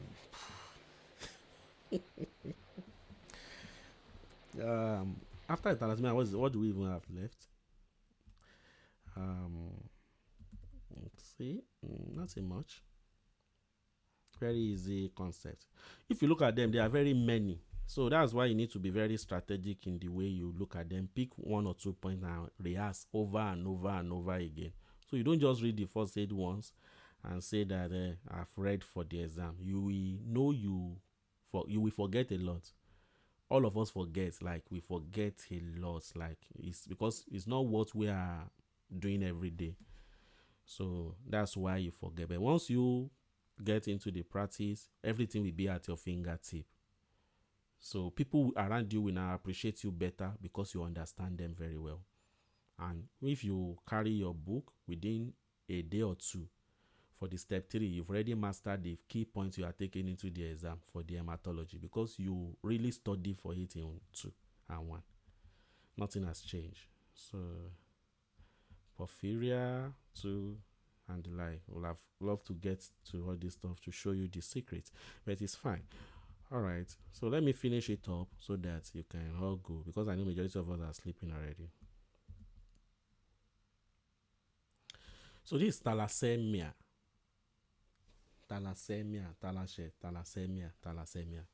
All right, so thalassemia, the way you will see it, I know that all of us know thalassemia. Let me first of all bring you closer to something. We have alpha. Look at my screen, oh. Beta.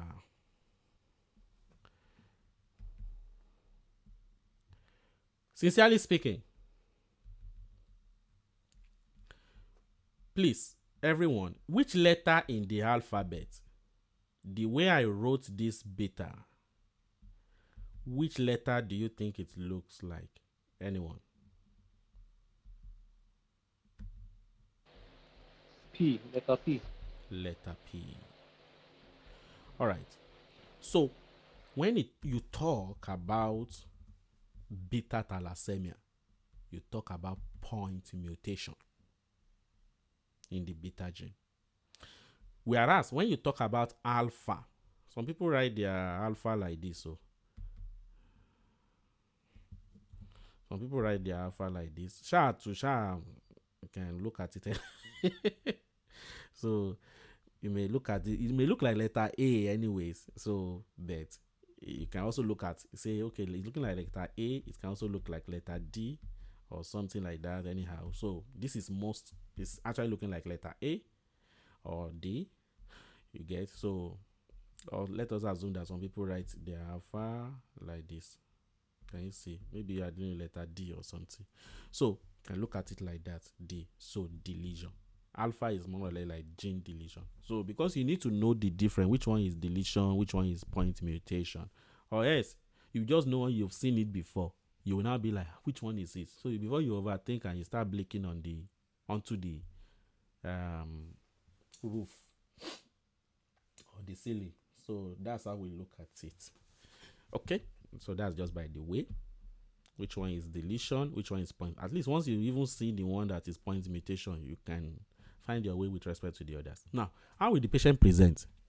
The way they are going to present is, I want you to pay attention here, this thalassemia very well, so that you get the gist.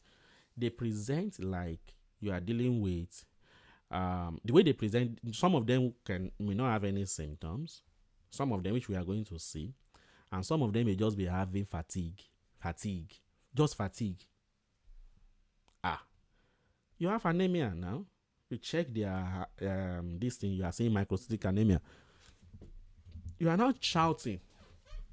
Maybe I'm dealing with iron deficiency anemia, and that's the next thing you will want to be thinking about. It's iron. They now check the iron. Iron is normal. You are like, can't it be lead? Because you are not going to see all those other lead symptoms in the question. You won't see them.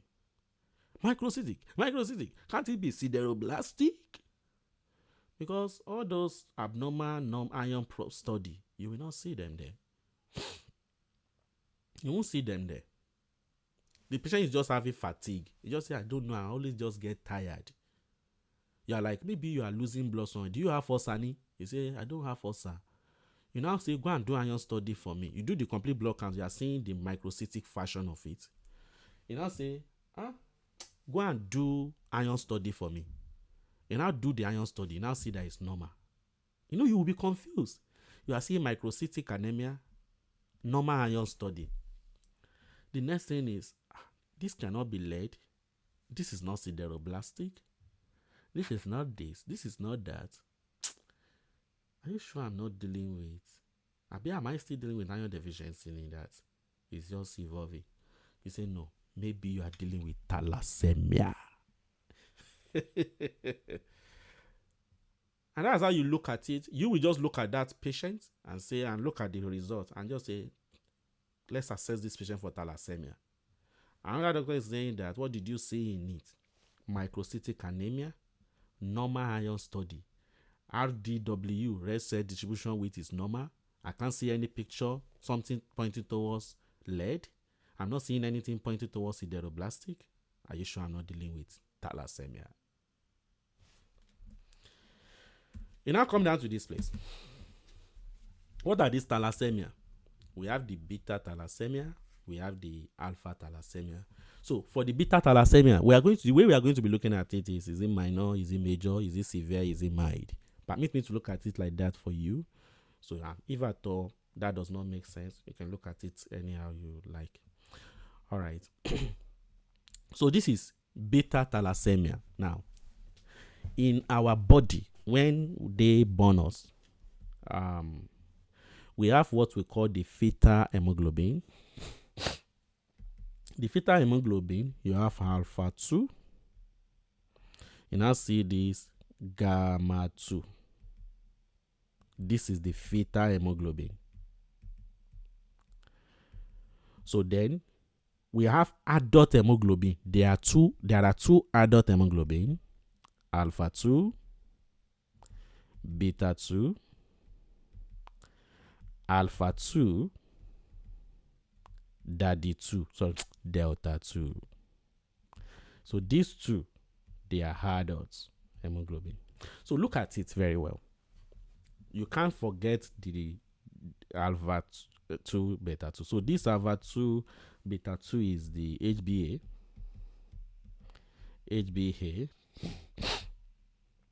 Alpha 2, delta 2 is what we call the HbA2. Second one. All right. Both of them are actually related to the adults. Now, when they born us, the thing is that you expect the fetal to actually reduce. You expect the fetal to actually reduce. So, can you see? Gamma should actually be reducing throughout, while the beta should be increasing throughout. All right. So, the delta is not there, but it's also supposed to be mentioned. So, this is what you have in adults. You should have in adults. Now, in a situation where you are dealing with beta thalassemia major, what happens is that beta hemoglobin is not even produced at all. So, what you will see is that this patient, alpha 2, beta 2, is going to be nullified. It's not going to be there. So, when you check this patient's blood, what you will be seeing is this fetal one, and they have HbA2. This clincher alone, you just look at it and be like, you tell me that this patient's hemoglobin is F and A2. Most likely I'm dealing with beta thalassemia because you can't see anything that is related to beta thalassemia here. Sorry, beta hemoglobin here. It's not there. So you say that this patient's HbA2 is high, HbF will be high to compensate for this HbA.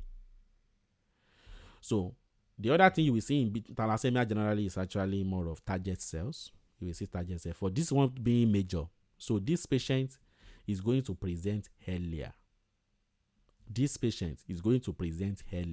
So you are going to see the patient usually presenting after 6 months.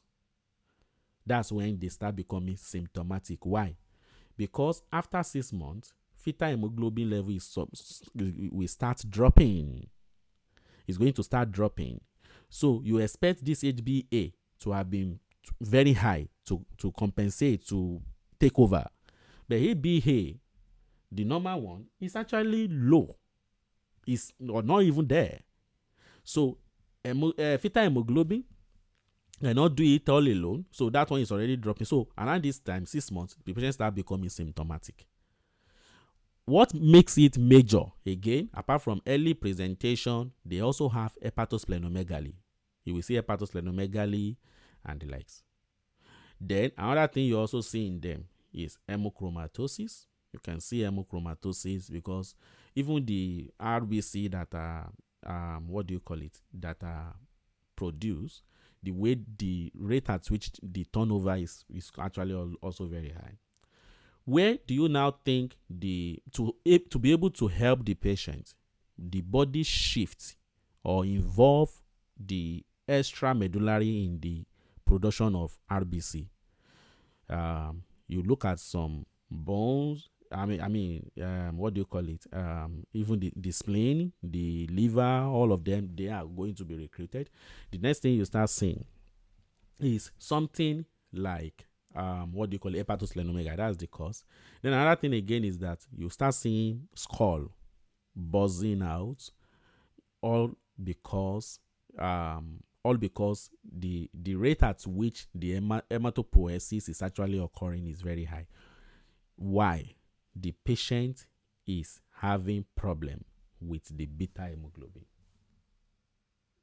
So oxygen carrier and the likes, everything is actually reduced. So that's what you are going to see in them. So it's actually quite severe. Now, this is the summary of it. When you read the question, you will just realize that HbF is high, HbA2 is high. This patient is now very sick. You are seeing hepatosplenomegaly. You are seeing skull buzzing. You see the way their head is going to look, skull buzzing. You start suspecting, hope I'm not dealing with beta thalassemia major. All right. So I think someone wanted to ask something. All right. So that's just by the way. Anyways. So that's how you will identify this. What about the minor? Minor is just there. They may not, because it's just only one gene that is affected. The others are still, the other one is still there. So the other one can still help in a way.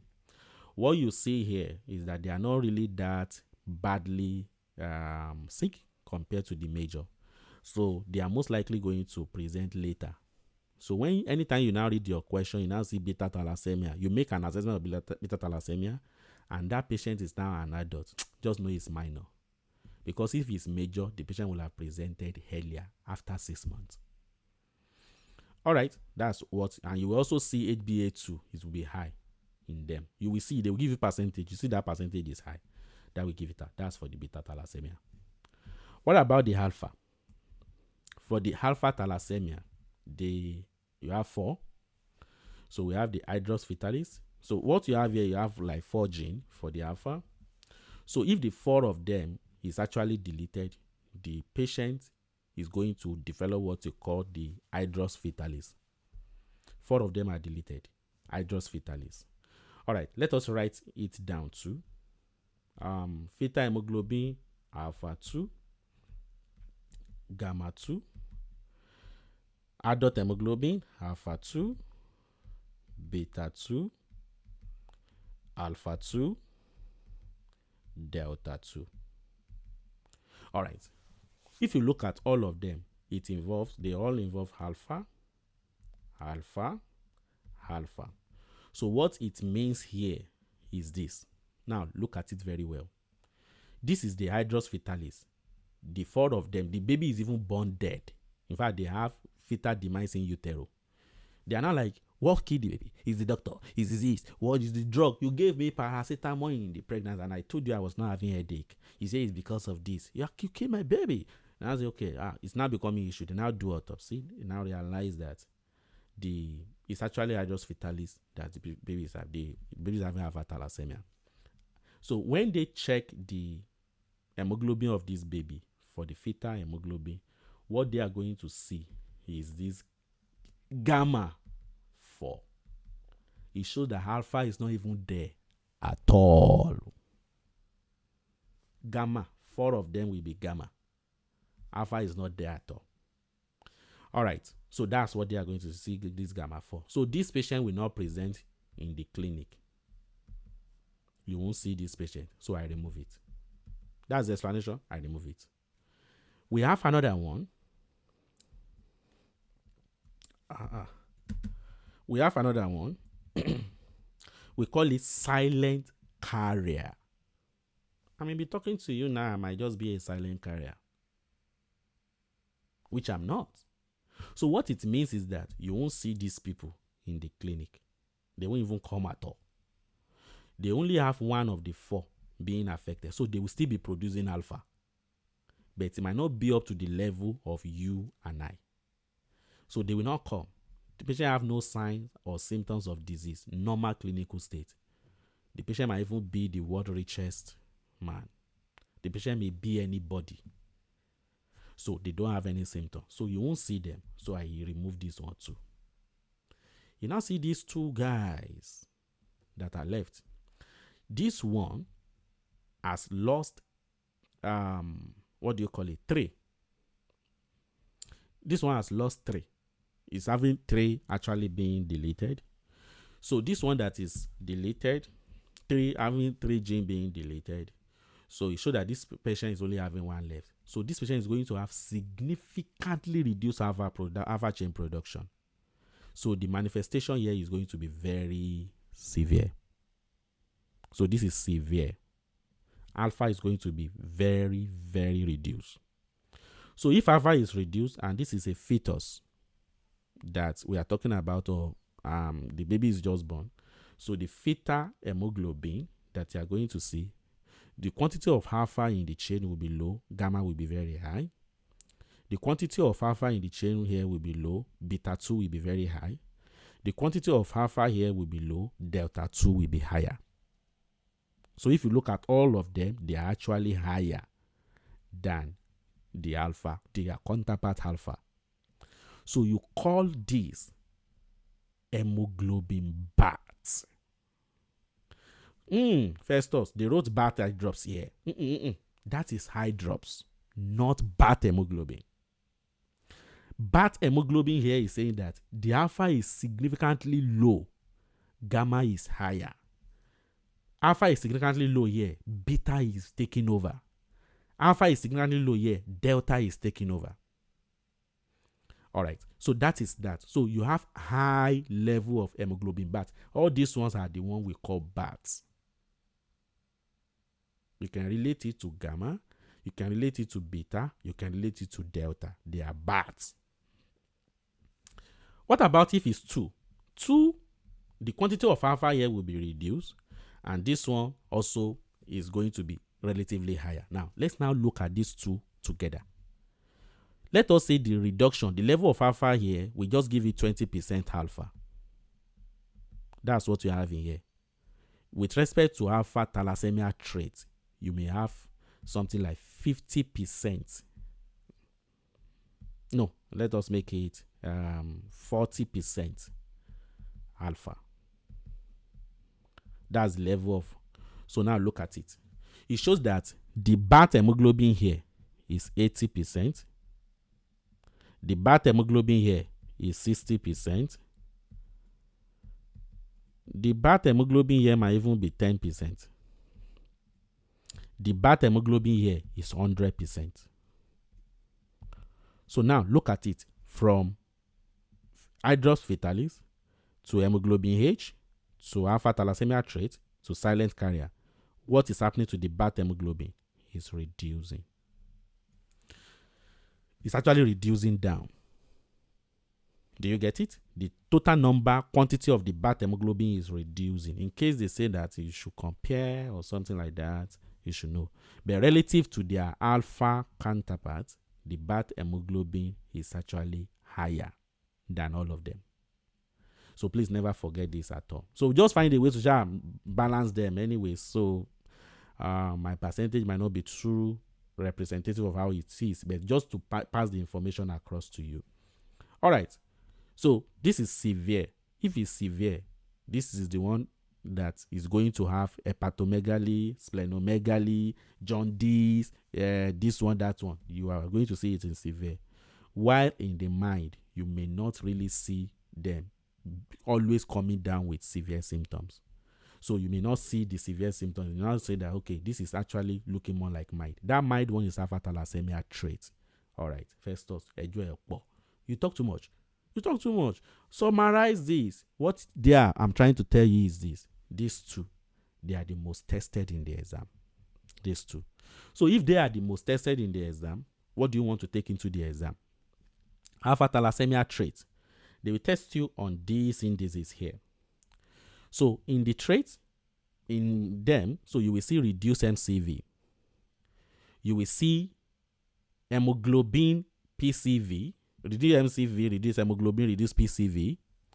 Reticulocyte count is actually going to be increased. If you come here too, reticulocyte count is going to be increased. Red blood cell count is also going to be increased. Now relax. Festus, red blood cell count is increased in alpha thalassemia? Yes. Reticulocyte count is increased in alpha thalassemia? Yes. Opposite is the case in iron deficiency. In iron deficiency, reticulocyte count is actually reduced. I mentioned it. It's actually reduced. The same thing for the RBC count. Whereas in thalassemia, they are increased. Wow. You mean these two guys are increased in thalassemia? I say yes. In iron deficiency, they are reduced. I say yes. That will bring me closer to a particular concept. And that concept, I'm going to mention it soon. You call that concept, okay, let me mention it. You call that concept Mensa index. What is Mensa index? We look at the MCV for iron. MCV for iron is low. This is iron. So this is thalassemia. MCV for this one is also low. RBC count is high for thalassemia. RBC count is low for iron. We now do Mensa index, where we just look for the MCV divided by RBC count. So, because here now, our lower one is higher, what do you think will happen to the ratio, this fraction for the thalassemia? It will be low. Do you agree with me? I agree with myself. So, I agree. lovely. Yes, we agree. So, this Please, can you take it again? Okay. Please, This can is you the take it iron. again? This is the iron. You know, MCV is actually low in both of them, iron and thalassemia.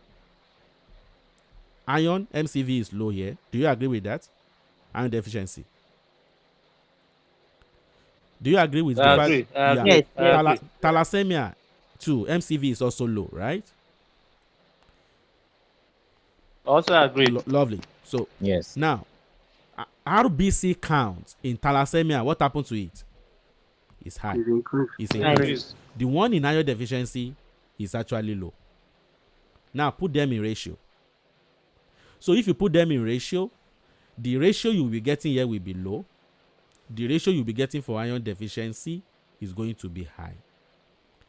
So that value of the ratio is 13. So when you are seeing less than 13, you can see also greater than 13. When we say less than 13, if this is... So we are going to be having less than 13 here because this one is low, less than 13. We are going to be having greater than 13 here for the iron deficiency. How will you now remember? Let me help you. This is the house. Where do we put iron roofing sheet? On the house. On the top. On the top. Thalassemia, tail. So this is the tail. So it shows that this is the thalassemia, this is the iron. It shows that Mensa index is greater than 13 in iron deficiency anemia, and is going to be less than 13 in thalassemia. There. Less, lower, bottom. Do you get it, everybody? Yes, Lovely. yes. Wow. So that's how you are going to be looking at the Mensa index. So now, these are the two. If you look at, I have compared two things with iron deficiency anemia. What's the first condition I compare with iron deficiency anemia? See there what? Sideroblastic anemia. Sideroblastic anemia. The second one is thalassemia. And never forget this analysis because it's a table question. So I'm not solving questions for us, but just for you to see. Though we've not talked about how do you make the diagnosis. Let me talk about how do you make the diagnosis of thalassemia. All this our atotonu from the beginning. You make the diagnosis from electrophoresis. This is the only thing they will test in the exam. And I just mentioned electrophoresis. Best next step, electrophoresis. Best next step, electrophoresis. That's what they will test. RDW is going to be normal. Don't forget that it is increased for iron deficiency anemia. So what is the treatment?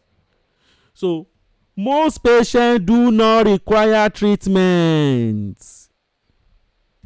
Carrier will not even come to you in the first place. You see this trait, you don't need to treat it. Now, that is where it becomes tricky. You look at it and you are shouting, with this way, I need to do this, give this. And for all you care, it might just be reassured. Trait is not treated. Those with beta thalassemia major, hemoglobin H disease are often transfusion dependent.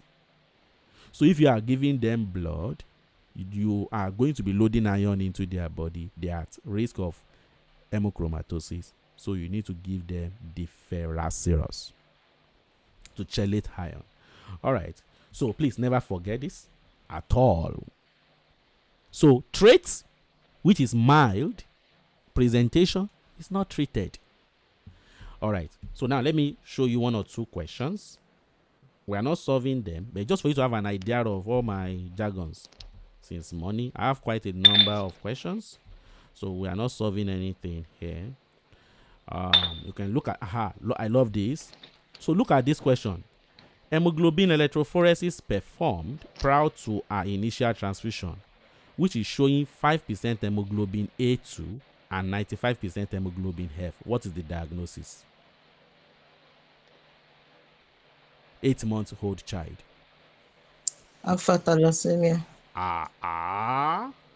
Why would you say that? Beta thalassemia. This is beta thalassemia. Beta. So now, is this major or minor? Look at the age. Major. The patient is presenting earlier. Yes. So this is going to be major. How do you know? The person that say alpha thalassemia, this will not be alpha because all this hemoglobin you are seeing here, they contain alpha. Alpha. Yes. So, and they are high. So why would you say alpha thalassemia? That would be wrong.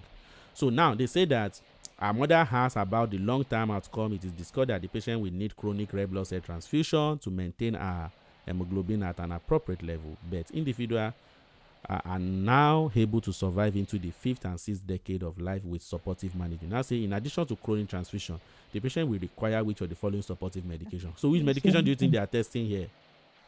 Yeah, iron, exactly. All those iron chelator.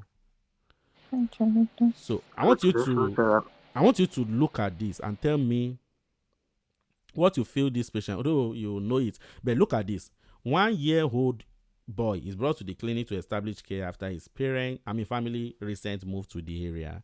The patient was born at full time and has been growing and developing normally. Each day he eats meat and pasta and drinks 300 ml of whole milk. You're like, iron deficiency. However, he does not eat fruit and vegetable. The patient takes no daily medication. Weight and height are at 58th percentile. Now, say conjunctiva and mucosa pallor mucosa membrane are pale. And now say cardiac examination reveal no murmur. Pulmonary examination is normal. The abdomen is soft and no hepatosplenomegaly. Complete blood count is now given. Hemoglobin is 10, which is low. And red blood cell is 6.1. So what do you now look at the range here? What do you think has happened to the RBC count? Has it increased? Increase. So it has increased. increased. So you that you were initially shouting, hang on, that even the examiner, investigation will be like, please, you are making noise. And I'll be like, this is not looking like iron.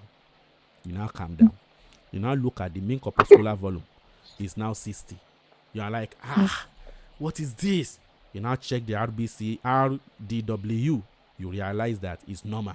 This cannot be iron low. Because if it's iron, RDW will be high. Anisocytosis. It's not here. You now check the reticulocyte count. It's even high. If it's iron, it's going to be low. This is not iron. You say until proven otherwise. I am dealing with thalassemia. Now, you now say, which thalassemia am I most likely dealing with here? You may not really be able to say much about it. Do you get it? You may not really be until you do all those electrophoresis to now see that, okay, hemoglobin A2 is this, hemoglobin A is this, hemoglobin F is this. You now be, this is beta. Oh, this is alpha. And the like. So the only thing you shall know is that this is thalassemia, and the only thalassemia you have here is what? Option A. All right. So that's that. Is there another thing again you can see? Let me assume that they put thalassemia minor, thalassemia major here in this question. Which one will you have gone for? Minor, major, and all manner of stuff. Which one will you have gone for? There's no Minor. significant presentation. There is no Major. presentation. They only went there to establish relationship with their Major. physician. So this is going to be Exactly. minor. Minor. The patient is not symptomatic. So it's going to be Yes. minor. All right. So that makes sense. The answer is A.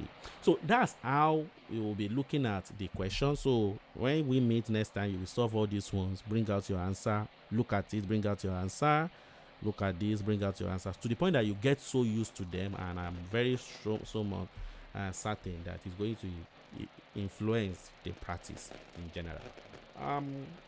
I'm going to allow us to, before you make my skin to get stuck to the chair I'm sitting on, keto lay dimi mo aga, that guy.